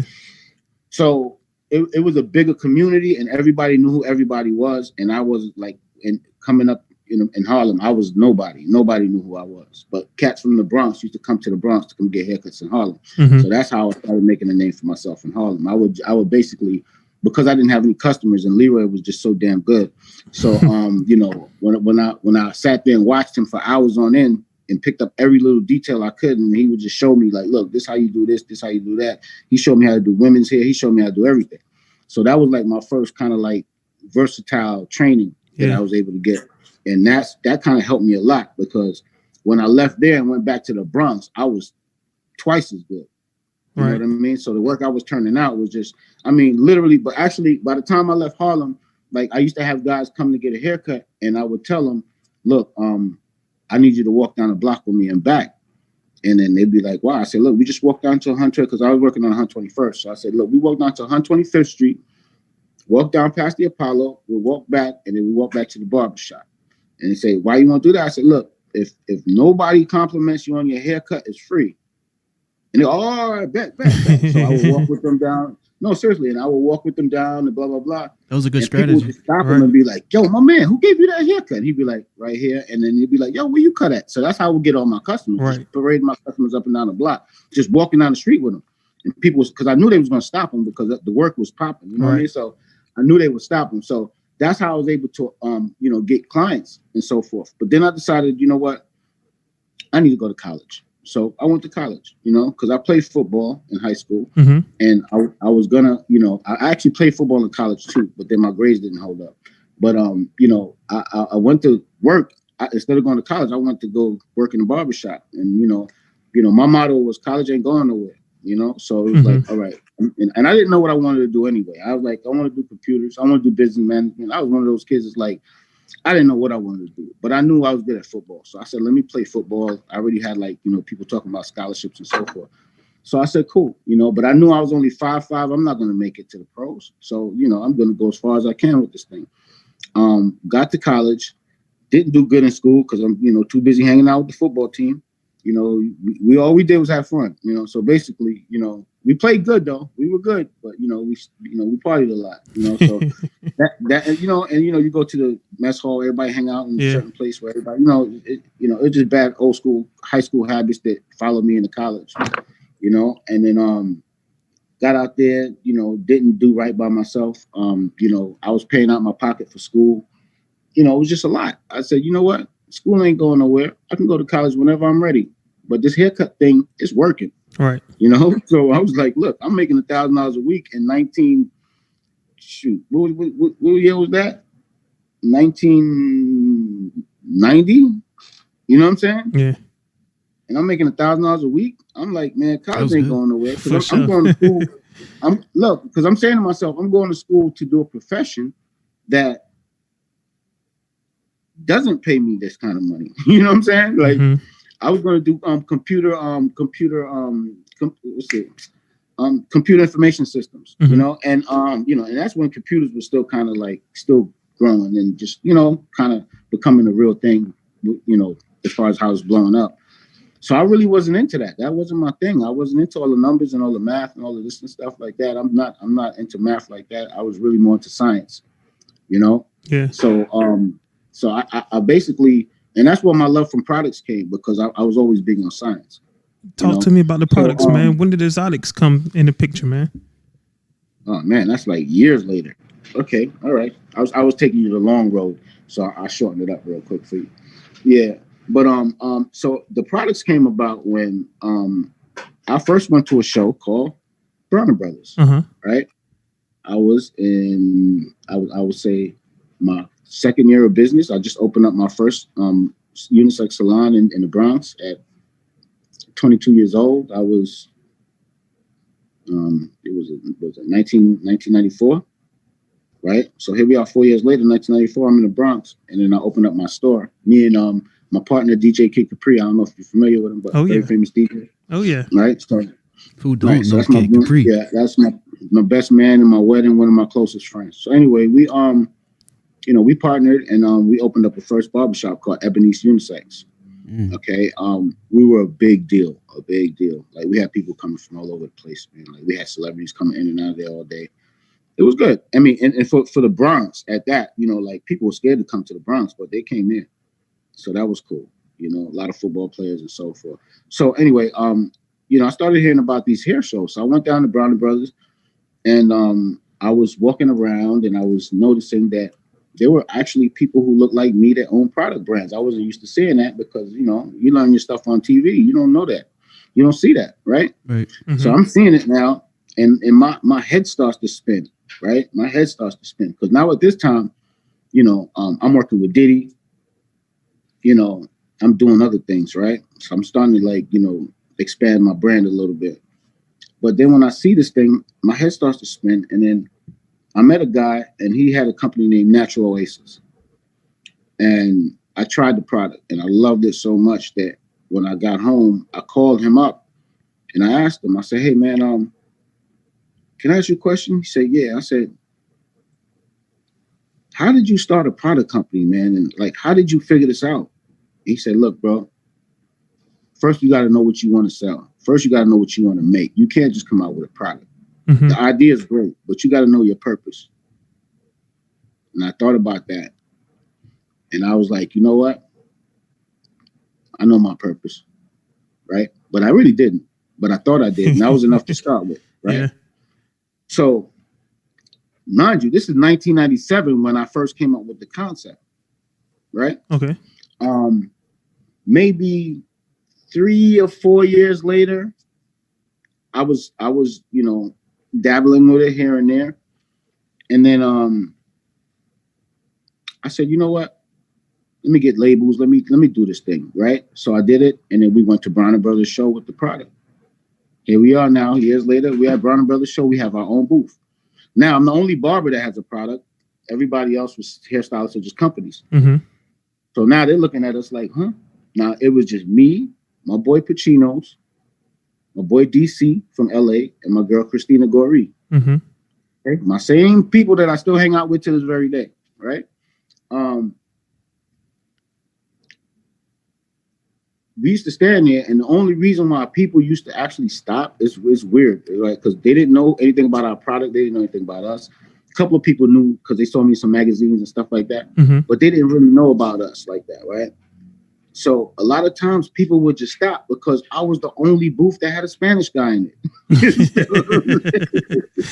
I swear to God, you could ask them. You could ask Pacino. They would stop and be like, hey, are you a rapper? Are you a celebrity? Because he was standing, you know, you have his shades on and stuff, and he had a little outfit, you know, he always wore dress fresh. You know what I mean? And he'd just be standing there like, you know, and he's the whole time he's there like, yo, this is crazy. You know what I mean? We both like, this is crazy, you know? And he would help me sell the products. And, you know, people come over and we talk about the product and, you know, and then eventually next year, DC started coming. DC came out and Christina would pop in and out, but she couldn't stay because she was working for Wall. So she had to like just come when she could and just like show us some love and then break out. You know what I'm saying? Mm-hmm. You know, I love her for that, you know, because she was the one that was always hooking us up with free booths. You know what I mean? So we never paid for the booth because Christina was one of us, and she used to have her own booth, but she didn't have time to work it. So she'd be like, hey, Curtis, you could go ahead and take that. That's how we really started doing that, right? That's how Team Exotics was formed. Team Exotics was formed with those 3 people. That was the first 3 members of the team, you know? And then from there, we said, okay, we're going to call this Team Exotics. And then we brought Jesse Lima. Mm-hmm. Jesse Lima came on. And then we brought in Keelan. And then we brought in this one and that one and Natalie and none of that. Now it's 35 of us. It was so including crazy. Including yourself, right? As he talking, I remember it, like everything so vividly when it happened. Like I remember when he first started. I remember even Pacino when he first started and when he released that first barber app. Like that, it was so crazy, that whole wave. Like, and I remember Jesse Lima, all of them, man. It was crazy. I remember first time I ever seen a Jesse Lima haircut, it was the koi fish. That thing was amazing. It was crazy, yeah. Listen, let me tell you something. Some people don't get enough credit for what they've done for the barber industry, okay? And some people will never really know who really did what for this barber industry. You know what I'm saying? All of these guys that you see getting Insta fame right now, that's beautiful, but honestly, they really don't even know why they're able to pull this off. Who made that platform for them? You know what I'm saying? Yeah, they don't even know really what really happened, you know? I mean, I can go down the line. There's certain people, like, I'm gonna tell you right now. Marvelous Marv. Mm-hmm. Okay. Eric Cheeks. Mm-hmm. Okay. Those two guys right there take the credit for all those designs that people's putting in their heads right now. All in portraits. They started the portrait. Designs been happening forever. Mm-hmm. But the portraits, they put those portraits on the map. Yeah, when Marvelous Marv came through for Major League, man, that joint was fire, bro. He was killing it. Mm-hmm. I remember Cheek first. Yeah, I didn't see Marvelous Marv first. I saw Cheek first. Right. Yeah, Cheeks is the one that took it to like a more popular level. Right. Yeah, especially in the Andes battle. Yeah, he perfected that joint. Yeah. So like those guys are the reasons why you have the Rob the Originals and the Joe Barbers. Mm-hmm. You know what I'm saying? And all of these, the Kenny Duncans and all of these guys, because those guys opened it up for these guys to be able to do these fly portraits. They opened up the mind like that. Right. You know, another good barber that didn't get a lot of credit was Radamez Perez. Right. Okay. Radamez was a revolutionary barber. Okay. He did stuff that barbers didn't do when it came to designs. He did that scary face and he opened up the whole landscape with that. You know? Then you got guys like the guy from LA. Oh man, he's a little crazy, but he's dope with the designs. What's his name? Jeremy Knott. He's another one. You know, nice. Another one. Amit Corso. Yep. That's another one. I remember that Okay. too. Amit brought another angle to the design game. A lot of these guys, they don't get credit for what they did. Right. You know what I'm saying? Mark the Barber in Florida. Right. Yeah, he killed it. Clean designs. He had a Mark nice used to wave. kill it. Yep. You understand what I'm saying? Used to kill it. You know, these guys are the guys that were, you know, first wave was the guys I mentioned first. Second wave was the guys I mentioned to the latter. Mm-hmm. Then they opened up the doors for these new guys that's coming out now that's doing their thing. You know, but they never got the credit that they deserve, you know? And then you have people that did things for the culture like Nori West. Nori West single-handedly Major League Barber. If it wasn't for Major League Barber, there would be no Team Exotics. You know what I'm saying? Like, there would be no Team Exotics. We went to the show and watched them, and we admired them so much that it made us want to start to build our own situation. Hey, man, we got to give applause for Nori, man. Let's do that, man. Yeah. Yes, sir. Appreciate it. Yes, sir. MLB, man. They definitely doing that thing too, man. Yeah. Yes, sir. You know, I mean, it's been a lot of culture vultures since then, but I'm going to be honest, everybody see money, and then they jump in the game. Right. You understand what I'm saying? But these are the guys who did it when there was no money. And Kurt, man, these are the guys that didn't do it for the money. One thing I noticed about you, man, like this conversation you having now, you have often. You're never unable to shout out other barbers and their accomplishments. You always been that guy, man. I've never heard you talk bad about another barber or try to, you know, just downgrade nobody else. But the amazing thing is you've done a lot yourself. Exactly. The accomplishments that you have done in the industry is ridiculous. Like just the amount of barbers that you help give a platform to become something. Mm-hmm. You know, and now we know how they get big headed sometimes, and they don't want to look out no more. But it's crazy that you mention it because like every time I see Kurt, mm-hmm. he's never too busy to stop to have a conversation. Right. Like he always speaks. Absolutely. Like no matter what. Absolutely. And another thing, man, the haircuts you put out. Like nobody was getting a mohawk until Diddy got a mohawk, bro. Yo, that's South of France though. Come on, man. Yeah. You know how many? Oh, we ain't finished though. You made a lot of barber sweat. hey, hold up, Reg. I ain't finished yet though. I ain't finished yet. Yeah. See, that's the stuff y'all know about. I'm gonna tell you stuff you don't know. Come on, give it to me, man. Give it to me. Okay, all right. So back in the day, right?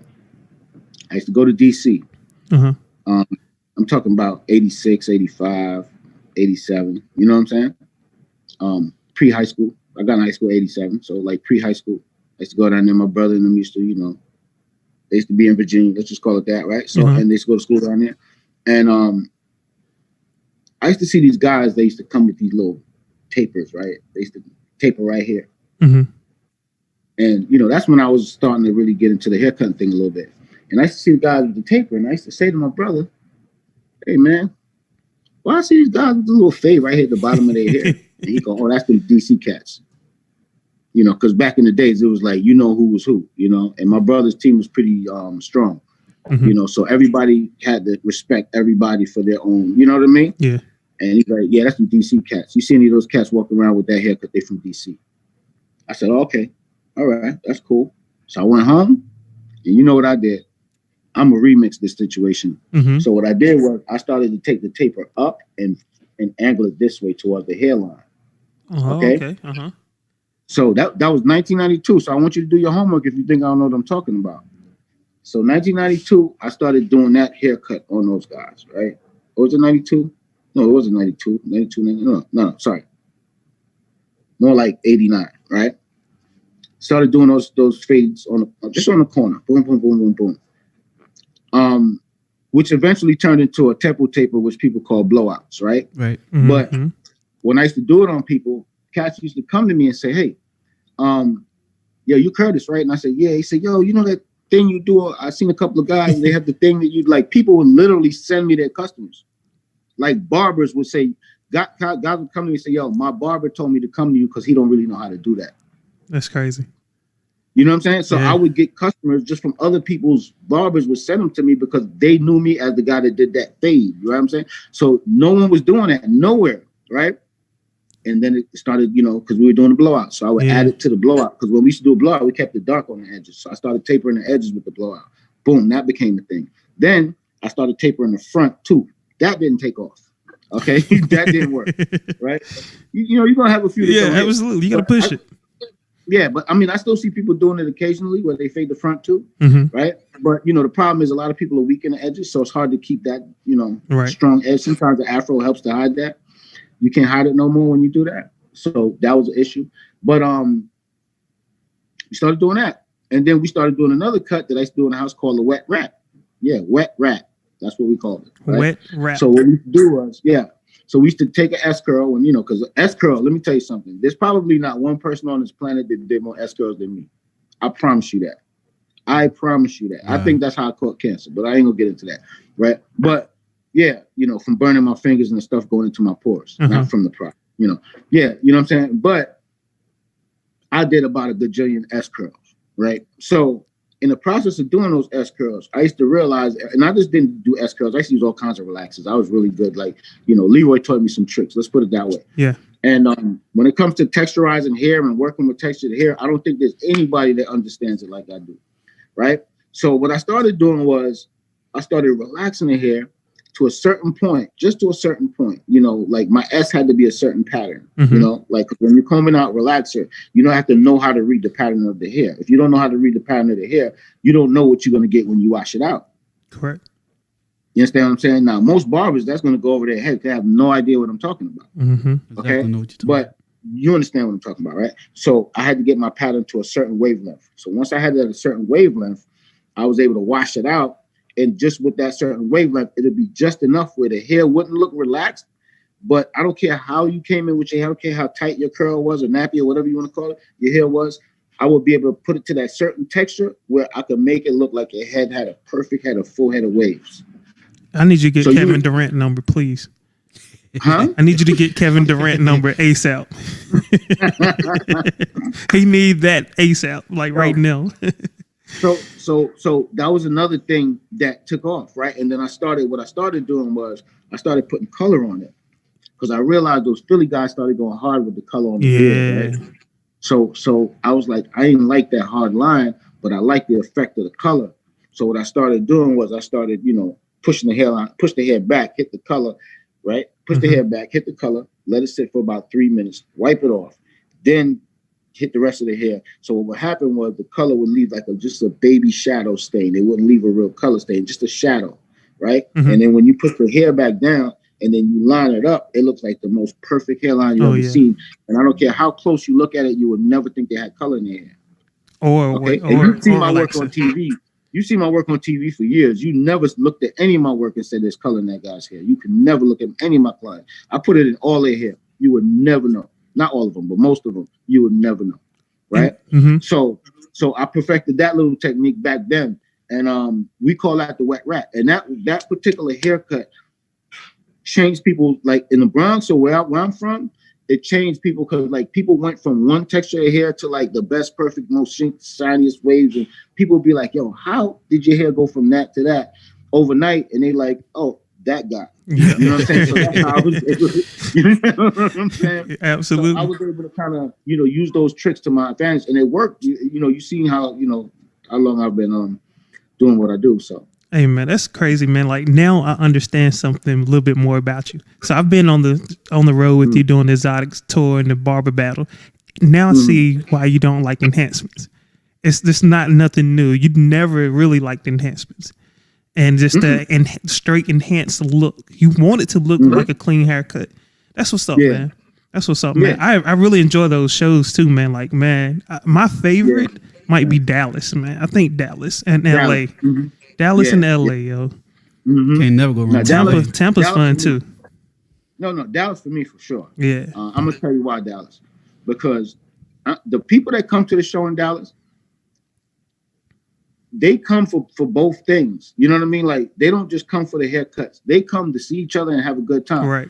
And it becomes more than just a battle. It becomes a celebration. Right. It becomes a party. Like people, you know what? We've had shows in Dallas. We've had shows in Dallas for the last 8 years straight, every year, sometimes 2 times. And we've never had a problem. We've never had an incident. Never had an incident. One time, the last show, some guy was irate because he lost and blah, blah, blah. And, and that's how it goes. He always be like that. Kurt, man. We ain't gonna dwell on that for too long. But that was he was a complete fool for that right there, man. He definitely lost that battle. It was everybody could say he lost that. But man. But you right, Dallas, man, it's an event, bro. I like Dallas. But you got to come to the exotics tour, the hair battle tour in Dallas. I can't remember the venue, but the venue was amazing. The DJ is Park Avenue. The DJ kills it. They have so many vendors. It's really dope, man. It's ran well. Man. And like serving 5%, man. That's that's my partner. Oh yeah. I gotta come out. And another thing too, man. We talked about enhancements. It was crazy how when you allowed it, like the picture perfect. I can't remember the name of the battle, but you allowed enhancements in this one battle. That one sold out the quickest. That was pretty cool, man. And I think people did pretty good on that too. Yeah, but I mean, because the thing is this, Reg, think about it. I could put you out there and you could use certain tools that's going to give you an advantage. Does that mean you're better? No. Just means you have certain tools, right? I've grown up with haircut's a haircut and then enhancements another thing. So, the enhancements extra. You don't put enhancements on a baby, so it's not automatic, right? Right. So that's an option. That's like a facial or whatever. That's an option. So if that becomes the norm, then I mean, look, I can make you like something. I can give you crack, and then you'll be a crackhead, right? Right. But do you need the crack? You know what I'm saying? No. So I don't want to sit somebody in my chair who doesn't need enhancements and force them to get it because it's going to make me more money. Right. I think that's kind of crazy. You understand what I'm saying? Yep. For my own little selfish reasons, you know what I mean? I'm going to make you take this thing for my own little selfish reasons. It's kind of selfish. Now, if somebody's looking like, look, man, I don't know what to do, and then you go, hey, look, here's an option. That's different. Yeah. So I just feel like enhance. But then again, you got people that that's what they're known for. And that's how they make their money. They're not known for, and they still do good work, but they're known for enhancement. I know somebody right now that we were just talking about that does enhancements on basically everybody who's sitting in a chair. And if he was to say that he don't have any enhancement that day, they would go crazy. You know what I'm saying? They would go crazy. Right. You know what I'm saying? I got a few customers like that myself, man. And just speaking about customers, man, I have a theory, man. You can correct me if I'm wrong, man. But, we kind of glossed over that you cut Diddy hair. You cut Diddy hair for a while. What is it like cutting his hair? Because to me, I don't think he know how to sit still. But you done it. You can tell me, how is it cutting Diddy hair? Okay, well, after 20 years of being his barber, I might have stopped cutting his hair about 3 years ago. But after 20 years of being his barber, I could tell you this. He don't sit still. He don't sit still. He's in a meeting. Yeah. While he's cutting his hair. He's I had to cut his hair through an 18-wheeler window, you know. Before. Wow. That's crazy. You know what I'm saying? And I'm the one on the outside hanging on to the side mirror. Oh my gosh. For my dear life while I'm trying to do a straight haircut while he's on the phone and moving at the same time. I got one hand on one mirror. I got a clipper in the other hand. All right. Just imagine this, yo. I'm trying to do a goatee with the line and all of that. I'm trying to do all of that. That's crazy. And I'm in the truck. I got one hand here holding on to the mirror. I'm in the truck like this, and I'm cutting his hair like this in the truck. And I'm trying to stick my head in the window so I can see what's going on the other side because he don't want to turn his face. Right. I'm trying to do all of that. And while I'm doing that, he's like, yo, man, tell him, you know, at the same time. So, you know. That got to be crazy. That's crazy. You know, I remember one time I was working with, he's you know, he's a busy man. I'm not saying he's doing that on purpose. I'm just saying. Right. Maybe he just doesn't consider the fact that the stiller that he sits, the better the haircut. You know what I'm saying? You know what I'm saying? You know, because he will stop at the end and be like, yo, this ain't perfect right here. And it's like, you know? What do you expect, sir? Yeah, you know what I'm saying? Like, you know. That's what's up. But he's like, look, if you're the best, you're the best. If you're the best, then you should be able to do it with me falling out of parachute. That's how he is. Matter of fact, you know what? We're going to jump out this plane, and you better cut my shit right before we hit the floor. You know, like, that's fun. You know what I'm saying? It's still dope though, cause he push you to do more. He get you out your comfort zone, man. That's pretty dope, man. Yeah. You don't spend too much time in that zone at all. Nah. But like you said, you know, it's like I want the best, I want the greatest, and you better prove it. Right. Yeah. You understand what I mean? Yeah. And that's it. And I take no less. And you know, but you know what? It rubbed off on me, and like I'm kind of, you know, particular about certain things when I work with people because I need the, you know, the results that I wanted. Absolutely. Too, you know what I'm saying? And you know, it's all results based. You know what I mean? It's just sometimes some people crack a whip, some people just know how to talk you into it. Absolutely. Cracks the whip. Are you still cutting Usher hair? Yeah. Also, what age did you start? I'm not toying with him right now because this Corona thing is kind of like, you know, I have my health challenges in the past. I'm trying to stay out the way a little bit. So like the last event I did with him was about 2 months ago in LA, and I basically just told him at that point, like, I think he understands too. What age was he when you started cutting his hair? He was 18. Okay. I thought it was younger than that. Yeah, I was cutting him since he was 18 years old, man. I mean, he's 40 now, so 42, 41, you know, so, you know, it's been a while. It's been a while. We like brothers. We're definitely cool, you know what I'm saying? And but you know, the thing with me is as long as I've been with my clients, I never really try to break that barrier. You know what I'm saying? Like, I never try to break that barrier. I don't take a bunch of pictures of them or with them, for that matter. Right. I might have one picture with Usher or two if I'm lucky. I might have like 1 or 2 pictures with Puff. If somebody told me, yo, man, you ain't cut Puff for 20 years. Let me see the evidence. Only thing I could tell you is, yo, man, just Google me. You know what I'm saying? Absolutely. And you know what, man? We talk. Kenny Duncan talks about this, man. When you know, on the tour when we do the education part. Yeah.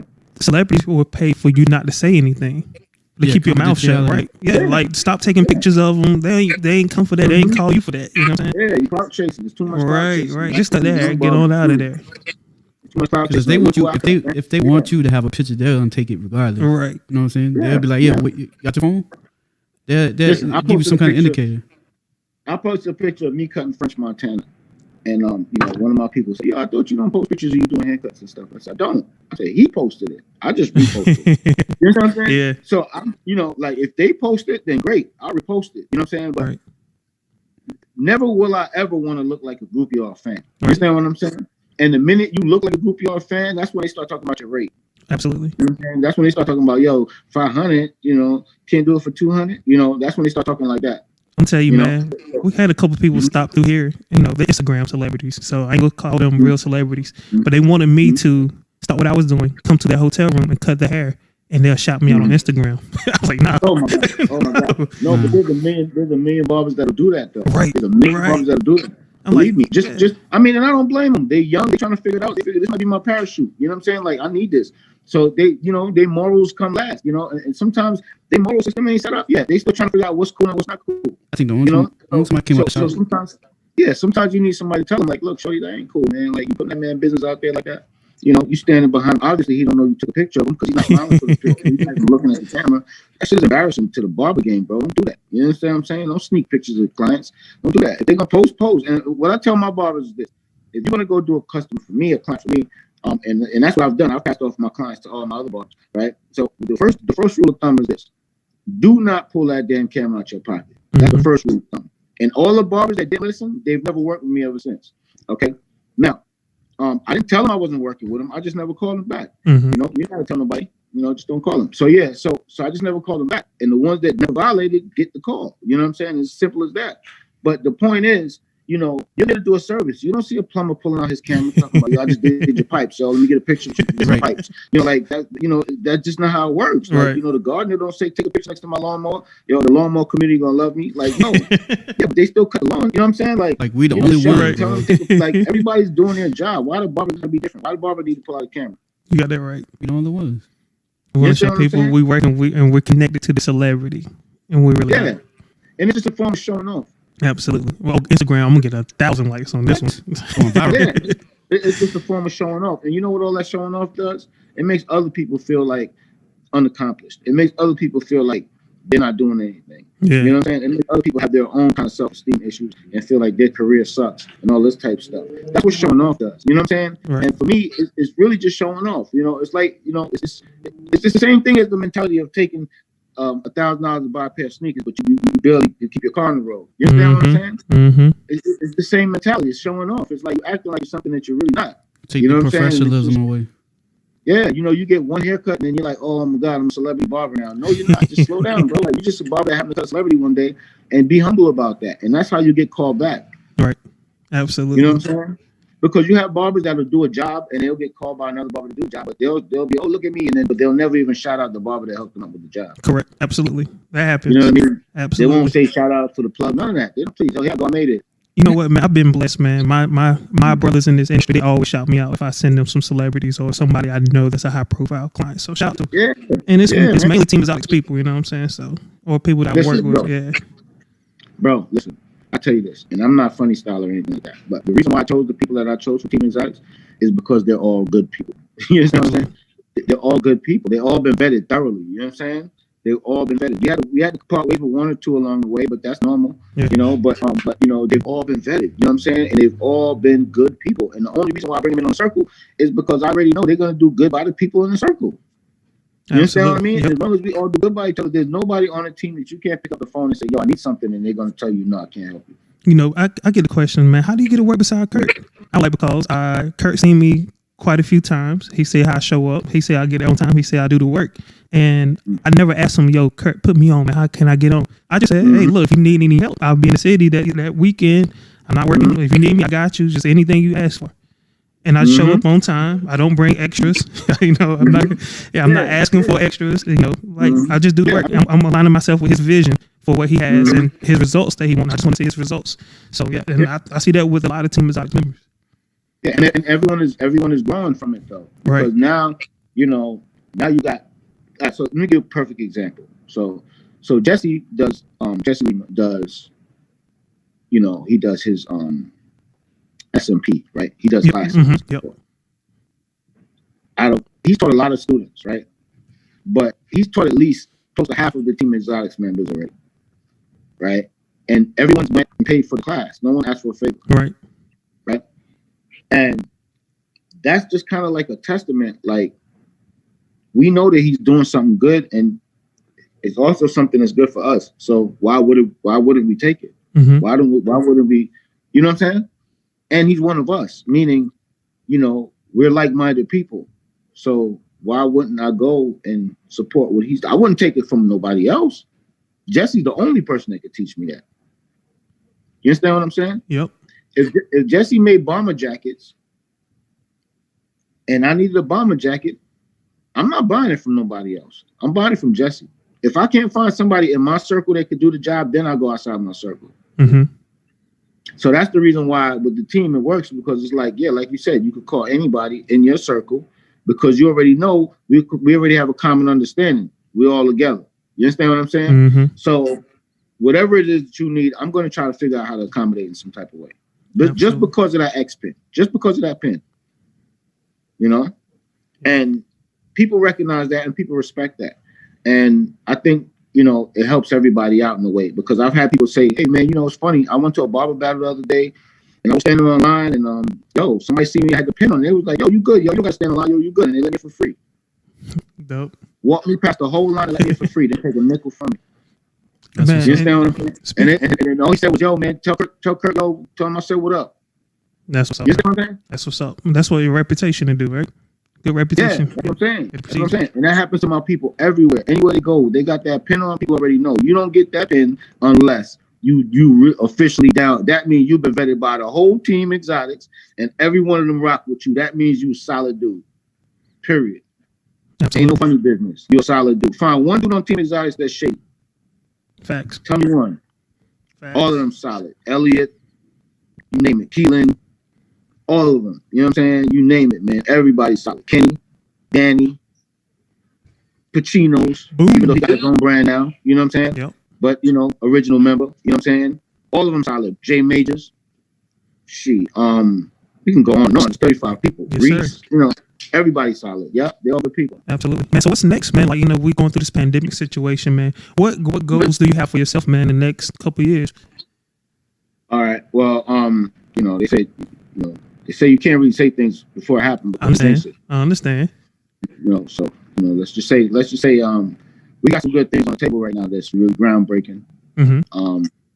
You know, I'm excited. Let's put it that way. I'm looking forward to next year as far as that goes anyway. I've been paying attention to your strategies, man, with, you know, how you run in Exotics. I'd love to see how you have evolved with selling your product and getting your product out. Well, we've always took the kind of out the trunk approach where it's like we always dealt with our customers directly. Yeah. You know, we never really dealt with a lot of big distributors and stuff like that. We always dealt with customers directly. So I have, you know, we handle all of the orders right here in the office. We ship all the orders right here from the office. We produce everything right here in this building from scratch. You know, so it's still out the trunk operation. I think at this point though, we're about to like I said, embark on some different things. So it's going to be a different setup moving forward. You know, and so it's going to be, as far as I'm concerned, a lot less work. Okay. Awesome. And a little more planning and you know, focusing more on marketing strategies and you know, and distribution, so to speak. Nice. You know, we're actually going to be in we're actually international right now. We're in you know, we're doing Amazon and Walmart International right now. Okay. So you know, so that's something that's brand new on the table that we're just rolling out. So we're going to see how that rolls out. I think that's going to be great because the distributors that we're working with on this project are very good, very successful. And they sell a lot of product for us. I want to inspire the next barber, man, that want to push out their own product, man, real quick, man. Don't give me dollar amount, man. Give me units sold. Give me a stab in the dark figure on how many units have you moved since you started Exotics products. Oh my God, I have no way of telling you that, right? It's been so long and it's been so many different years. All right. We move thousands of products. You know, every month. You know, we move thousands of products every month. That's what's we focus mostly on retail. Right? Yeah. You know, but we do a fair amount of wholesale too. Yep. But our focus is retail. And the reason why is because retail for us and retail in barbershops. You know, and we still kept the same model. We didn't change anything. You know, we linked up with Classic Barber products or Classic Barber products. You know, my boy Brian and them over there. You know, they've done amazing things in the industry so far, and they're still doing even bigger, better stuff. So we kind of linked up with them. We're still ironing out the details on how we're moving forward. But that's some of our partners now. So you know, it's just like it's not about units really as much as it's about the deal. You know what I'm saying? Yeah. And I think that's what people need to understand also. Like, you know, you can sell 1 million units, but if you get a penny a unit, you're just busting your ass. Correct. You understand what I'm saying? Correct. So the key is to set up a situation that gives you a better deal per unit. Yeah. So that's the reason why we try to focus so hard on retail, because if we can get the retail where we need it, then you don't need wholesale. You know what I'm saying? Yep. So at that point, you're totally self-sufficient, and your customers are your customers. Like if someone say they don't sell your product anymore, it doesn't hurt you at all. Correct. Because you know your customers, they love your product. They don't love the person who sold it to them.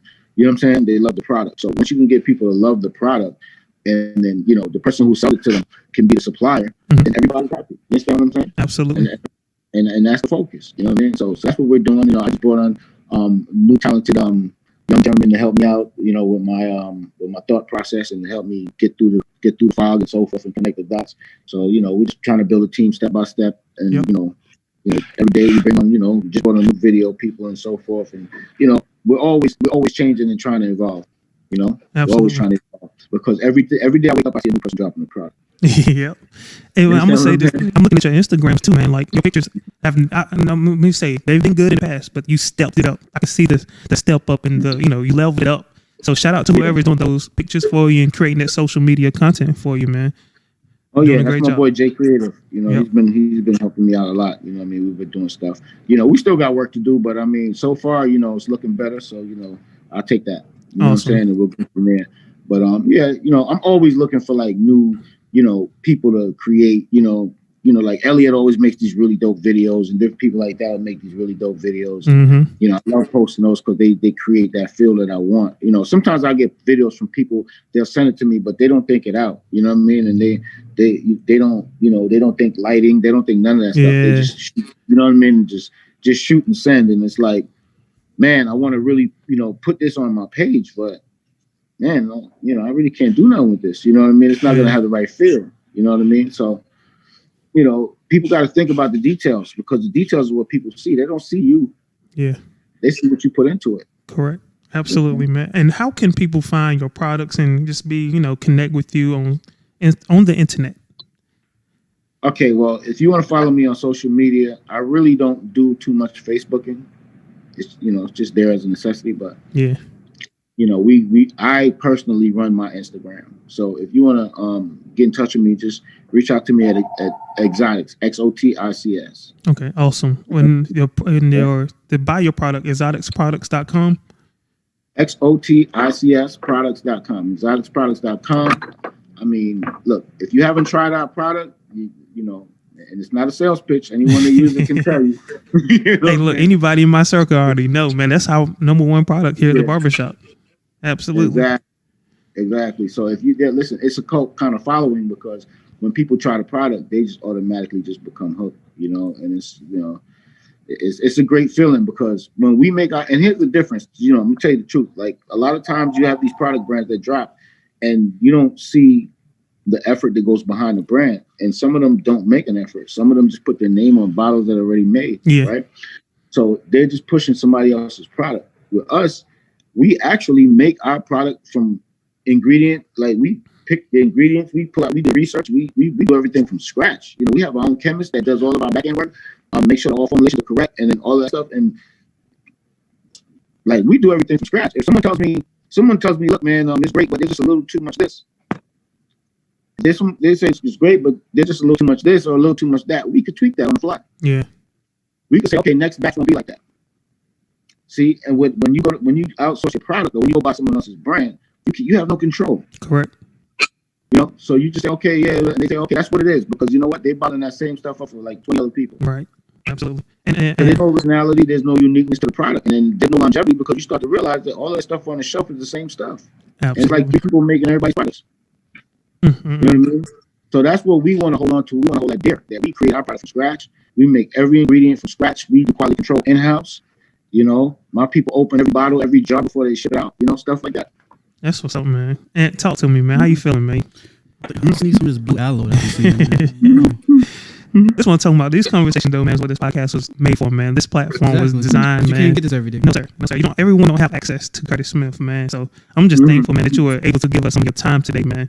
Kurt, man, it's been a blessing, man, just to be able to be part of your vision, man. And it's actually good to see you, especially during this whole pandemic. Man. It's good to see you. Yeah, man. Well, listen, look, Reg, you are an asset to your community. You are an asset to the barber game, and you're a gentleman. And if more people could start aspiring to just at least be like a little more like you, I think we'll be all right. I appreciate that, man. So keep doing what you're doing, man. Keep the integrity intact. You know what I'm saying? Because when I see you, I see integrity.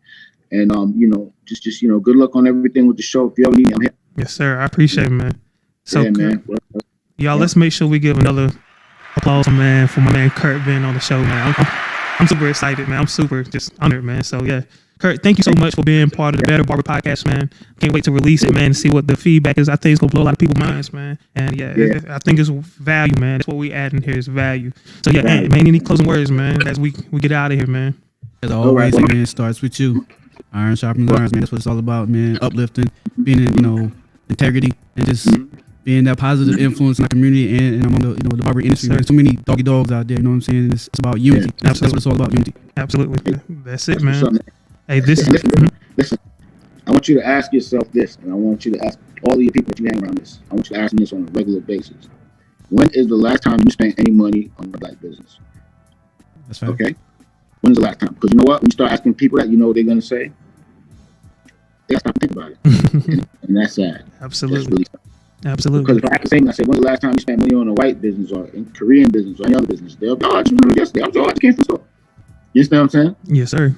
So in order for us to be great and to be able to have a voice, we need finance, we need income, we need to build. And the only way we can build is through each other, because no one else is going to give it to us. You got it right. And the same for just the barber community as a whole. No one's going to build anything for us. No one's going to stand up for us. We got to stand up for ourselves and for each other, especially when it comes to this whole pandemic. Absolutely.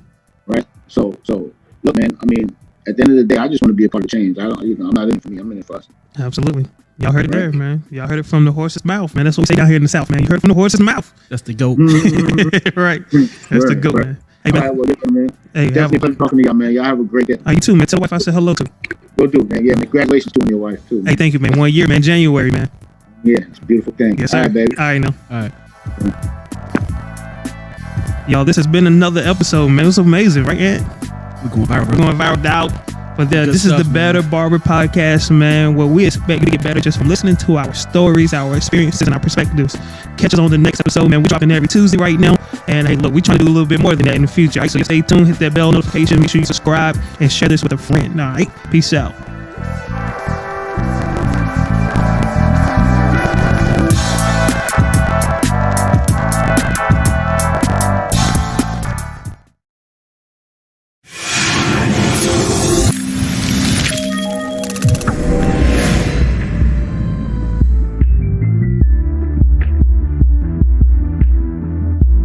Hey, what's going on, everyone? This is Reggie Winston, and today I'm just doing a unboxing. Of course, right? That's what it said on the description, Reggie. Of course, we know that.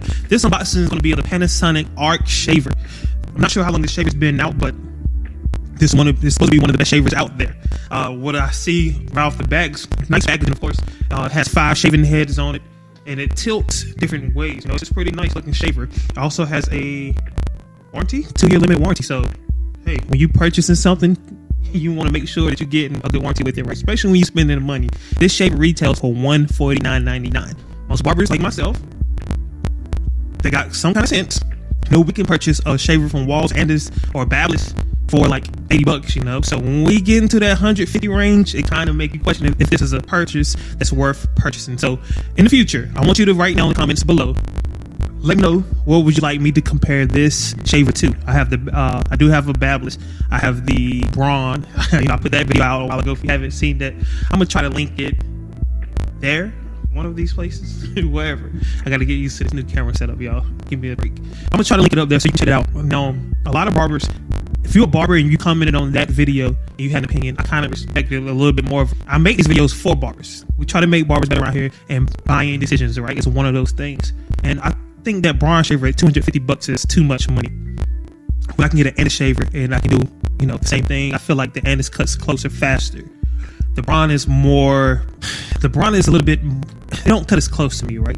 Just me personally, the clients I have in my chair. It seems like I have to do multiple passes with that. The Andis, I can, you know, get that thing. There's only 2 heads on that. So, I try to just make sure people spend their money in the right places. So this one's interesting to me because it's $150 compared to Braun, $250. They have also this shaver where it comes with a docking station, and I think it cleans your clipper. I know it charges it, but I think it cleans it as well. That was $250, and I didn't want to spend the money again, right? But I figure I can muster out this. And what I'm gonna try to do, I'm trying to put a link in the description where I think you can get a better deal than that $150. Click that link after this video, and yeah, I think I could do up with something better than $150. But the going rate is $150. What I already noticed just before I open this up, this definitely works with the wet or dry. Now the Andis and the Wall and those cheaper shavers don't do wet shaving. So if you're a person that wants to do wet shaving in your barbershop, with this, with a shaver instead of a razor, this would be something you would definitely want to check out. But most of the time people do wet shaves, they're using a straight razor. Once again, this is the barbershop. It has an illuminated LED display. It's a lithium ion battery of the 45 minutes of cordless operation. It's a 1-hour charge time and 5-minute quick charge for one shave. Has a travel lock on it, comes with a travel case inside, and automatic universal voltage, so I'm guessing it's going to work just about anywhere. Alright, and let me see what's on the other side here. Yeah, this shaver was made in Japan. The actual cord, the charger was made in China. Like I said, it has a 2-year limited warranty and a 30-day money-back guarantee. So if you don't like it, you can send this thing back and get your money back. You don't have to take it back to the store. You can send it directly to them. That's pretty dope. And they said that foils and blades should be changed 1 to 2 years. And I think that's for those who own this for personal use. You shaving 1 time a day with this. Barbers that are doing well, like myself, will use this probably 10 to 15 to 20 times a day. Matters on how many clients you got coming in that day. So that 1 to 2 years definitely would shrink down to probably 6 months to 1 year. You understand what I'm saying? Right? Because you're going to be using more. All right.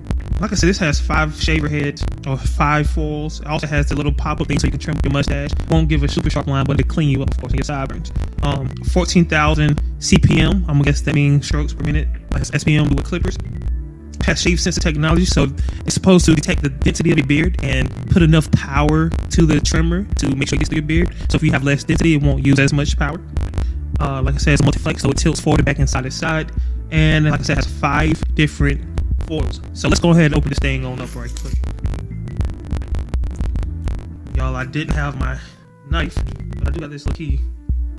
Got this little tool on my keychain that really helps out. I got that piece over there. It's already looking promising. I like the things that they're saying about it, and I like what comes in it. Like, I didn't want to get the more expensive one with the cleaner and the charging dock, but it do come with a travel case. This is definitely marketed to those gentlemen, not barbers, but just everyday individual people who need something nice to travel with and use at home. All right. I'll put that box over to the side now. Let's put it right here. And we'll cut this on so we can get a better view, right? Cool. So, you get the operating instructions. I'm guessing this is a... Let's just get this out of the way real quick. How to clean. That's good to know. Operating instructions. What is this thing here? Nice little registration card. And a warranty card. Nice. And they got accessories that you can go purchase. So, yeah, you get all this good stuff. Like I showed you here, how to clean, warranty, registration card, and your operation instructions. So here goes the box here. Comes wrapped up, charging cord here. Yeah, that's a pretty big brick right there, right? It's gonna take up a lot of room when you're out. And I wonder, like, you know, in other countries, do they come with a different? I'm sure they come with a different thing. Whatever I'm trying to say, you know what I'm saying? Plug. But here in America, it comes with this, the American one. Yeah, that's definitely. This connector is proprietary. I think that's how you say the word, where it only fits that brand. I've never seen this connection before in my life. All right, so let's get to it. Man, it comes in the case already. Smart packaging. Let's open this up. Actually, put this camera down. Just angle it down so you can see what it's doing.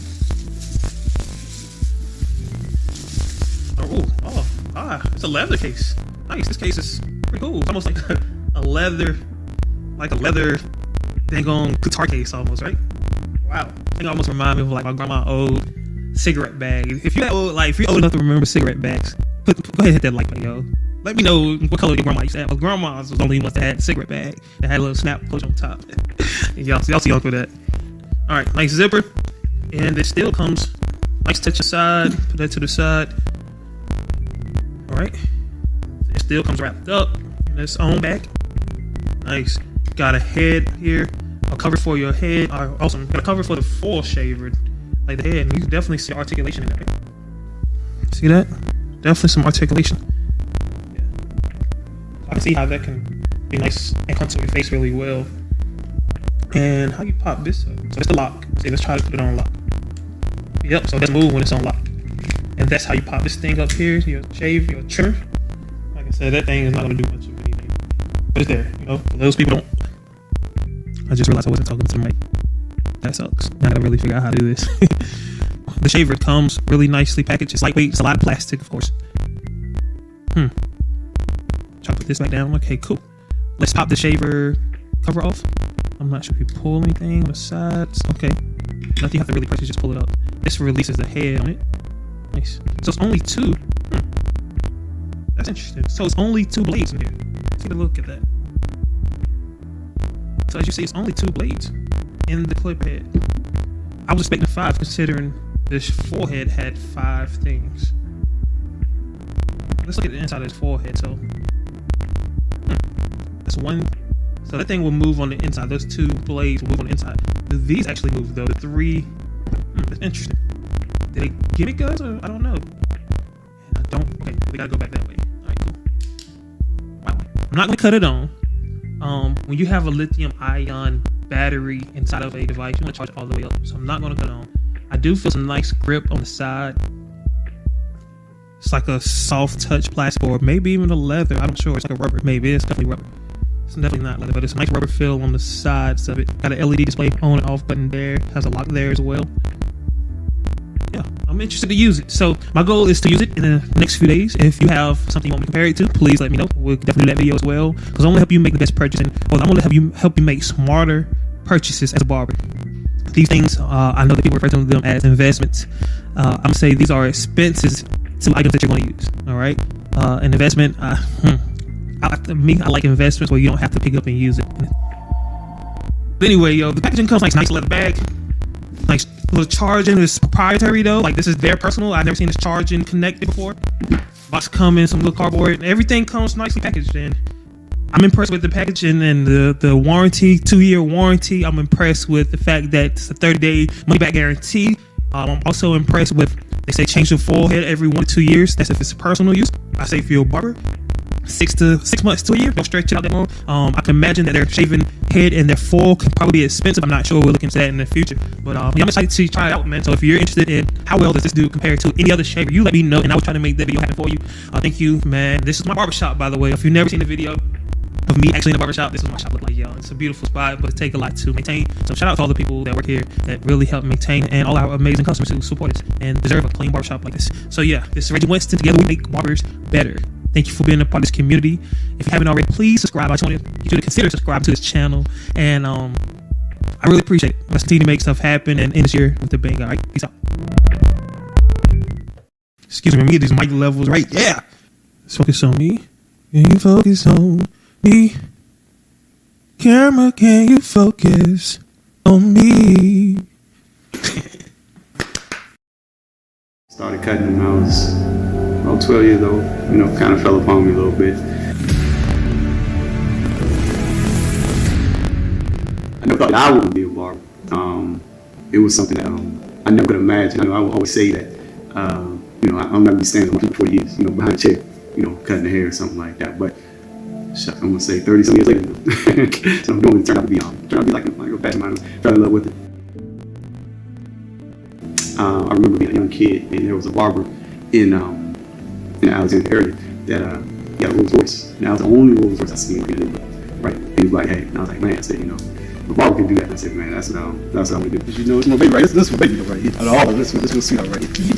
It's money maker right there. That's money. In a minute, let's go see what I got. We'll go take a look. All right, we can do that. We can show you a little something.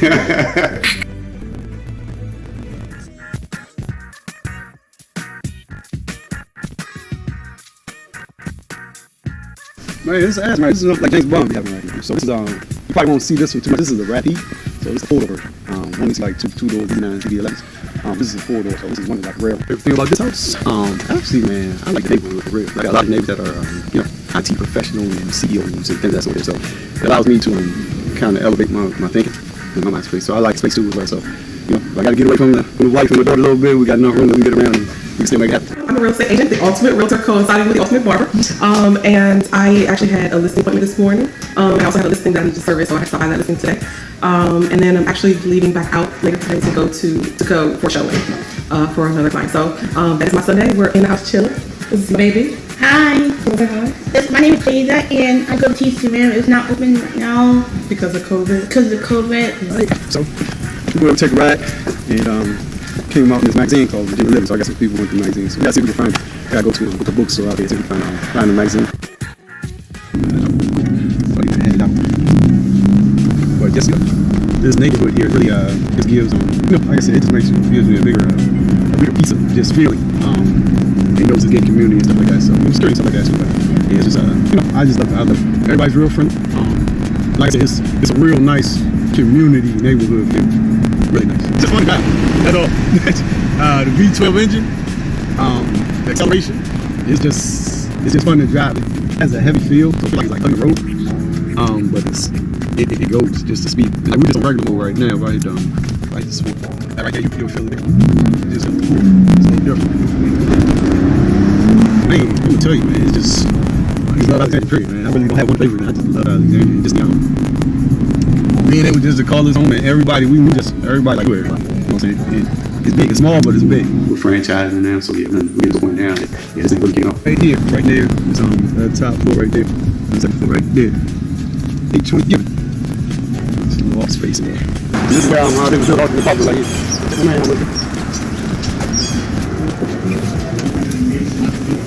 That's the part of your brain right here.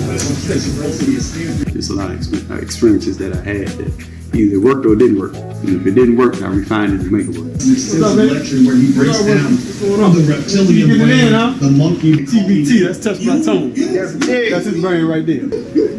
TBT, touched by tone. Cut over here for like 6 years. I think it will be like 2010 and 2016, so it was like 6 years.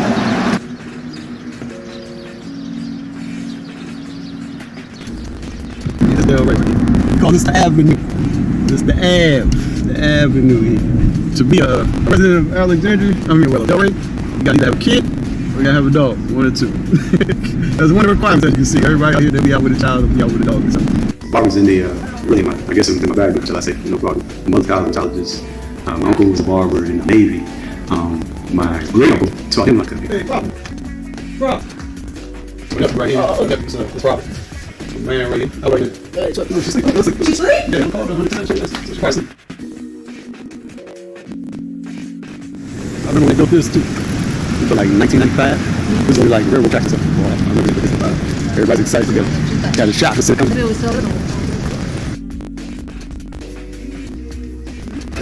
Virginia Living Magazine. Virginia Living Magazine. We already had the game in.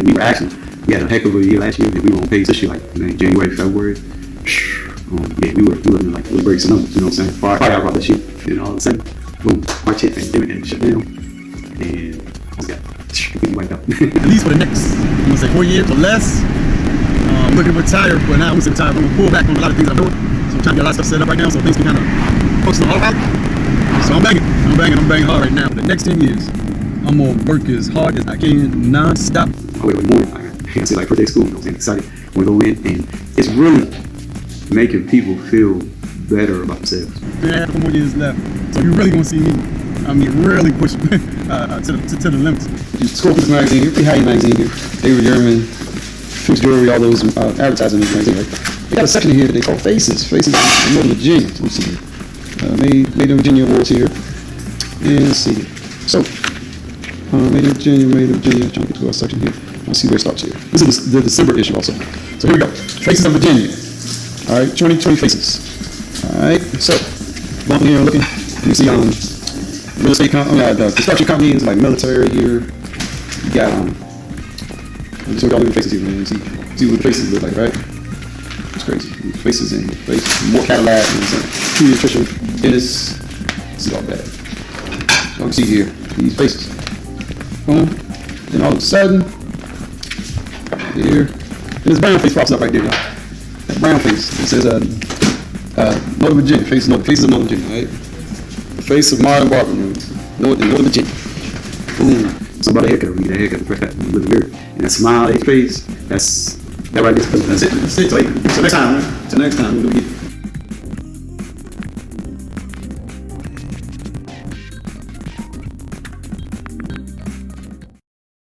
Guys, this may be the last time you ever have to think about hair loss, because Bosley is the real deal. They're America's #1 hair restoration expert, and they're giving men their hair back permanently. Their real hair. An absolutely free information kit and free gift card by texting BARBER to 654-654. Bosley will show you for free how great your hair could look. They use the latest technology, and their solution to hair loss is permanent. For your free information kit and gift card, $250 off. Text BARBER to 654-654.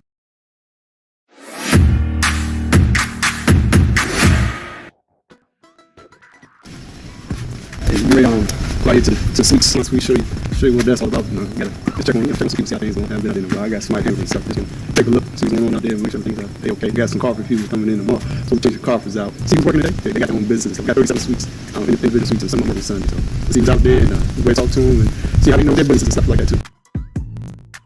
Seeing the suites, they was kind of popping, or coming up in the Alexandria area, right? So I was like, man, it's something I want to do. So put it down. You gotta write it down first. So I wrote it down. Got my business plan together and all that stuff like that. The name of it first, it was JW Salon Suites. That was the name of it first that I was going to do. So I had that information, pitched it to a couple people, trying to get everything together. And, it just took time. kind of revamped it a little bit, changed a couple of things, and next thing you know, we come up with ultimate salon suites in general, just far business wise, things that we do. I'm gonna say just us in general. I'm saying me as a brown guy, it's hard to get people that look like us and really like to support us in so many ways. I'm hearing and seeing, support black businesses, this and that, black and stuff like that. There's a reason why I wanted that, and that has to be said. Because a lot of the time, we just don't support the first person that you with as long as possible. I'm thinking that, hey, open doors, and I got a lot of people that I know that I was dealing with, that I was servicing a lot of friends and stuff like that. And man, when we opened the doors, man, couldn't find them. We couldn't find them. So as you can see with me, I learned that I had, had like multiple sources of income, just because COVID taught that. If it didn't teach anybody else that, me just telling you guys just learning that, it could be one instance that the whole income source can be wiped out, and you can be like, man, about to drown, what I'm saying, not knowing how to swim, the water's like, man, what just happened? Your legs just got taken off from you. So you really gotta have more than definitely one income source, and that's what I learned. So that's why you see right now, got going on what I got going on right now. So it was good going there and seeing that everything was operational and clean and functional and everything looking good. It felt really good. Felt really good seeing that. I think the hospitality, the conversation are amazing. That's it. Like, I love it. I'm gonna be here. Everything that I need is right around here. So like, it's really good. It's right on the highway. Clients always building because each day some new people want to come in. I'll be ready. Sounds great. I'm just starting to keep the things moving. Things in place right now. Trying to put everything out, stuff like that. But I'm pretty happy. We're a little nervous at first, but things coming along. And you see right now, that's pretty good girls. Some soap from the girl while I'm out here, man. Soap, like soap. Anything to make her smile. Put a smile on her face.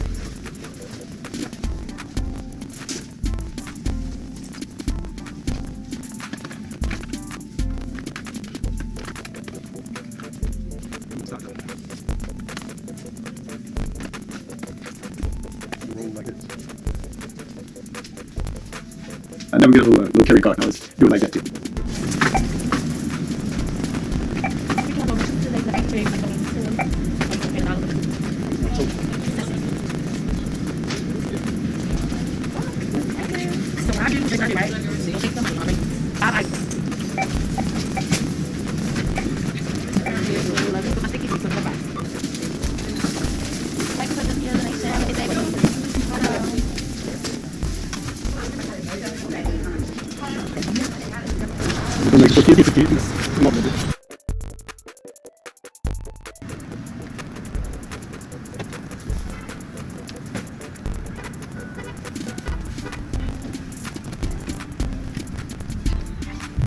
The hardest purchase is the very first one. The hardest purchase is the very first one.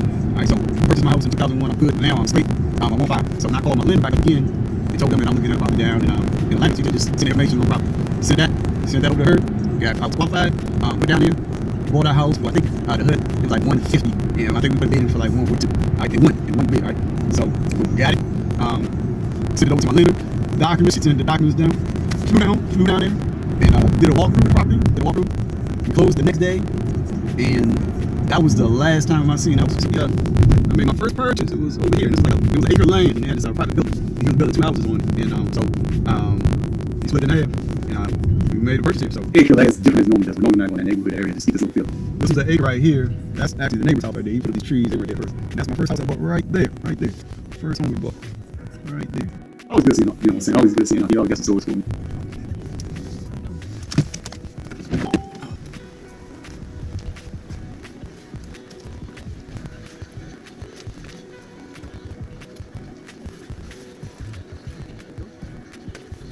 What's up, sir? Ain't coming in. So this is my uncle right here, Charles right here. This is the elder. So this is the oldest little male in my family.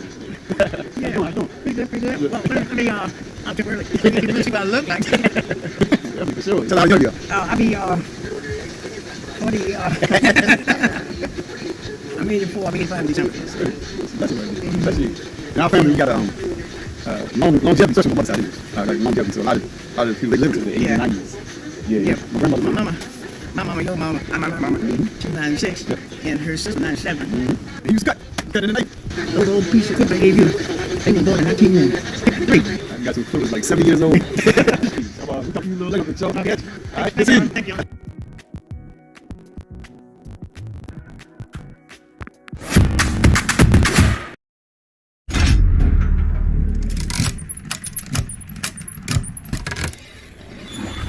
Yeah, shit very easy. The EP on the way, no spring, no street, you feel me? But definitely, stay tuned. All the time, all the time.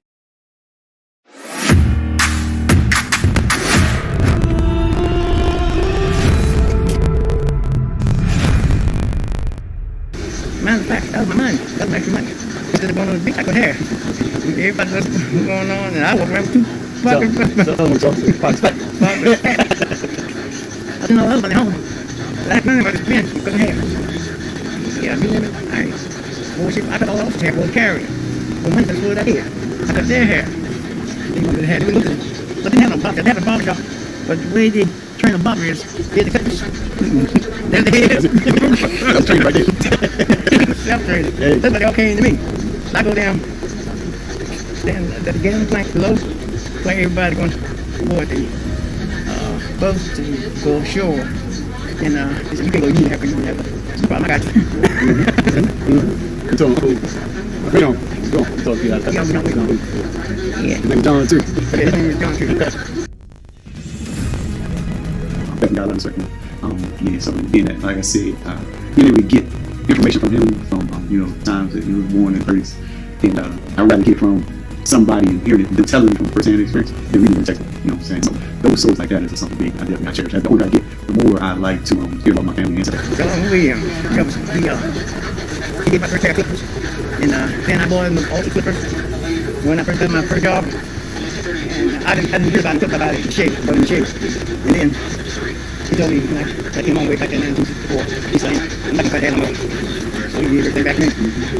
So I gave it a little to you. Gave the clippers. I got the clippers. Man, I gave the shaper too. Yeah. That's the first shaper I actually bought. The shaper, I bought the shaper in 1950. The first Boston shaper bought, period. So that's an antique. Remember that.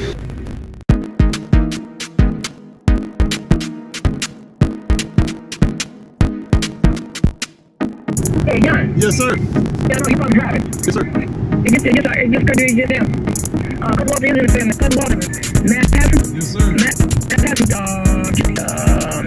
George Patter's mother was Grandma Betson's half sister. That doesn't come up. I thought about it, but I want to tell you that. I am looking up. I'm driving. Yes, sir. I got to talk to you later. All right. Yes, sir. Can I get a steak and cheese? Steak and cheese? Yes, sir. Okay. Anything else? Let me get your fish. Let me get fish sauce.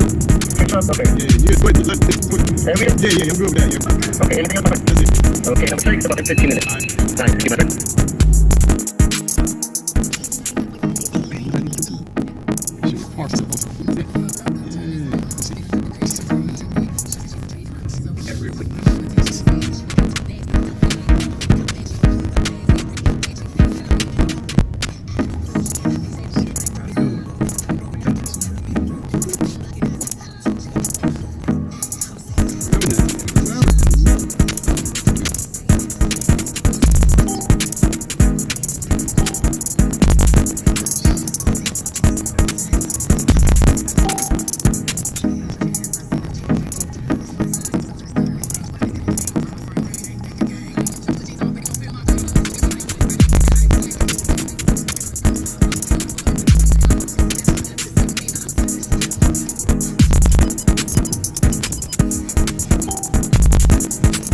One of my favorite spots. We run into Room's Chicken here. My favorite spot.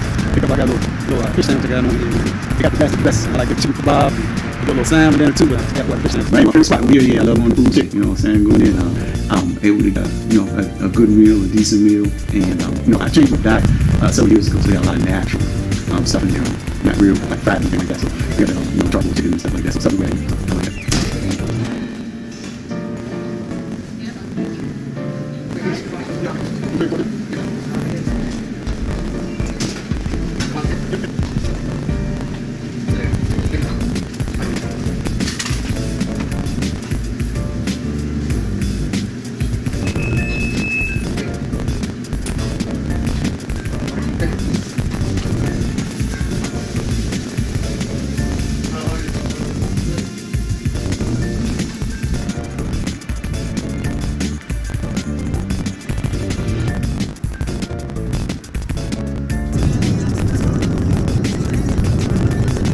Man, you know what? Sure, you know what I'm saying? Just trying to, remove myself from the barber shop a little bit, clear my thoughts, and, a lot of times I pull myself away from the barber shop at least for 4 days, so I get to, get some clarity. I ideas. That's great ideas. They might have to be a little productive. That's a little bit check on other things I got going on right now. See what's good. And damn, make it valuable.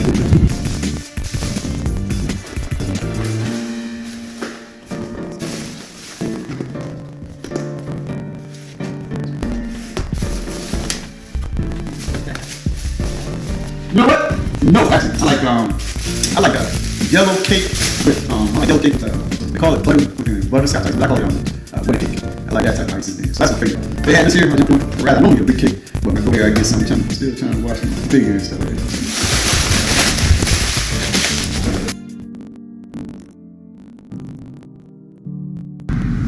Yeah, so this right here where my mother opened her first shop. My mother and my aunt, they called it a Holy Belly House of Beauty. So they opened in 1979. It was just a little house, and they went in and kind of modeled it and turned it into a little hair salon. And I my sister was going here with my mother and my aunt. They had a couple people in and out. So then in '93, I came to college. I was here on summer breaks, and then after that, I decided to search out out here. So I cut it here from basically '93 to 2005 before I got my first spot. So my spot right there, Holy Belly House of Beauty. Still Facebook. 3 last video right here. Just pulled up in front of it. I used to come home on the weekends from college. Had my classes set up. My last class was on Thursday. I start on Monday. So Monday through Thursday, I leave out Thursday evening, get home. Friday and Saturday, I was at this place. Cutting hair, learning how to do what I do. So I'm show it to you right now. Some people think, hey man, it's back in there already. This is where I'm at. This is where at the start. This is where I'm back at now. As the ultimate barber. But they coming home to might be a lavish spot, a big spot, this and that. No, this is the beginning right here. This is where the groundbreaking right here. This is where we get started. This is where this is where our best workers put in. Where we starting out hungry and when you hustle. So let me show you the spot real quick. Be like, hey, it's just a little greenhouse. Now you look across fast. Show y'all something real quick. Look at this. See that right there? That's it right there. That was the spot. That was it right there. No more, no less. That was my beginning. Right there. Y'all take a look right there. It's a little spot there where they sold it down. It's just sitting. Nobody's really doing it. But bring back a lot of memories just looking at it right there, man. A lot of people coming in and out of there. And I think on average, man, on the weekend, man, I was catching about 68 just on the two days span, man. Coming in and out of that place, man. So a lot of memories there. My bro. That's where I got had lined up, man, guys, all day. Saturdays, I used to come 6 to 6, 12 hours straight. No lunch, no break. And in that time, you just load it and get them in and get them out. So this is where, this is my training right there. That's where I got started. After school, I started full time. I did for like 2 years. And also I did weekends once I started took on a government job and things like that. Sunday jump too first. But I just want to show you guys, the ramble. I just want to show you guys, where I got my start at. Started 4-1 my brother. So I got it in, got my start. So a little something about the ultimate barber where he started at. And now you see where he is right now as the ultimate barber. Clientele vastly expanded there. Pretty large clientele. Some notable names on my list too as well. So I'm just appreciative, very happy of what's happening, what's transpired over my 22 years of barbering. So it wasn't overnight, a lot of work, a lot of painstaking experiences and things like that, but it makes me who I am right now. So Facebook, y'all little background on The Ultimate Barber. Hey, check them out, www.theultimatbarber.com. Check us out, check me out. Hope to come to help see some of y'all real soon. Be safe. So I got a little, these guys right here. That used to be a church. I got a client I'm cutting for years. His wife is she's not comfortable yet still with him coming out and her son coming out doing COVID, coming to the barbershop and stuff. So I've been cutting him since 95, 96ish, something like that. It's been a while. And real good guy. Been a client of mine since then. I think I've been his own barber since then. So he called me. I know he don't do this, but he'll give me the show off his background. So some clients you gotta look out for. So I'm going to take care of his life there. We'll talk to him, get him knocked out. So we keep his wife up. He was like that. I find it real amazing, man. It was crazy actually too that where I grew up, the stone throw away is where I opened up a barbershop. So it's still a little surreal too. We used to play here, ride our bikes up through here. It's just a big parking lot. And for these buildings up.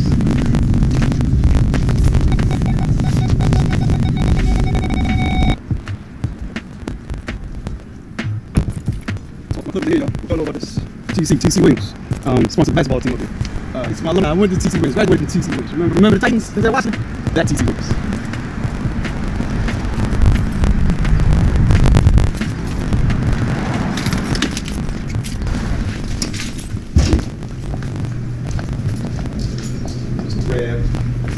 Cordless now, y'all. I don't know about cordless now. So grab cordless. I got the other clippers in here, so I got some ones I know keep at home. Oil on here real quick. A little oil on here, y'all. A little bit of black, go ahead. Gotta keep it sterilized, y'all. Gotta keep it sterilized. So that's see my TC waves back. Oh, also, show y'all real quick since we're talking about TC waves. See this right here? That's the Titans. These are the actual players. These are the actual players that are on that 71 team that the movie was about. So that's the actual players. Those are not the actors. So you have Titans on here. Got some originals on there. Show y'all a couple of more on YouTube. So this is my very first one I got. 2012. I started playing in 2010. 2012 I got my first award. Best Out there in 2012. Come over here. We got 2013 right here. Won it again. 2014 award. Alright. 2015. That's 2015 right there. We got Virginia Magazine 2017 right there. That's in Virginia. That's Miss haircut. Let's see here. This is a Northern Virginia magazine. That's in Virginia. Men's haircut. Yeah, that's 2014. That was 2014. It's another 2014. Northern Virginia one there. This is Alexandria back in 1936, y'all. 1936. Stop watching this thing. 1936. That's some soldiers here. Let's see here. 2017 right here. 2017. That's Alexandria Barbershop. Barbershop. This one is getting so many now. I forgot what this one is. One of these years, y'all. Forgot which one that is. This is 2018. Right here. 2018. And then I got a little more recent ones here. This is 2020. That's Barbershop there. I opened up. I created my own line too, but haircut products also. Alright, so right here, this is my line. It's called Bexo. Bexo is Hungarian for the word ultimate. Alright, Hungarian for the word ultimate. We got shampoo, conditioners, got some beard products, and we got some style products too. So definitely very excited about that. So yeah, very excited about that there. So it's not gonna be hearing about that real soon. We're about to start really pumping this and get it out there. We're starting on mainstream too. So and my franchises, we're gonna have it exclusively in there, but I'm definitely thinking about some retail. So here's a picture of one of my barbers. He actually passed. He passed last I think it was last November, December, early December. So we got a picture up here, just kind of recognize one of our followers over here. So yeah, this is one of my guys that we got with. So this is the first time I had a barber pass like that. Yeah, natural colors. 51 years old. 51 years old. Right here, you can see where this is from 1996. I had a trademark off to the Austin barber. Trademark. So we had a trademark back in 2016. Yeah, so I had a big vision, everything going there, so things coming to fruition there as far as with the franchise and things like that. So yeah, things coming on right away. Got on out here. Show y'all something else too.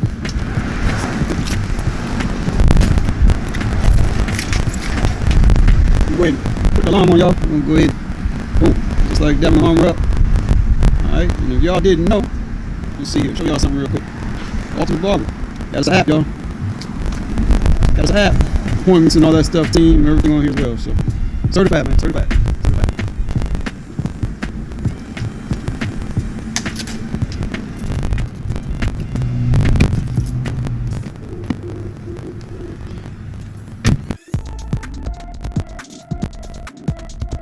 So we're going to pull up on the basketball court over here. There's up the basketball court next to from the barbershop. And it didn't have any lights. They didn't have any lights, so they needed some sponsors to get this lit up. So a lot of businesses within the realm here sponsored it. And I'm going to take you guys over here and show you that we were one of the sponsors. They would get this lit up here, man. So people play basketball tonight.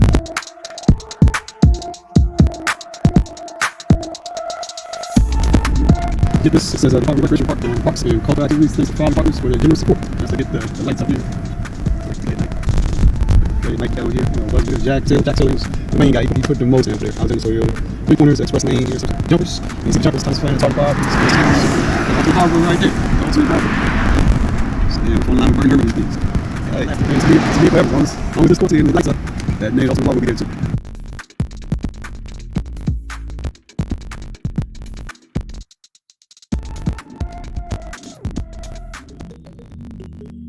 Wait. You guys remember that? First off.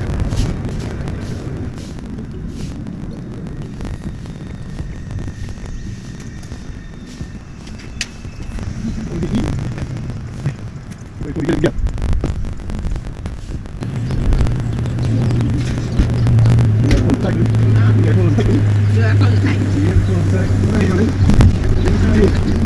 Stop eating for a minute. Can't go to your mouthful. Come stop eating for a minute. Can't talk to your mouthful. Alright, just a question. You get your eat. That's what how old are you? How young are you? I just feel like whatever. What's up, people? It's like I am. I got my son back in the house now. You come down here.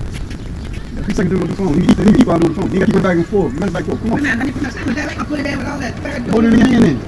Hold it in your hand. Oh, Jesus.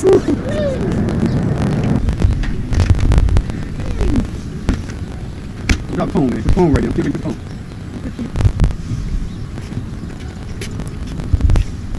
You put the mask down until you hear the same. Y'all build up. What do you hear what I'm saying? Y'all build up. I'm proud of tree. It fell over. Oh, you get back right? It ain't right because it's tied it up. tied up.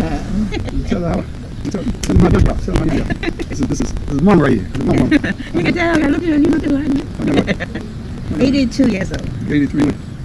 January the 4th, 2021. Another month, so. Yeah, I'll be 83 years old. She just started to get a little sprinkle now. Look at this. Look at the hair, man. Look at this. No color, nothing. Look at this. Look at this right here. They'll be gone a little bit. I'm getting a little sprinkle now. They come and go. They come and go. When you start doing hair, young man? When you start doing hair? Cosmetologist. In 1969. 1969. I think that's when I got my license. And what you doing? You with the shampoo in there or what? What you doing? I went to school. I went to school on King Street. But that was in the video cabinet. Okay. 1969. I think it was 69. You know. You working where you working at? After that, when I got my license, then I came up to make a beauty shop. Makeup, yeah. But I had my license. I said 69, right? What? You have a business card? This is 69 or 70. 69, So I went to the cosmetology there. I took, what did I take with me? Forgot. That's so long. What did I take with me in my bag? This bag. There you go. Yeah, I did. That's smart. That's smart right there. I took my partner with me. Really. And then when did y'all when you go out on your own? When you start doing it was right here in the basement too. They started Like you did. Yeah. When was that? You moved here? 72? When was that? 75? I moved here. 72. 72. That's fine. I worked at Mexico Beauty Shop until I had a Mexico Beauty Shop in 73 of the different. You was on here 74, so it had to be 73. Right. Yeah, there you go. Yeah. Y'all did hair here until I did hair. y'all did hair here until 1979? 78. That's when I moved out in 1980 and I got the shop on Mountain Avenue. Mr. Smith. I was in California. And Mr. Smith said the place until I got that. And I did hair in the house until 1980. In 1980, I moved up on 34 Mount Vernon Avenue. Y'all call it what? What's the name of it? And I called it Echo and Dairy or something. How long you do it there? 25 years. That's right. 2005, right? 25 years. 2005. 25 years. They tap them out. And good grip. I still can move. I don't have no arthritis, no pain, or anything. That's right. I think I'm blessed. That's not best. Your daughter, she do that too, right? Yeah. My sister. Yeah. She started when we started. 84. She graduated. Well, she graduated from school. She started. Never won a lot of awards and doing hair. So I don't know when she came in with us. It's a hair family, y'all. It's in the family. Yeah. All the way through. Yeah. Any women? Shakira can do hair too. That's my other sister. She never, but she can do hair. She can do nails. That's started. Yeah, I remember Robert. She can come over here and lay in the basement. I came to Northern Virginia 19 and 50. Yeah, she worked at the hospital. Hospital. A tray girl. I was a nourishment girl. On my birth certificate, say tray girl. That's what Really? yes. Nourishment girl, special nourishment. You told me tray girl, my birth certificate. Really? Yes. Well, I was a nourishment girl. Okay. I did all the nourishment. Take it upstairs. It was the whole extension. Down on Columbia. That was my time. This is my baby son. I'm the only son. What's that son you got? One. Oh, okay. And he's the baby. They say he's my special. That's what they say. They say. Who's mom here? So, I didn't have a babysitter or anything, so she You never had a babysitter. She was doing hair in the basement. They had me in the playpen, so You never had a babysitter. Been around here all my life, so it's This child never had a babysitter. Yeah, so He had to Brown's. He went to Brown Academy, and when he was 2.5 years old. So Brown Academy is like one of the more expensive private schools here, right? And this little country girl right here, country girl from down south. So I bring that education here. My dad had sixth grade education. Yeah, I had 1 year college. 1 year college, so I moved it down a little bit. I apologize. Put me through put me in one of the most expensive private schools in the area. Brown Academy, on Telegraph Road. Say. He thought he was gonna stay there forever, but he graduated in 8th grade. And my father had a trash company, so he was he had no trash company, and then he had a working company also. So I seen entrepreneurship all throughout my life. So I just watch and learn. You small like all the time?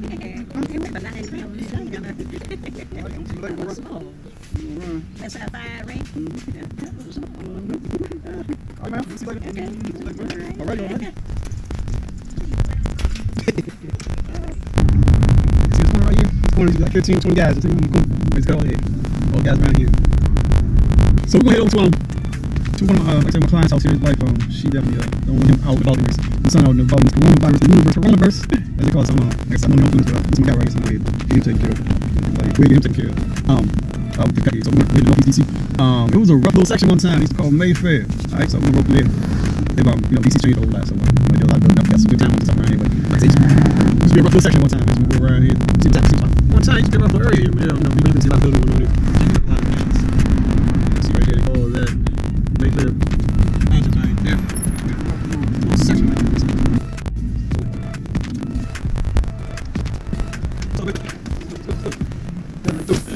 Big man right here. Slide through. Set up. Hey, man, so man, come on, great. 20 years, about 99. 98? Yeah, something around there, 20 years. Yeah, 20 years, long time. Back over you long. My skills, come away from DC. Walk Alexandria, get a haircut, you came in. You got a cut. I said, when I got that cut, I said, oh man. Because it's hard DC, man. DC ball, I don't know what's winning. Once you move the shop, I said, man, then you start being a foreman. I said, I was just trying to go play, get a little quick hand again, butch everywhere I went. I got a blow like that. Go in there. Come on, then you can get surgery on your head. You came back the next week, you tweet. Came back the next week, I said, yeah. You just said, what? Yeah, that's supposed to be like that, Right. Then you got the triggers, you got the little soreness around the edge when you shake out the back, grow back, and get a little scars right there. Man, that ain't how you get it. I know better than that. You gotta get no haircut quick because when you get your haircut, you know you cut hair. How you start, when you start off there, how you start. Right.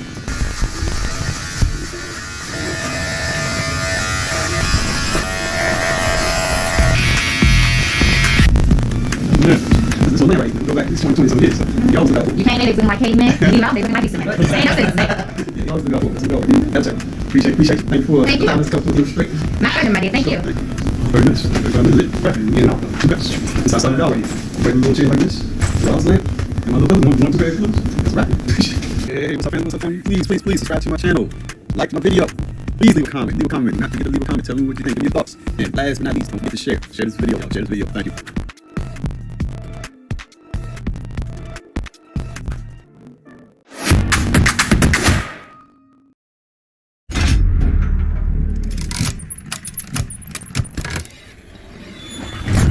Hi, my name is Daisy Neely. I'm a paparazzi. I'm an independent consultant. And it's barber time all the time.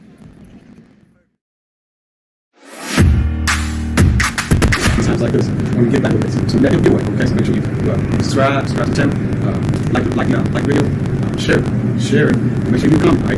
500 comment and 1,000 comment, right? 500 and 1,000 we're gonna give a cash app giveaway, right? $1 cash app giveaway to each one. 500 comment and 1,000 comment, right? Do that anyway for this video. Check it. We're going to do too. That this video right here, so make sure you watch the end of my government too if you guys do get part of it too, right?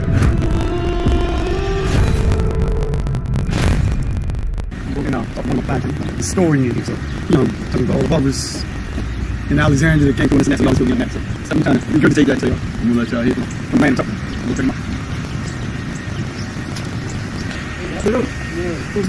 See, I'm live. 1, 2, 3, 4, 5, 7. I just see the way. I think that. You know what? That's why they're outside. I mean, I'm very knowledgeable. So okay. Thank you for that. I feel more good. Hey, but I told you, I talk all the time about the barbers and the history of barbers. Ran out and came through. Yeah, we go good time like that. I'm trying to encourage things. I can't tell it, but you talk about it. Barbers up down there like Jimmy Red, Booker T. One day, I think we need to Booker T because he's been almost 50 years now.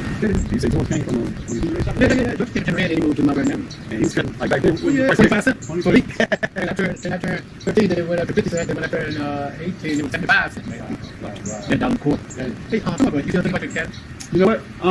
Yes, no, a little bit. Yeah. I don't care what small business people. We need, like I said, the white people in place. For that, so I can make sure that the education and training.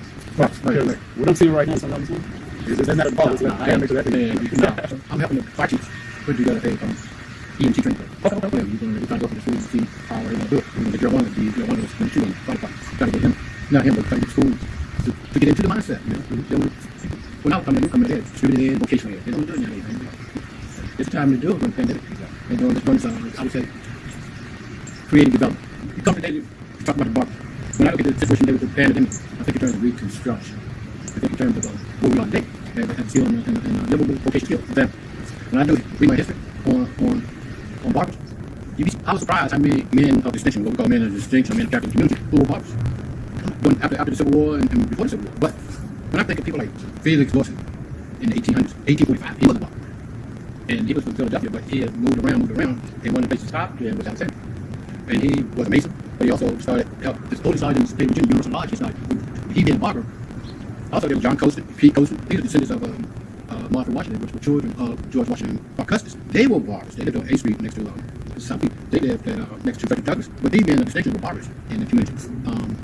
So when I think in terms of the mass, we don't think that people need to have that. For some people, like the mass of African Americans or blacks in America, that was an economy that they could serve. And the barbers, not only, as you know, John, not only were they haircut, but they was in the medical field too, pulling teeth, certain remedies for, hair disease, waiting for Maggie Walker, and MCJ, were that they had concoctions, if you will. But if you see red and whites ribbon around barbers, that represents the medicinal aspect for barbers and medicine. With Alexandria, for me, coming up, of course, they were generally, I can't think of George's last name. Dates, okay. And then he was a young man, he was young. Then you had Mr. Dancy, who owned a lot of property on Queen Street, where now it's called Buckle Gray Historical District. Then you had, so when you had the owners, but you had all kinds of people that worked, you had the lady salon, and along with it. Then you had barbers that had chairs in there. So you may have many people like Dancy, Mr. Harris, Jimmy Red, but there were other people that were employed in there, whether they were paying like on chairs or whatever, but they had a skill, and it was a way out. And then when you think in terms of, now go back to the pandemic, and then when you think in terms of the military being segregated, you have to have black barbers and because white would cut the white, and blacks would cut the whites, and the whites would cut the black.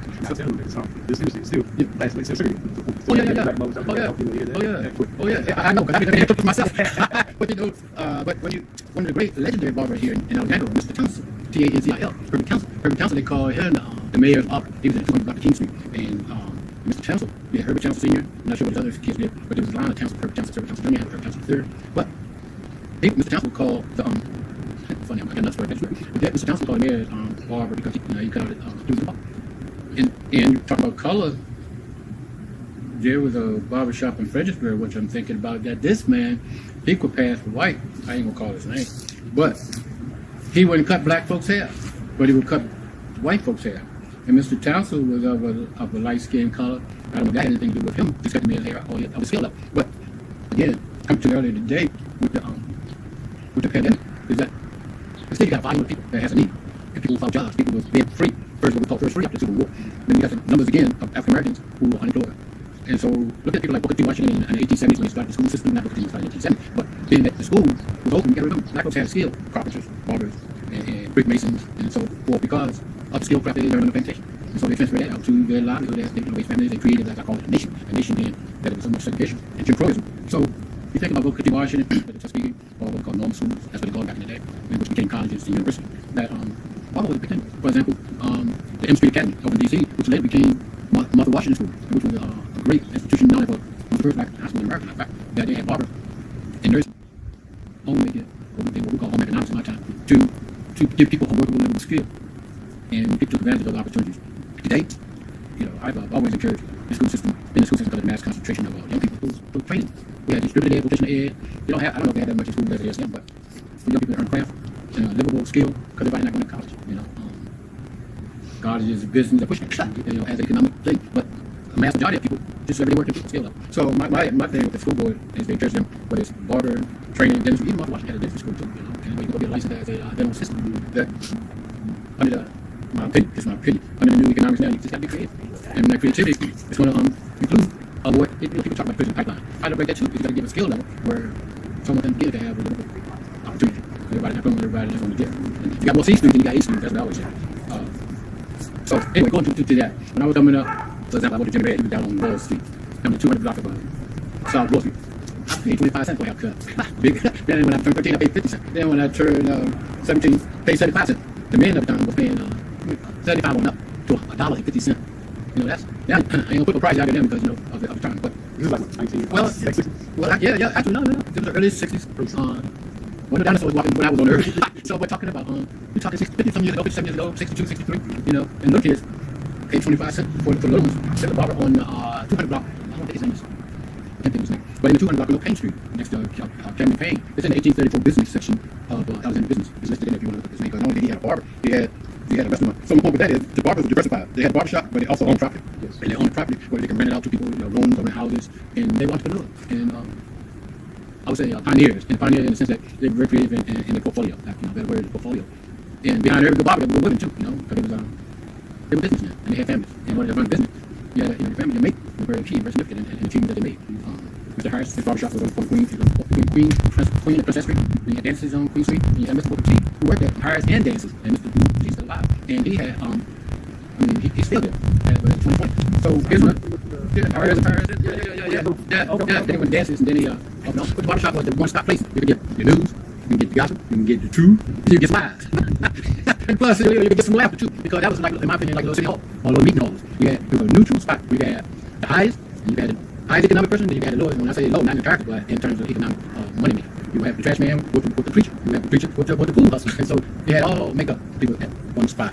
It's the hustle. It's haircut, shoot the breeze, kick the bobo, as they say. And just check on wellness of each other. Yeah, my relatives, how you doing today? What's up, man? Then sometimes it was a mediation center where individuals had beef. Where you had beef, you was able to come on neutral territory and coexist. You know, and so the barbers made some mediators. Man, you need to stop that. Man, you need to do this. But in the scheme of things, there was also, like I call them, the watchers. The watchers is the type that the men that would tell little kids, giving wives wisdom, stay out of trouble. You know, don't do this and don't do that. Or your mom will not be proud of you. Make your family proud. Or you got potential. They can see potential in people in church. At the same time, they tell you this. We need to change your ways. We call it for a big jail now. But at the time, I was coming. They was as before. They was in churches. I mean, every black community development from after the Civil War, before the Civil War, to Harlem Renaissance, to the U Street Quarter. The Bible is the anchor. It was an anchor of the community. And no matter where you go in the African American community, whether it's Kansas City, whether it's New York, even in the South, well, even in the South, places like Winston-Salem or Florence, Wilmington, barbers was an anchor because they had money and the assets and they moved into the community. Alexandria, that's Alexandria, Virginia, because of the long legacy of barbers.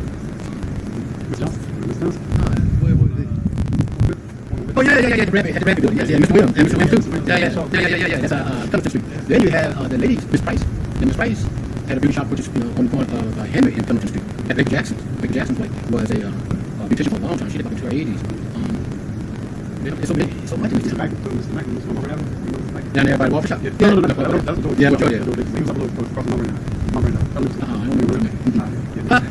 So that's why you see that. Because their sections of Alexandria, because the segregation that black folks couldn't go to. And Mr. Mack was one of the sections that we call now LA, but it's a town, originally called the town of Potomac. And the town of Potomac was a town like the town of Hill up in Falls Church that were now black folks who incorporated in 1915. They allowed black folks to live in the community. But the field of Mr. Mack was at a time where once wasn't where black folks were go to, became owned in the section of Alexandria. So things changed. Things changed for the better. And when you go to Anacostia in DC, barbers all on what used to be called Solomon Road, which is now station right now. Now Helen Merrill. Martin Luther King. It's called Martin Luther King. But can you imagine for 25 cents? The barber was a man of distinction of the time because it was on the job, on his vocation, on his skill. Some of the barbers was also meeting houses. Like for instance, Booker T, which is now every West night for the last 50 years, he had I don't know the name of this ministry. They have churches in the office, church every Wednesday night, Bible studies and so forth. We call it holistic, but I would call it spiritual. Spiritual. But you go back to Booker T. Washington, they had the United Negro Improvement Association. That's for the men, then you had one for the women. I wouldn't call it civil, but we call it, the women had their charter membership, and the men had their charter membership. They had all kinds of people meeting together about the improvement of the race being black. Not African American, but just black. It's a black race. From in my lifetime, I more from, we don't use the N-word. In my lifetime, Negro, African American, color. You know my birth certificate, color. So, saying to say, all this came of it is humanity. That's my name. It's called humanity. So, Jimmy Red, they had to say it, Jimmy Red, he just needs your head. That's a code word for a haircut. Boy, you need a haircut. That's what that was about. You need a haircut. Jimmy Red, he just needs your head. Like you but you talk about George was an entrepreneur too because he had a clothing line. He had a clothing line where you get your suits, shirt, shoes, or barbershop. If you have somebody to what you want to do, you always have somebody from the neighborhood who has suspect activity that you can get part of. People helping each other out, make it too. You're talking about George, that's when I was telling you. Only strong voice I seen. In Alexandria. I'm the only one. It was like time he had a white one, he had a gray and blue and white. That's what I had. That's what I got to do. I got to see that. That's for sure. But I tell you, got solo equivalent. Y'all get suits. Everybody else we had shark skin suits and they went cheap material. Yes, we did movies and had to. Mainly did. Yeah. Because like a brother would go like once a month. Women would go every week. They don't care on that press. That press. That's what they call it. Press. Then here's something fun. A lot of people don't know about barber. But when you go to the tomb, you never see on that ad. When the bad had it, the barbers would go into the mortuary and do the hairdresser. I got called that. Yeah, how you doing? I had a cousin. She did for a long time. She worked for Mr. Dancy. My cousin Jane. And she would go to various King. Brian. Yeah. They had a lot of ladies, men that, oh Lord, we call it bootleg barber. Yeah. And you know, talking about the barbers, they had clippers, oh man, I hated them. You know, the squeeze like, and then like, I remember, I don't know if they probably came up for a walk, but I remember when some of the barbers that had barbers in their house, Mr. Pete, he was on the corner of King and Clayton Street. And he had the little clippers, and then I remember when he went over to that two clippers. But they had barbers that would work during the day and have shops on the weekend, or shops at night, and call them names. Statute of limitations. But no, they are creative. Very creative. West End, you want a bowl cut. Yeah, come around. Yeah. Everybody know you got it from home. But the home way cut. But it's so the key to the barbers and the key to Alexander history, they have to be told. And I say this, as you too, see us too. See us too. See us too. That's my image. See us too. Yeah, you can find me. Yeah, you have all kinds of people like come to the barbershop, you know, how you think Jay Brown had a company name with Afro? How you think Best Domino, you know, they had that process and all that. Just think about it. So, musician.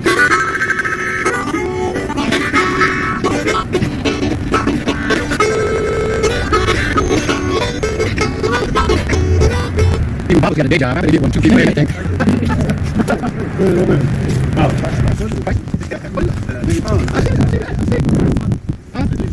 Yeah.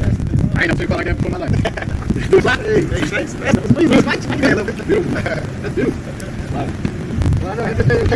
I know I was gonna be on this and that, I wouldn't have had this on.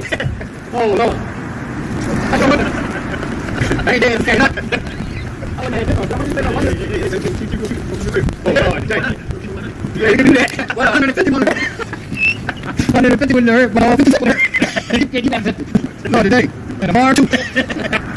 Oh Lord. Yeah. I'm gonna put something. I'm gonna put something. Oh Lord. Well, we got to be in Scotland, Scottish town, but no. Man, you got me. See what happened at the barber shop. Oh Lord. Yeah. You got me. Hold on. Oh yeah. Edit. Oh yeah. Excuse me. Oh Lord. Lord. No. I put it down the county, but anyway, representing. Oh, this is great. This is done on me.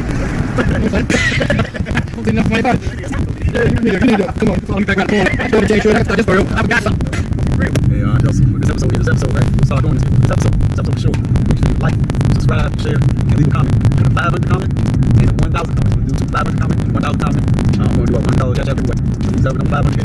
Yeah, what's up, comments? So you can leave a few comments on it. We'll count 500 and 1,000. We'll do $100 cash every way. So make sure you like, subscribe, share, leave that comment. Leave that comment.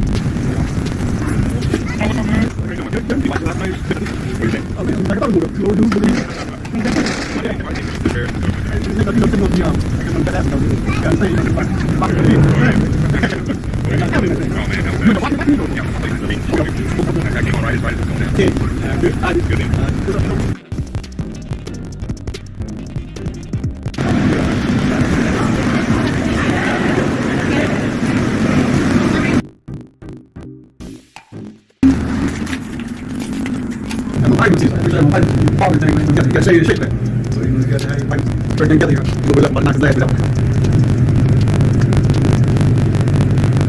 And you must do it today. I'm going up here. It's like another show. This is another show. So you can see all this in there was like blank. It was just blank. You can do it. Gave a little tour. You can see how things just wrong. So over here, October 2016, I was, March 2014, I started thinking again, looking again, trying to figure out what I want to. It was all over again. First I ever posted on spot. Just wasn't sure if I wanted to jump back out there and be the owner and have to take on those responsibilities. I wasn't sure about that. But I just kept getting that itch. So now I just started researching places and locations. And I wrote past it. I saw them. Actually, I took a picture of the signage. I had that. Said come soon. But I didn't want to. I took a good look, but I was like, I had time to work. So I wrote by like every day. They were just about at completion. For the buildings. They were just about at completion, and then it just started like opening up like boom. So the barbershop's right there. And sometimes so I had here, had this machine, it was a big machine here. I was there. Now COVID, so we got the section for the class, stuff, so got some shields. Got this little things that, times changing, man. That we get from me in 2016, October 2016. We're out separated for years. Last month, 4 years of location. So things come along. We're going to see more locations. So we're trying to come to this area. Just seeing the growth, definitely just seeing the growth of the whole vision, how things come together. A lot of times we're in the midst of doing things, great things. Just sometimes it's hard to see that individual, and when you're in the process, sometimes you're just wondering and trying to figure out like why. A lot of times, just the uncertainty that you haven't seen before is the big thing to try to put.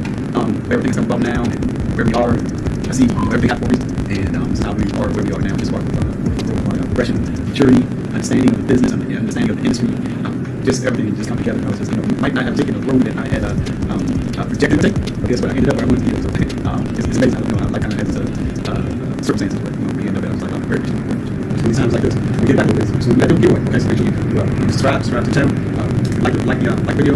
Sure. Make sure people coming. All right, 500 and 1,000 coming. All right, 500, 1,000. Give a cash app giveaway. All right, $1 cash app giveaway. Each one 500 coming and 1,000. All right, we got to do this video. Okay, we want to do it. After this video, right here, so make sure you watch the end. I've got nothing to do with it. You got to stay part of it. All right. All right.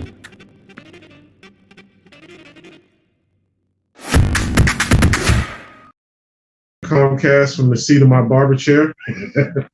It's not easy, but that's what you're doing, though. Yeah, it's my purpose. So there you go. See you. Good morning. Hey, good morning. Okay, now to you. Wait, we're live already? We just came on about 20 seconds ago. Oh, wait, I got a little bit too much flesh on done, guys. It's too early in the morning. I think we wanted to do 12 o'clock, but you're busy lady, bro. Yeah, I have 12 o'clock, I have 12:30, I have 3 o'clock. Isn't the weekend, aren't you supposed to slow down on the weekend? There's too much work to slow down. What am I to slow down for? Do people catch up? No. We can't let anybody catch up to this. We have a lot of work to do. We gotta keep people there. So. No, I know. I tried myself to go home the other day, and first it was closed, and then I found out that I don't do it from that location, so I kept going to the wrong place. So you know what I'm saying. But my first question, and I didn't get a chance to put it on this list here for you, was how have you been since the last time you were on BARBERTIME? It was about a year ago, right around this time that you were last on here. Is that correct? Yeah. I've been traumatized. I mean, I won by one vote. It was a really crazy situation. I think I really didn't. I mean, I was with it to win it, but for us, it was really about building political power in low-income Black and brown communities. I didn't anticipate that we would make it as far as we did, right? And the recount was really taxing on volunteers. I went into financial debt, so it was crazy. And I still didn't think I won even when I was getting sworn in. I kept thinking they would roll up on me and be like, "Ah, you are not the winner." So and it's been great. It's just crazy. Like Bishop Waters said to me that he predicted that I was going to win. I didn't know that it was going to be baptism in the fire. And my first year it was going to be really challenging. He predicted that too. But I never in my wildest dreams thought I was going to get hit up with a global pandemic and racial unrest. So it's been a crazy last 10 months. Yes. Well, we're glad that we have someone like you in a position. Has the position been what you thought it was so far? I'm gonna be honest with you. I went to campaigning and I knew I wanted to change everything. I wanted to change everything about the way we move. I really didn't know what job I was applying for, right? I knew that I had what it took because basically, I had a right frame of mind. But I didn't know what my job was. My first day, I was like, okay, what am I doing? What am I what am I going to do first? Like, I learned my job since the last 6 months, and I'm no lie. Like, I had no idea what I was getting into, and it's been really challenging to learn politics when you're trying to navigate politics and everything's so political. And that makes it harder. But I love my job. I absolutely love what I do. I'm incredibly grateful that I have the opportunity to serve my people. Yeah, no, that's awesome. And we kind of feel that same way from the barber and stylist, like the owners and the individual contractors as well. You get so entrenched with your community, you really feel like you're representing them. And that's kind of what we're trying to do with our network, is build a structure that we can work with city, state, and then also private sector. We'll get to that later, but it's a big, honest, loving feeling when you get in that position to do so. And a lot of us barbers and stylists get a chance to do it, so it's awesome. So I can relate. Yeah. How long have you been a barber? I've been a barber for 30 years now, since I was 17. So, wow. Yeah, I never wanted to be a barber, so that's why I know everything that I'm doing is all real purpose driven. Because each step, it wasn't really something I wanted to do, it was just something I could do. And I just snowballed into what is purpose. And it's a real good one. It's some good people behind what I'm building this for. You know what I mean? So. And you get an opportunity to connect with people. When they're sitting in your chair, you get to inspire them. You get to, push the conversation.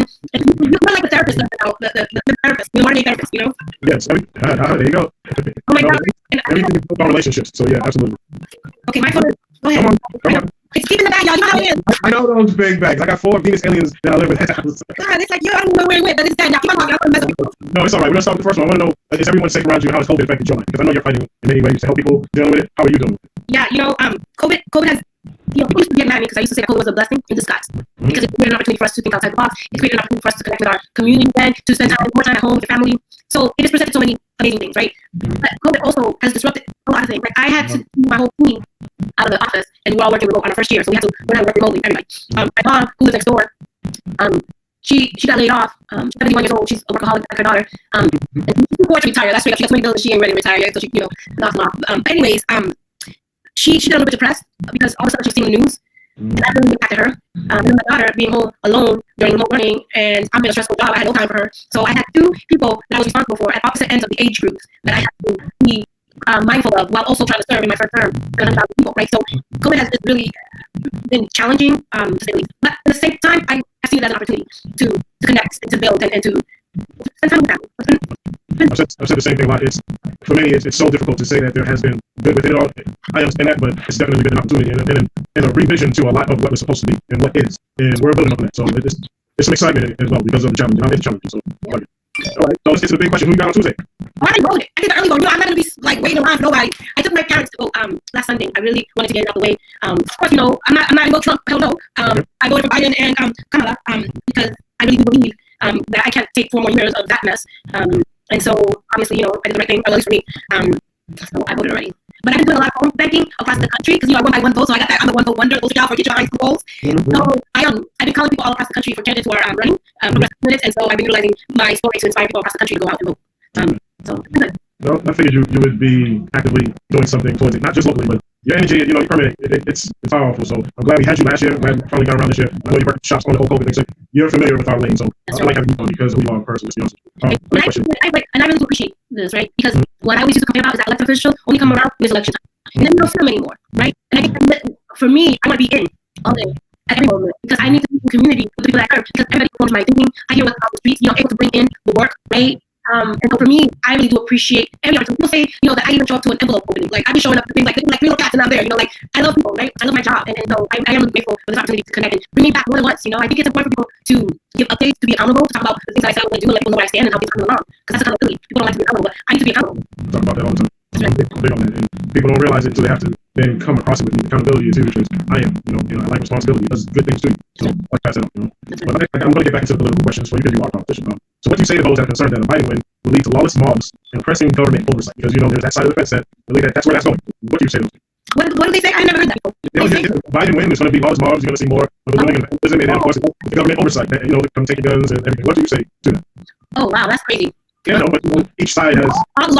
Lawless, like there's no law. Wow. They want to defund the police. They want to defund everything. Well. Let's talk a little bit about that, right? Yeah. So I think what we need, because we think that police officers are case managers, are therapists, like, you know, we really got to reallocate those resources, right? And put systems in place so that police officers can do their job, number one, right? And so we have to be real about the fact that they're not equipped to handle certain situations because that's not what their lane is. And I think that we have an opportunity to reinvest in other types of programming, right? That can address some of the ills that we're experiencing in our city, right? So I think that there is a need for us to reevaluate how we're utilizing our dollars, right?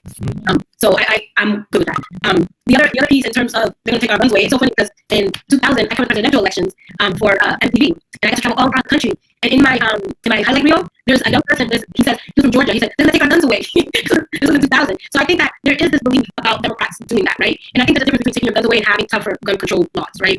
Because I do believe that you need to be able to, if you know how to use a gun, you should be able to protect yourself. And actually, there's someone who I know, his name is Encore, and he teaches people how to clean their guns and to shoot, right? And a lot of black folks and Latinx people, they don't take those classes, right? They don't see what the power, the importance of knowing how to use a gun properly. And I'm not saying I'm like pro gun, but I'm not anti either, right? What I am is careful about the education.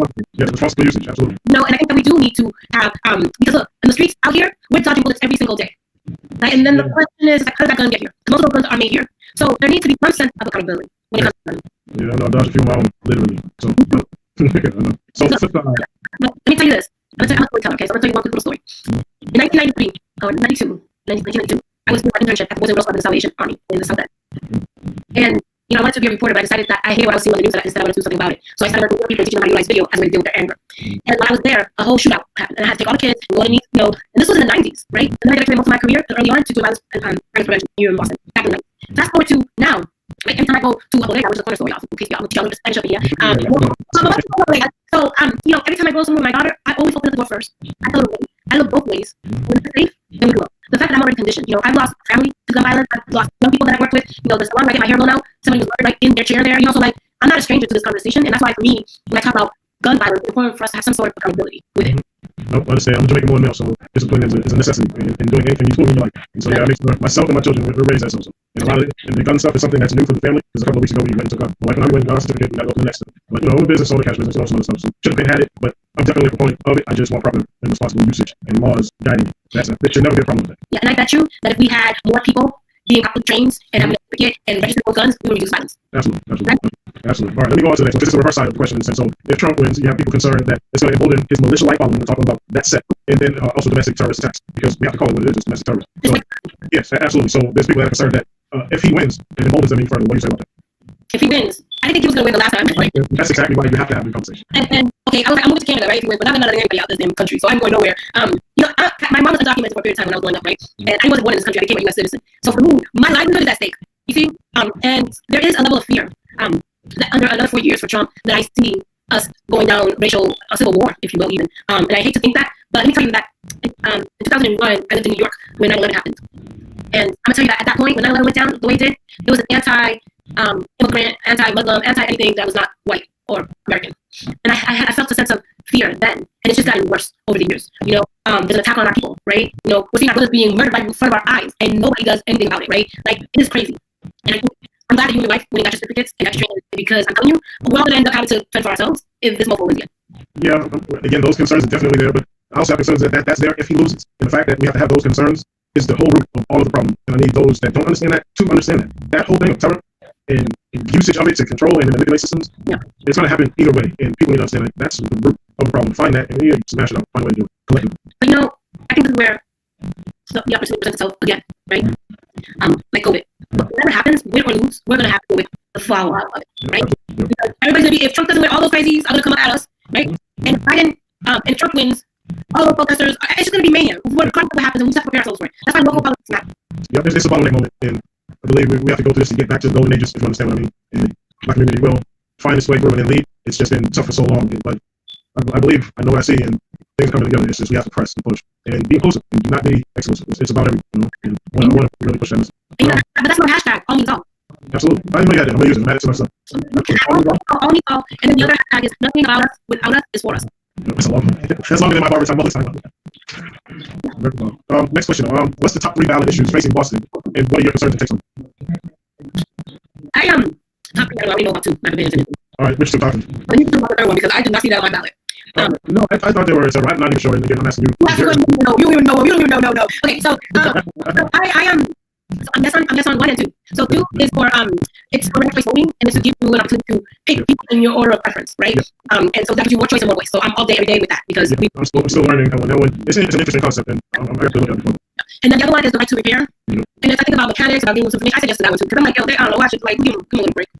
All things for the working people, I'm good with. I'm not even gonna front like I know much about it. I just felt like I'm down for that cause and I'm gonna help, and that's it. I'm not gonna lie. I did not make an educated decision. I heard a lot of people say yes that I respect, and I'm like, you know what? I'm gonna take a leave from people that I respect. I'm gonna go with people. You know, if you have them around, you have them around you for a reason. That's all right. So here's something you're familiar with, because you can expand on a little bit of what you did with the barbershops and salons. But my question is, how can barbershops and salons be part of the distribution of the necessary information for the communities? How can we get involved and be placed on a regular basis, from your opinion, because I'm pretty sure there's going to be a lot of red tape, but with city and state level, on a regular basis, we are the media centers for our neighborhoods, and this whole network is built on allowing each shop to be that, but on a regular level with proper technology and the connectivity of everybody else. How do you see that can be done? How can So first of all, like when I mentioned earlier, you guys are the heart and soul of the community. You are one of the most trusted, I would say, one of the most trusted industries. Hashtag Guardians of the Community. That's one of our hashtags. Hashtag Guardians of the Community. Yeah. And like, yo, people trust you with their hair. They trust you to make them look good. Like, sometimes, you know, you can like do the beards and, you know, you like do that. That's dangerous. You know, like when somebody's like, maybe like yo, that's all of that. I'll be, you know, like a whole 9 yards. So like, the Guardian, like, got it, right? And so because there's that level of trust, you guys are so suited to be the number 1 advertisers. Product, you know, brand, to get the message out, and such an underutilized resource, right? And I think that I perceive this as your moment in time to capitalize. This might sound like a Republican, y'all talk about capitalizing on stuff, but like, take that money. This is your opportunity to be able to not only just connect the consumer to the client, but to create an opportunity and experience, right? And so whether it be visual, whether it be something that they're hearing or something that they're seeing, that people need to see your industry as a prime space to connect with a market, especially people who have been so disconnected from communities of color in particular, you know, because we really have a lot of revenue and we make a lot of dollars move, and there's a lot of buying power in this space. Not just from the consumer standpoint, but in terms of politics, that's also another opportunity. And I think that you should host a barber time elected official dialogue. And an elected official accountability dialogue. Not when they're running for office, but get them in now. Which I've been doing. It's been 10 months. Think about that and then play the babble that they say while they were on the campaign trail. I think you guys should do that. I want to be a co-host. I want to be a co-host. That would cause you a conflict of interest. I'm accountable. I know myself. No, I think, you know, I really, and the other piece of it in terms of, I think there's another place too for you all. There are a lot of causes, you know, issues around diabetes, issues around mental health, right? All of those are also, like, you guys should link up. You know what? I'm going to hook you all up with the American Heart Association. They can please. You know why? Because they can produce a commercial and they can air it at all your barbers, all the shops across the city, and put it out for it. Yes, yeah. Just, we have a couple. That's my idea. I'm giving it to you. First, give me the connect. Listen, all you need to do is just write up a little blurb, and I'll be in touch with somebody. Absolutely. This is a good idea. And then what you do, okay, I get really excited about these things, so you stop me and you want me to stop. But then it's like it goes with not just the commercial, but then they have like pamphlets that people can take Yeah. And then you guys get down like 3 talking points, and when you're like, turning them up and say, hey, have you checked your prostate lately? Whatever the case is. Doing the outreach campaigns is a big portion of how we got to this part. We worked with the Department of Mental Health, but around 2008 and 2006 to 2012, we worked with WIC in the Department of Substance Abuse Services, and that's kind of when I really realized the importance of what we're doing, and then the scale of what we can do and where we can take it, as not just in Massachusetts, but globally from within our industries, because the barbershops all play the same role in any community, any region that you're in. And so it was like outreach has to be a huge part of what we're doing because of the relationships that we have, and we can pick the air of our community, know what they need, and then distribute it to them via whether it's the private sector or the government sector. Yeah, and I think one of the things that I would like to see and an opportunity to build is that you all have the opportunity to inform policy. Yes. Right? So, not about people pushing their product and their message, but like you all can build political power too. And be able to build a policy platform that will help businesses grow. Not just be a policy or legislation. Some of it might just programming. It might be improving a protocol for the future to remove a certain barrier. Right? Everything, and how do you all get access to information? Yeah. So one, thank you for coming back. We love your energy here. Our time is really full of high energy, positive energy, and honestly on all sides, because I believe it takes a little bit of both sides to make what we're supposed to know. And I have to make sure that the media that we're doing is in that spirit always, for the most part. That's who I am also. So why I was probably chosen to do what this is. But you are definitely a prime example of it. Thank you for coming. Is there anything you want to say to close out or mention, including a couple hashtags? So yeah, I just wanted to quickly say, that my office works, and you guys know this, on a project specifically designed to help support barbers and hair salon during COVID, right? And since the folks who completed our program successfully are now getting 3 months of PPE, getting grants, and they are building a little coalition, and they're building. And the thing is that we did one track in just in English only and a track in Spanish only, because not everybody speaks the language. And so, but we realized that a lot of our businesses, and I say ours, even though they're not mine, but I still feel like, I'm the chair of small business, so they're our business, they're my business, I'm responsible for them, right? Is that we've been learning a lot in this, how we can better serve and support businesses. So I want people to reach out to my office. The best way for people to find me is on my social media, which is Julia4 Boston. That's Julia FOR Boston. And also you can email me at julia.media, MEJIA, at boston.gov. Also call me 617-635-4217. I'm accessible. I answer my own emails. And when I'm in the office, I pick up my own phone. I do DMs, so feel free to connect. I'm accessible. I'm accountable to people, and I'm just grateful to have an opportunity to be here with you all, and let's keep building. Well, I want to say thank you. And there's one thing I'd like to get you to first. Can you give us a big old barber time all the time before you go? So it's barber time all the time. Yes, it is. Thank you. That is down to the city at large, Boston. Julie, here. Thank you for coming. I have to say, yo, gotta see this. No, right? Yeah. See this guy? Yeah. All right, guys. Thank you. Julia. I'll reach out to you, okay? All right, thank you. Bye.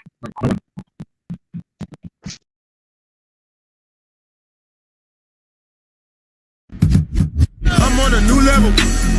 I'm on a level. I'm on a level. I'm on a level. Check the new bag. I'm on a level. I'm on a level. I'm on a level. I'm on a level. I'm on a level. Check the new bag. I'm on a level.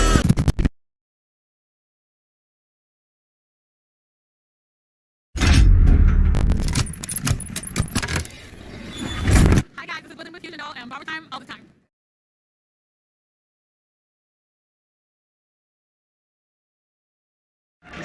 Every battle in Texas. Hair battle, on it. I'm 17, 2011. And of course, man, we're saying his brother was that, Sean King. What's good? Look at the Billy guy. So, we just try to keep that groovy as we always do, But, what was that like taking stage? It's always awesome feeling. It's like, I gotta get tired of the little nerves. Just get anxious, excited. Like the fight's fine, it was good. Show's doing good. There's a lot of looseness right now. There's a lot of grooviness. The hair is good. Nothing big today. And the work is great. It's beautiful. How do you think the crowd interpreted their reception in that live band? Everything like that? What was the crowd like? I mean, I look at it like it's bars and bars. They show you quiet. It was good. People just made ask questions. They answered. They weren't eating chicken while I was singing. So I hope they helped their indigestion. I don't know what the time, but I had a good time. It was good. Right now, that's good. So what's up next? Make from here, from everyone, what you got going on? We're going to Europe, man. Hopefully by March. Still going for the you know what I'm saying? So, just continuous work. You know what? We keep working. Thanks a lot for your time. Once again, go to live all the time. This is big. He's right from Ladybug.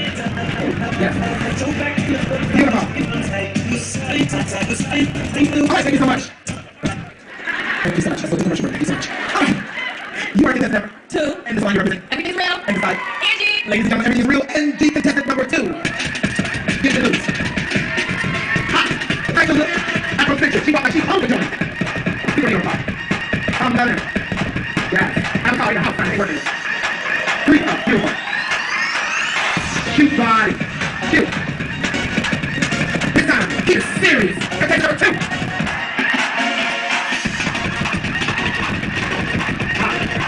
Not comment, honey. Good. Beautiful girl. Fuck the time. Yes. Everything real, honey. much. You are amazing. All right, contestant number 3, Renee. And the song goes up. There we go. Get to it. It's Peter. Come on. Yes. Oh my God. Let's do it.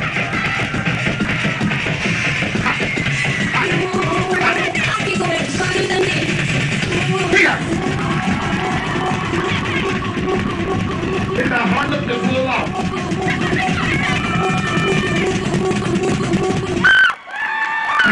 Just get it all out, just clap to your collar. Thank you, lady black dress. Just thank you. All right, we are now to contestant number. And the song you represent. And you're silent. And see, ladies and gentlemen, contestant number 5. She's just look. Yes, faster. She's simple.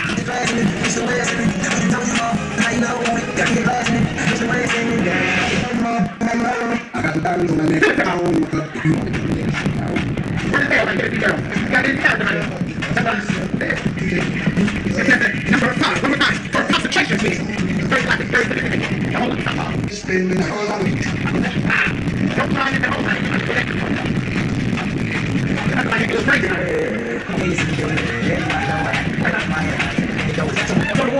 Yes!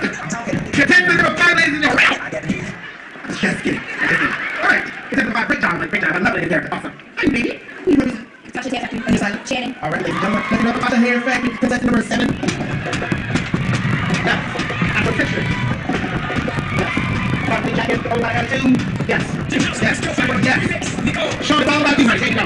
Get into the booth. Get into the back. Get into the network here. Beautiful. Awesome. You are contestant number 8. Contestant number 8. What's the new style? And the side. Ladies and gentlemen, this is the meet.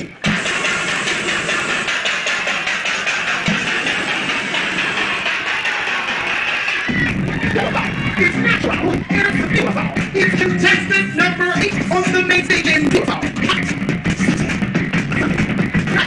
Electrifying number 8.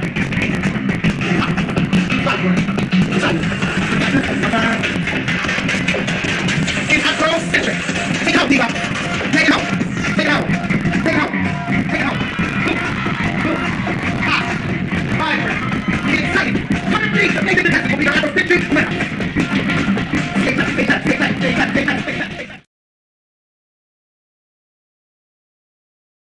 A feature presentation live at Lovato. Who's not taking award? Detroit in the house. It is stage.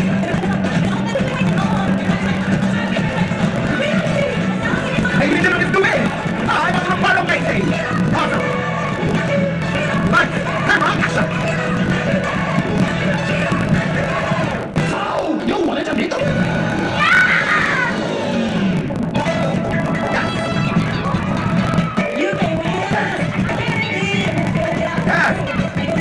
You think you're Broadway, New York? You're wrong. You're right.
The Biz, Davis, the Biz. Oh, that's old school. I said, that's old school.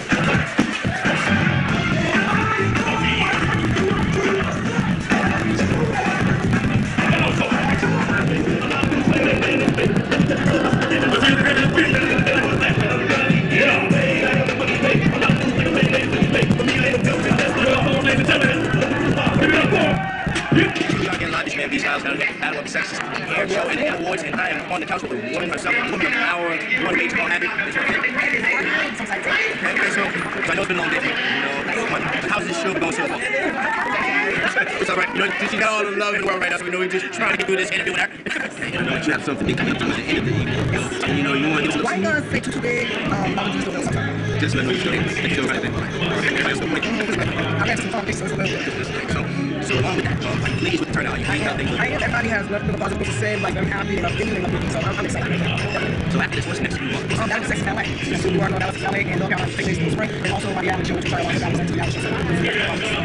Tell us a little bit about the reality show. Well, the reality show based off of stuff. Just like everything with just big cities versus different cities. You know what I'm saying? Okay. So like traveling to different cities. Okay. If they get ready to battle. Yes. Okay. No frustration that comes along with that. I don't know. Every time I get happy, I'm like, oh, why I keep doing this? Because this year has been the worst year for preparation. Everything that could happen has happened that I've never been through before. So I said it must be sunshine. It's blessed my time. And I really do all this. Is there anybody you want to thank while you have a camera right now? Yes. I want to thank Sean King. I want to thank Sean King for coming out before and opening up the show. Look at the outfit! Look at the outfit! Can't nobody do it like Emma Warren. Look at the outfit! Can't nobody wear a black and white like that. Show them that. Show them that. Show them that they got it. She about to probably back, right? She about to back. Everybody's surprised as I got on the phone. So I was ready to tell myself, like, how you doing? Where's the problem? Oh, I'm looking for it. Okay. I like the focus. I like it. Besides, anybody else you want to I thank? want to thank like Glenn Jackson, Vincent Ward, all the sponsors. I want all these people together. We can make this happen. Take the time out to talk to us on Paul Show and Barber Time TV. I'm your man, B Styles, and we're signing off. This week. Peace.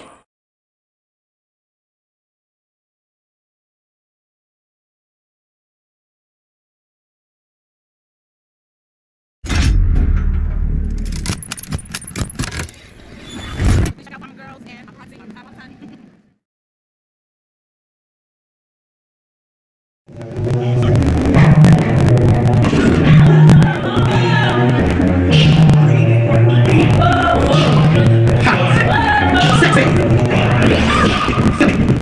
It's not for being erotic. It's not for being sexy. It's not for being edgy.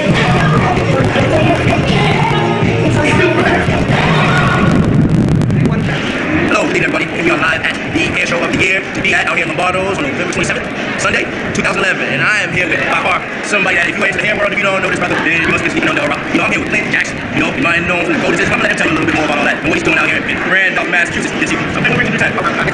It's like, in the story, I mean, she's amazing. She's probably one of Boston's best assets. I mean, she's been committed to this for over 20 years.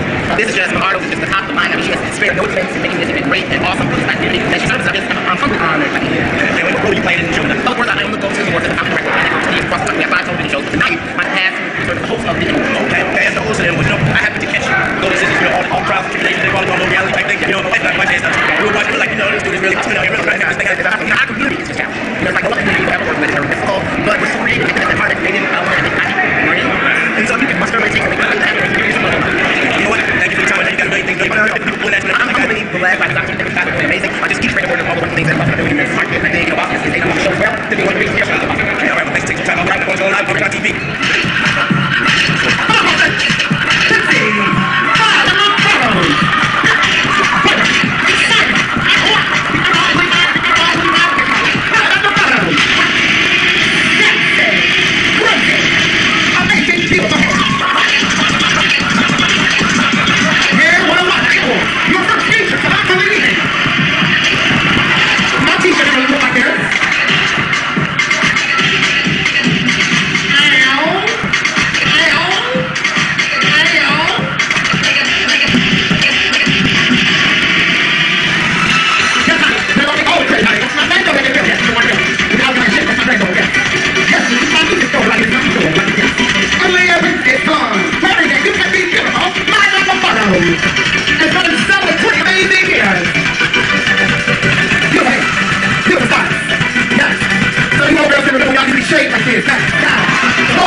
Stages, move!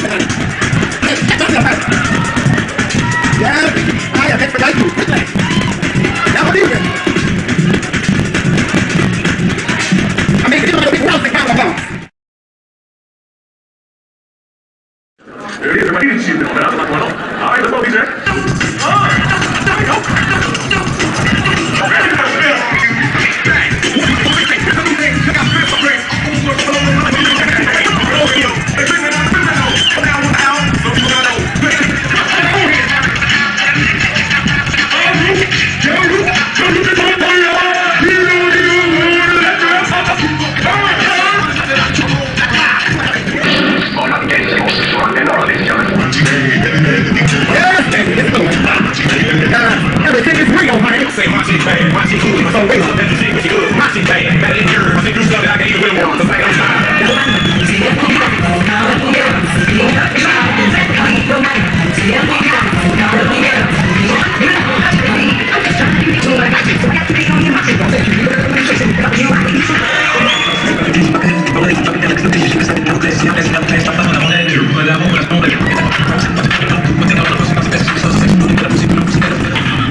The views of some of the audience is not necessarily the views of the man. Alright, we are here my word. You ready? Let's go.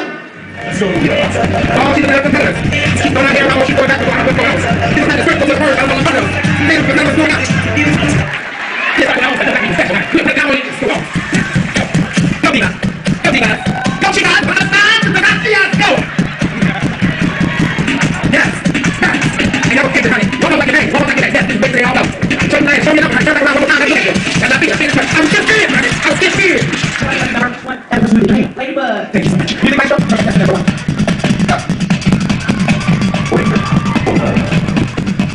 Just it. Ladybug. That's number one.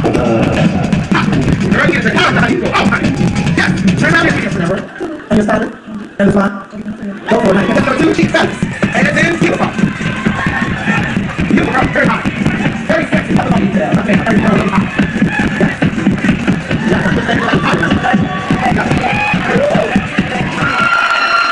You already said number 3, and you're silent. All right, ladies and gentlemen, contestant number 3.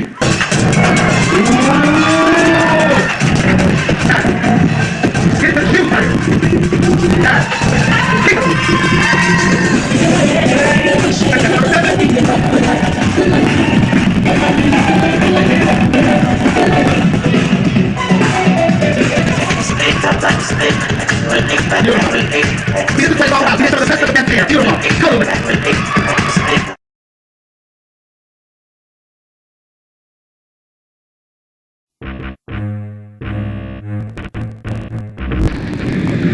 Welcome to Chicago. The local time is approximately 8:38 a.m. Please remain comfortably seated until you arrive at the gate and the captain has turned off the fasten blank.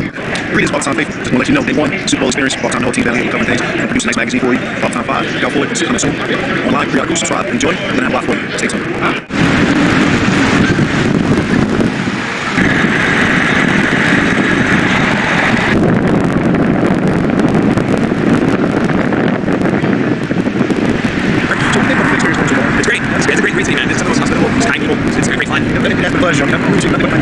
Now, first of all, it's all right with the Boston, so that's what we want to hear. Thanks for more. I sure appreciate it. I care. Because you just covering anything you're sitting with Chrissy. Sorry about that. It's great. It's great. Pretty. Okay, you got a chance to watch the shop. Yeah. Did you talk to people? I did not. I did. So okay. Yeah, family's having a good time. Now, boys, now, who do you think will win Super Bowl? Giants. Oh, you think yours? No, I think Randy. We don't want you guys to get together. Yeah. I'm a man who beat Brady. So. Well, thank you so much for catching buzz. Catch you buzz.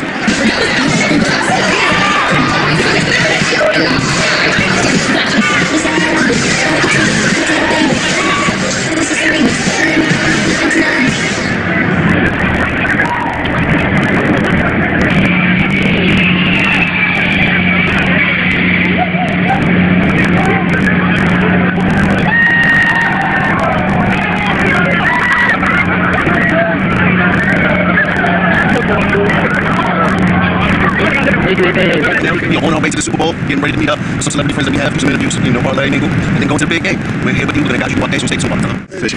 Ball Time's in the house. Ball Time's in the house, getting your fish. Please escort to the exclusive parking lot. We have the Indianapolis Museum. Of course, right now, the NFL is hosting an event. Brunch activity. So we're going to cover the event, mingle a little bit, parlay, stay tuned. Ball Time. Ball Time in the building. Indianapolis. One moment, KG. So Ball Time being here, got the ticket, on our way to the museum. Just get started, stay with us, catch the bucks.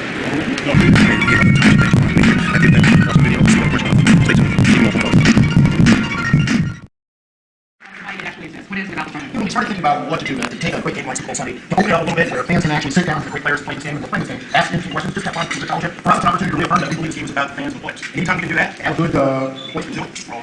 We always continue doing it with the picture. Yeah. It's a great day for Indianapolis. Great week for players of the Players Association. Of course, looking forward to a great game this team. That is fantastic. This is simply fabulous, man. One night party. And giving an opportunity for fans to sit down and actually break bread and spend a little time with players. It's not great. And then you can add Hall of Famers like Warren Moon, Fred Goodall, and for little guys like that who just mean so much to me in my top right. Go, Cowboys fans do. It's a great opportunity. Yeah, that's what it is. And especially players. Now, see, I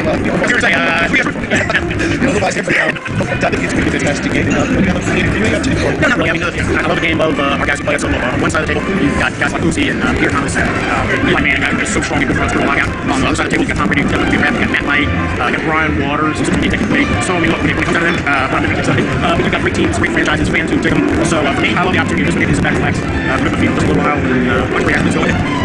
Check out next BT5 coming out soon. And sit here with the effective football association. And I'll see you all tonight in Boston. All right. Catch the bus, BTM5. I'll see you in Boston. BTM5, we still in Indy. Just came back from, what was it, Legends Lunch, Legends Brunch, Hall of Fame, Legends Brunch, Lee Hall of Fame inductee, Eric Dixon's in the building. We have to thank Ben Watson for letting us get in there. Honestly, we're just really blessed right now. We're feeling it. We're here for a mission. It's not over. Another few more hours once the boys get on the field. But BTM5, Indy, 2020. I'm here, my man. You have to say this phone back on. I got a couple questions to ask you. We'll chit-chat. Any pack all day. You know what I mean? All right. How do you feel about your season this year? Generally, I think really our season was a wash because we trying to get luck. You know, we came out winning season, going to the Super Bowl, winning the Super Bowl, then the next following year going again against the Saints. You know, all well, they put my boy down, but it's all good. I hope this new cat comes in and stirs things up. You know, we clean house and we build in our house. Peyton be 50-50 on, you know, we don't know yet. So hopefully, my man Peyton come back and throw it for another season for us. But I think at the most, luck will come in next season, get his training down, get his field advantage in, you know, learn everything. Peyton's going to pick up, and then thanks to 2014, we're going to the Super Bowl, baby, and we'll win. Hey, this big out, baby, shoot it out from Indianapolis with my boys here, BTM5 in the house at the Super Bowl 46. All the way, baby! Catch the buzz!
It's been more hitting our community in the community. So we don't know better but to come back and talk about it. So that's what this is how we're doing it. And time foundation, my goal is part of all we did was trying to do is make people. And if they don't want to do it, just find a way we try to connect, because we take our community back. We inspire, we do so much more. And that's all. So we got to really realize our impact and try to be impactful. I like to thank you for the time.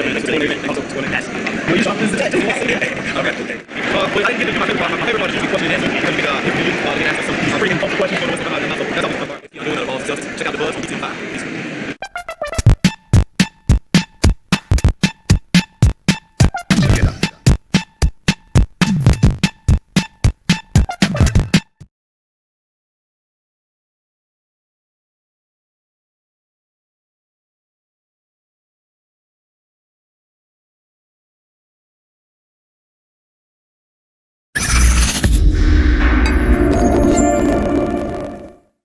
Alright, what's going on, y'all? This is Reggie Winston. Thank you for checking this video out. Today, I want to talk to you about something really sexy, something amazing, something that all barbers want to hear.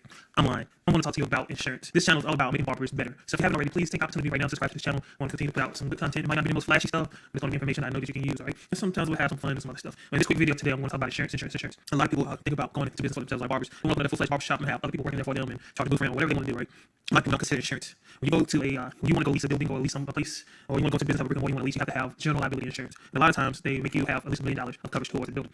Right here I have policy. I just had to do some shopping around recently just to make sure I was getting the best price. And I found another company a little bit cheaper than my last. Right here, let me make sure I'm saying this right. I went up from $1 million. I went up to $2 million. Medical expenses coverage $5,000 for any one person. Damage to premise rented to you $50,000. Personal and advertising injury limit $2 million. Deductible $1,000. Business liability $2 million. Business liability general aggregate. I'm not sure what that means. $4 million. Products completed. Operations aggregated $4 million. So I got plenty of insurance going to cover me in case something happens. When I say case something happens, it can be natural disaster, it can be gas line blow up, it can be water damage, it can be fire, it can be someone smashing through the front window, it can be someone trying to break and enter the back door. I get all these things fixed because I have insurance. And if you want to rent a building, you're going to have insurance. A lot of people that are renting to, you don't want to hit the top, so this happens, I can control it. That's what social insurance for. And that type of coverage I just got, man. I pay for my insurance flat straight for the whole year. I don't do the month-to-month thing. And this insurance for the whole year for the $2 million of coverage is about $540 for that insurance. Now this is an expense, right? This is nothing I'm gonna get back if I don't use this. It's insurance. Now it will be a tax right off. It'll go on my accounting, it would go as an expense. That doesn't mean I get the money back. All right? A lot of people have this idea that when you write something off, you get the money back at the end of the year. That's not how it works. If this is just saying this is money you didn't make because you had to spend it. Your business didn't make this amount because you had to spend it on the business. All right? So if you made $1,000 for the year, and this expense is $540. You subtract that, and that's all you'll be taxed on. Is what's left. So that's like $460. All right. So instead of being taxed on $1,000, you don't get taxed on $460. So trust me, you don't get money back because you spent money. I'm so sick and tired of hearing people who really get business owners say that stupid mess. They think it's tax, right? It's still an expense. It's money you didn't make. All right.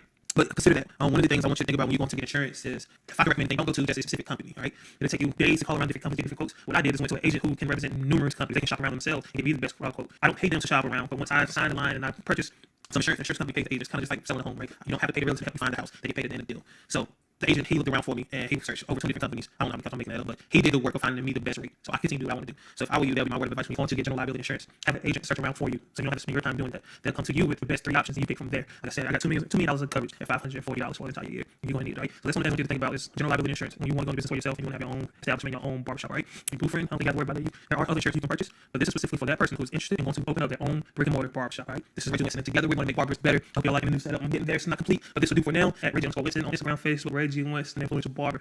And we're doing it together, y'all. Peace.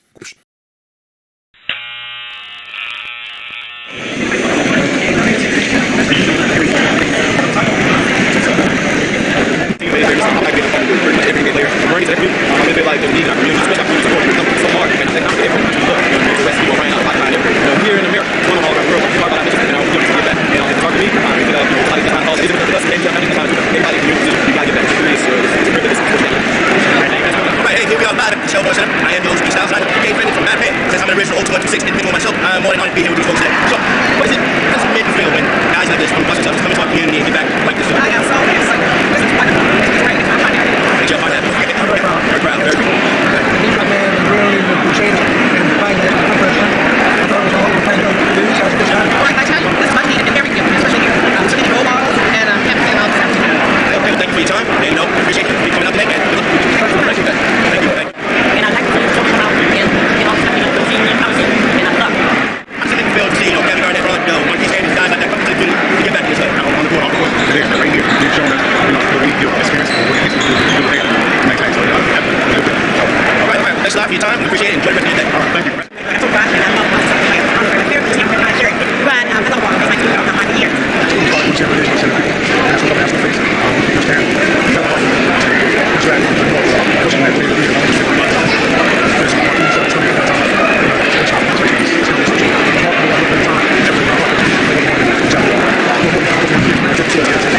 you.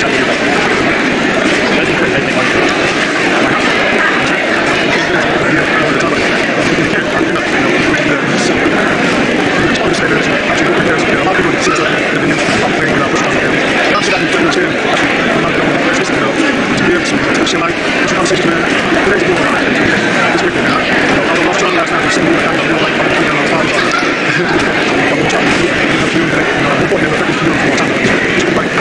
it's time to move on here to be honest. It's not something really, it's not something I'm just gonna take some of what the experience. Man, peace out down here live. Man, you know, watch the Celtics down here with the Game Time Foundation. Game Time Foundation.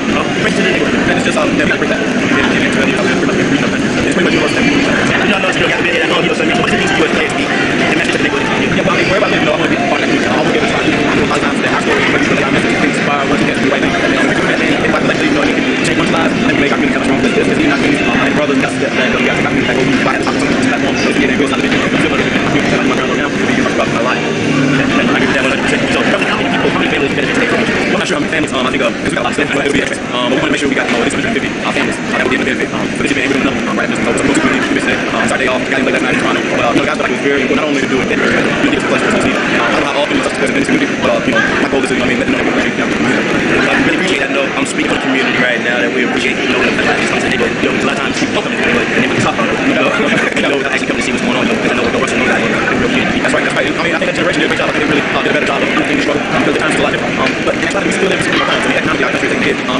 more hit in our community, and so we want that to do come back and talk about it. And that's how we're doing it. Again, time foundation, my goal is part of all English trying to get this community. They want to do it. Just trying to get that extra community, because we take our community back and inspire. We do so much more than our small. So we got to really realize our impact and try and be impactful. But thank you for your time. Thanks for staying also supporting that. You talk to the dad. Okay. Well, I think that my favorite part is usually question and answer because he's different than you. He answers some pretty pulse questions. So what's going on? That's always a fun part. You know, doing the pulse Celtics. Check out Buzz. He's in high.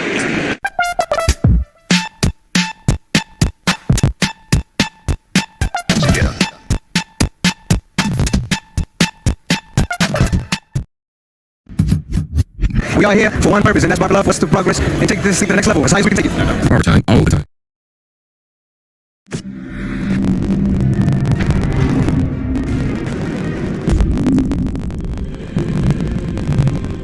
He was the most amazing thing you've ever seen. He was this blur in the ring that just came in and destroyed any person. That's all it was. And it worked. He was like the human pit bull. This Mike Tyson, who described his 5'11", was closer to 5'10" because of his flourishes and kills.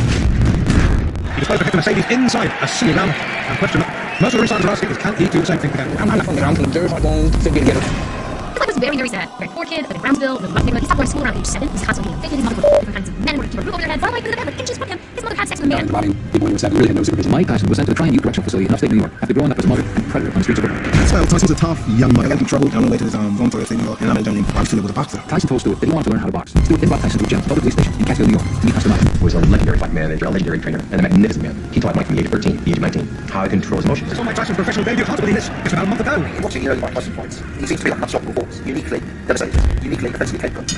Now let's see him again. A left hook this time. This boy is tough. Captain was in all sorts of trouble. We're already in round 1. The referee, you may have seen enough. Tyson shrugs almost. I said disappointed, but the fight is over so quickly. Justin Miller had a tremendous influence on Mike Tyson. Met this white guy, he was strange, a little odd, he started saying things like, why you need to go fight over there? When Customer trained, you were fierce. That's the chief. Ain't no way to let you that, right? Remember, it's always good to throw a punch for you, but then again, you. That's what the strikes boxing is all about. He's wearing the white trunks of Cleveland. He is undefeated in 3 professional bouts, all victories, all knockouts. Ladies and gentlemen, big hand for Mike Tyson. You would get to the ring, people were scared. Were you channeling the anger that you had from your childhood? I think a lot of them had to do it, and I realized every fight was a decision, or I'm going to go back to that lifestyle or not. My next steamer, legs are gone. It's all over. Yes, it is. I don't believe it. That's well inside a minute. Tyson would do like a swan. He absorbed everything at a class. I had to teach him. Head movement, throwing punches with bad intention. Much get ready for the move. Now, I guess your hand doesn't make out hard. Watch your right hand. Also affect my kids. Really hard. Super in my car. Well, perfect timing. The prototype of Mike Tyson's fight comes right after where the crazy would come out. Look at a guy like Mike Tyson in his prime. He was the epitome of dedication. Gus took us to the gym and pointed to the young boy who was aiming at the guy very first and said, that's Mike Tyson. Not only is he here, but he won down to become the youngest heavyweight champion. He looks like he fell off. He looked like a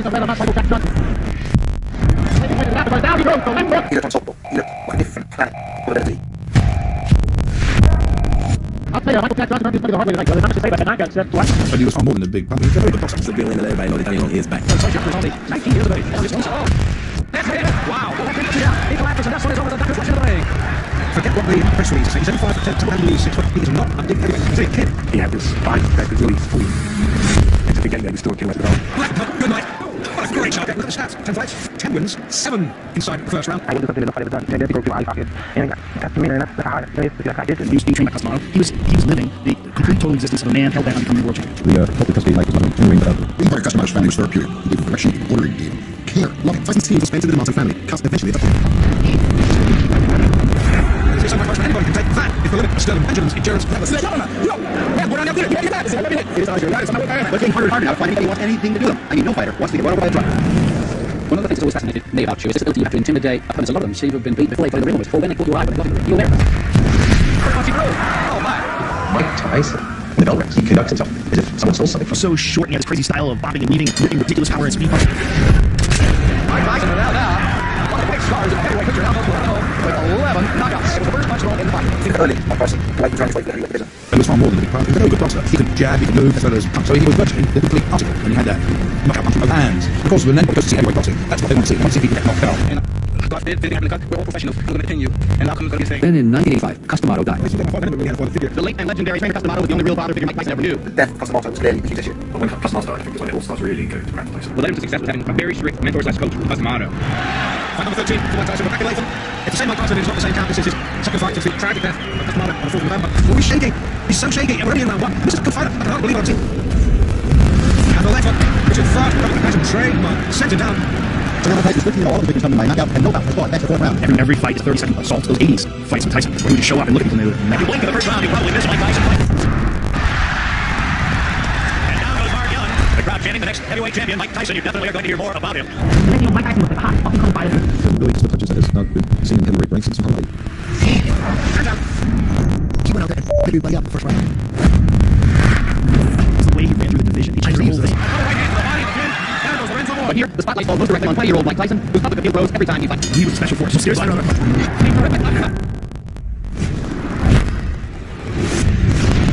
got knocked out.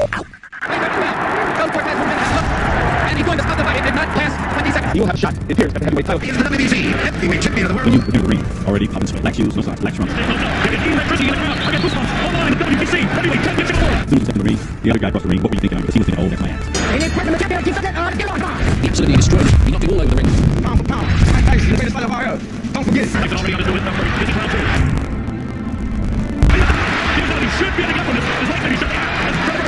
Mike is a boy prodigy. He's 20 years old. He is quite an incredible force in the heavyweight division. He's just a boy.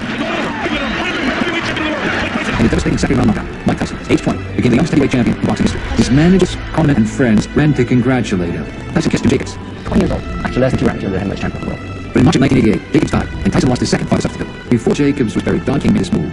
And that created the opportunity for Don King to move in on a very confused 21-year-old kid. Boxing complex of promoter Don King has become a home away from home for heavyweight champion Mike Tyson. In 1988, once Mike got married, Robin and the group were very interested in taking over Mike's career. They moved to Brent, New Jersey mansion. But as soon as she got married, she called up and said, "This is Mike Tyson. I'm taking over. I want to see you look I happen to know Robin Givens Tyson. And I just want to leave you with this. I've seen a lot of different things. She is one hell of a fine lady. How does a woman who went to Sarah Lawrence and Harvard Medical School wind up falling in love with a guy who's a graduate of the School of Hard Knocks? God, I want to know too.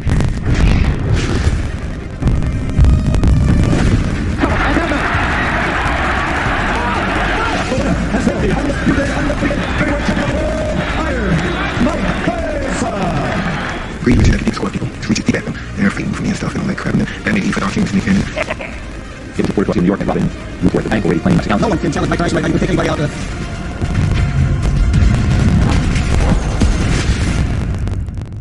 It was lying in the front yard, loose. Wow. He was on stage like this with a heavyweight belt. What? What? I don't know got a cup in my cat. The title brought fame, money, and temptation. 4.5 million automobiles and motorcycles. Once crashed your Rolls Royce and told cops to keep it. Pretty much. He was on coke all the whole time. He would walk around with a brick of coke as his personal stash. Tyson referred back to what he thought he was at heart, which was just a dirty, ghetto person that just wanted to have sex and do drugs. Ladies and gentlemen, the undefeated man winning the trade, Michael This heavy metal sound that you hear is Mike Tyson about to make his way in, I believe. The sound is definitely here in the arena, so I won't try to get over it.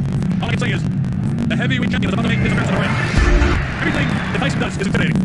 There he is. He comes out, he doesn't wear a coat in. He's worked up a full spec. I want to tell you, the electricity in this crowd is awesome. And now, ladies and gentlemen, once and for all, let's get ready to rumble! There we go! I don't think you got it! Mike Tyson is in the back! It's all over! Mike Tyson has won in! Face almost on that roll! A dramatic first round knockout for Mike Tyson! Unbelievable fight! He came in the first round! Only people can handle it, too. I mean, you're only the thing that gave you a champion man's man life. It's my belief. Mike really turned into the Mike we know today. As his marriage to Robin Givens came apart. So did he. In a nationally televised interview, Robin Givens told Barbara Walker that Tyson was a man to impress him. He gets out of control. throwing, screaming. A charge that would later prove groundless. Shakes, he pushes, he screams. When I look back at it now, I can't believe I sat there and didn't think. The soap opera marriage of boxing champ Mike Tyson and actor Robin Givens is 21 a.m. So she brought a guy home to see her into my mansion in my car that I'm not allowed to be at. You know who it is? Brad Pitt. Brad must have been smoking a joint. He left me. Because he was real close to me in the car. He had no idea he didn't see me. But then when he got out the car, he saw me. Tyson in Japan to defend his heavyweight boxing title against James Buster. The 2 hours of champions live here. Tyson Media was in full power. I'll leave it at this. He clearly was very distracted coming into the fight, stressed out beyond comprehension. I wonder why that is. He was 37-0 at that particular moment in time. He was fierce, he was menacing. Before the fight, rumors had swirled about Tyson's mental and physical state. He'd been knocked down and sparred. He stopped moving his head. He began to accept wins. He started to jab left. You could see that under Dante, not only did his character, moral, decline in the road, his boxing technique began to decline in the road. In the final 3 memory for the biggest upset in heavyweight championship fight history. Douglas insists that he's going to shock the world in this fight. If he should upset Mike Tyson, it would make the shots in Eastern Europe seem like local ward politics. Like when you find a real folk that on the school. He's obviously trying to talk like jokes, also, And elected in a standard piece of equipment called an end swell. Ice cold steel press used to reduce the swelling around the eye of the latter. They were trying to put icy water into a latex glove to hold against his eye. And suddenly it became clear they didn't have a cut man, they didn't have any equipment. Mike Tyson had actually won a fight in the 8th round when he dropped Buster Douglas, and that down was excessively long.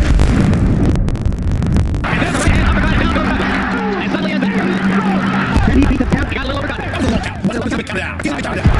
Let's see what Mike can do to the Billions to save Buster Douglas to be in the round.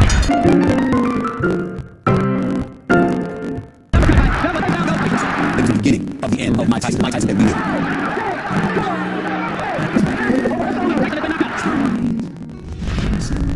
So let's get your career. You were convicted and sent to prison for rape. And you raped and you talked about in your brother's show that you did too. Name is Desiree Washington, 18-year-old college fighter. Another city country contestant called you were saying he's got a lot of money and he's done. You saw what Robin Gibbons got up. He's selling it. He has so much money. He's always throwing around. I might as well get a piece of it. You know, that's how people look at it. So in a 6-year term at the Indiana Youth Center, Tyson was back in the setting and you all through. Everything he's adopted by the custom model and trying to prevent had come true under the tutelage of Don King. They destroyed the greatest fight I've ever seen. The debt is paid. The prison term over 3 years ago tomorrow. Mike Tyson entered Indiana Penitentiary. Tyson went straight into training and the fights came back. Yes, Tyson is back. And with it comes the attention and excitement that only a superstar can generate. Through all the upheaval, Tyson remains the world's most famous and infamous figure, and it's the biggest box off for the straw. If the former champion is to climb the mountain one more time, that journey must begin tonight in impressive fashion. He kept himself the whole time like a tough game fight. And he fights to make his corner. And he fights to make the Tyson's corner. Let's go!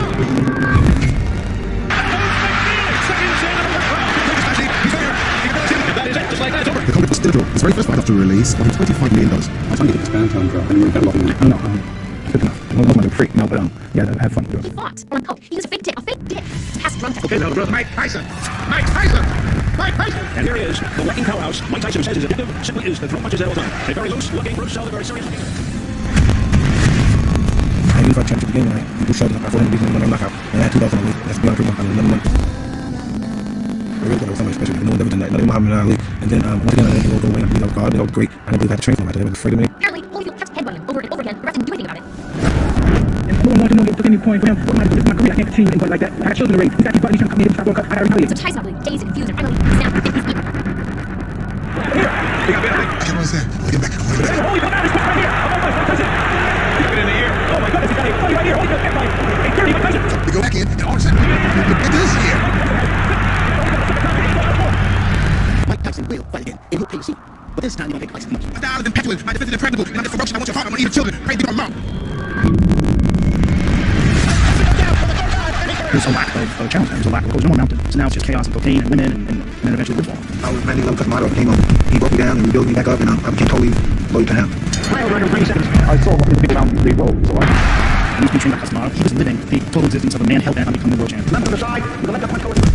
Gorgeous, take it down and go. He knows he needs to keep rolling punches. Right, he's occupied. He's not rolling. Give me that. Let's go, I was afraid of a 30-second sound bite. Tyson was exceptionally. He used the word animal not being disrespect for anybody. He certainly was in the ring, but he feared nothing. Mike permits himself to be pushed around. He is one person in the ring, and a completely different person when we go out. Look, he's scared now. Oh, scared. Go back forward. Scared of the real man. Oh, if you love me. And this guy, it's not consensual sex we're talking about. Yeah, so let's get to the champion as long as he wants to be champion. It's obvious. He wants to be champion. What would you remember about Tyson 50 years? 50 years? I'm not a multi-destructive, ferocious fighting machine, but I'm creative. Yeah, that's what I think.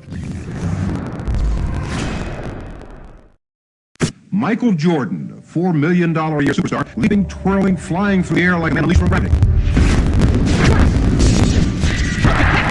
mean, first time I ever saw Michael Jordan start champ. I think I just saw the best sport Tyson player I've ever seen. There's just no limit to what Michael can do. Michael Jordan in high school, no upper third, got cut from the varsity team. He came from the sophomore high school, national team bars. He came for 3 years, he's national player of the year. He was telling me, It feels like a fucking hanging. he got that tongue out, so I'm not worried about somebody coming up with help and just knocking it right off. Let's say about this guy. He worked so hard. One year he was running 4.640. From 1 year to the next, he knocked that down to 4.640 to 4.340. From Lady High School, Bloomington, North Carolina, and superstar. You see this training, 32 seconds, won the championship. The big shot, knock out his for first year, got to come up. United States Olympic team against the NBA All-Stars. If I were going to pick the best athlete I've ever seen play basketball, I think he's the best athlete I've ever seen play basketball. There's Michael Jordan's tremendous skills, and the other has Kenny ability to be able to create shots and hang in the air. Just probably like It's no secret surprising how great he In my was. opinion, Michael Jordan has the opportunity to become one of the all-time great basketball players. In the game, either against the NBA players in their exhibition series. so we have competition. Why do the airways are coming out for the basketball players in the world? Michael Jordan, look at the play. Another nice play. Team training level they've never seen before. The U.S. has the nice gold medal. The U.S. Olympic basketball team last summer wanted to go. Jordan said he has everything. He was He gave his gold medal to his mother. Welcome to the 1984 NBA College Draft. Through the 1984 NBA draft, the latest pops up in Michael Jordan to pick Sam Bowie, second overall. So that's Sam Bowie, University of Kentucky. The Chicago Bulls picked Michael Jordan, University of North Carolina. We started practicing our first day in preseason, and I got a call after practice from the assistant coach and said, "You didn't mess this draft up." And now the noise comes against the brilliant place. Here's the man. They call him Justin Jordan, Chicago. The standing ovation. The first time you stepped on the professional floor, all you had to do was look to see. There was an artist with you. Like it feels he can do every once in a year in some sort of different zone when you're out there. I'm not sure people really know how good this guy is. They usually concentrate on the fact that other people know who he is. If he didn't jump basketball, he would be a great thing when I played this game. I'm surprised how fast I'm being. An assassin personified that had that killer instinct. A killer instinct that he came into the league with. He has the ability to take control of the game, to make big shots. Thanks for the one. He's down to 12 seconds. You see the clock. Now he's inserted in his screen. Third. But this guy, Michael Jordan, there was a lot of athletes already. I like his mountains and sheer will to win and unflappable, unshakable confidence. He got it. Here comes Indiana. First 22 seconds. Let's stop. He didn't get it on the time. The Bulls have won the ball game. The Bulls have won the ball game. Michael Jordan. You talk about pressure. He arrived at the stadium, which used to be 2/3 empty, has been sold out every game. The substitute that picks right there could be Jordan Walls, Lakers, Jordan Walls, Celtics, anything else. Everywhere you go, you're heading. The last night, your first appearance.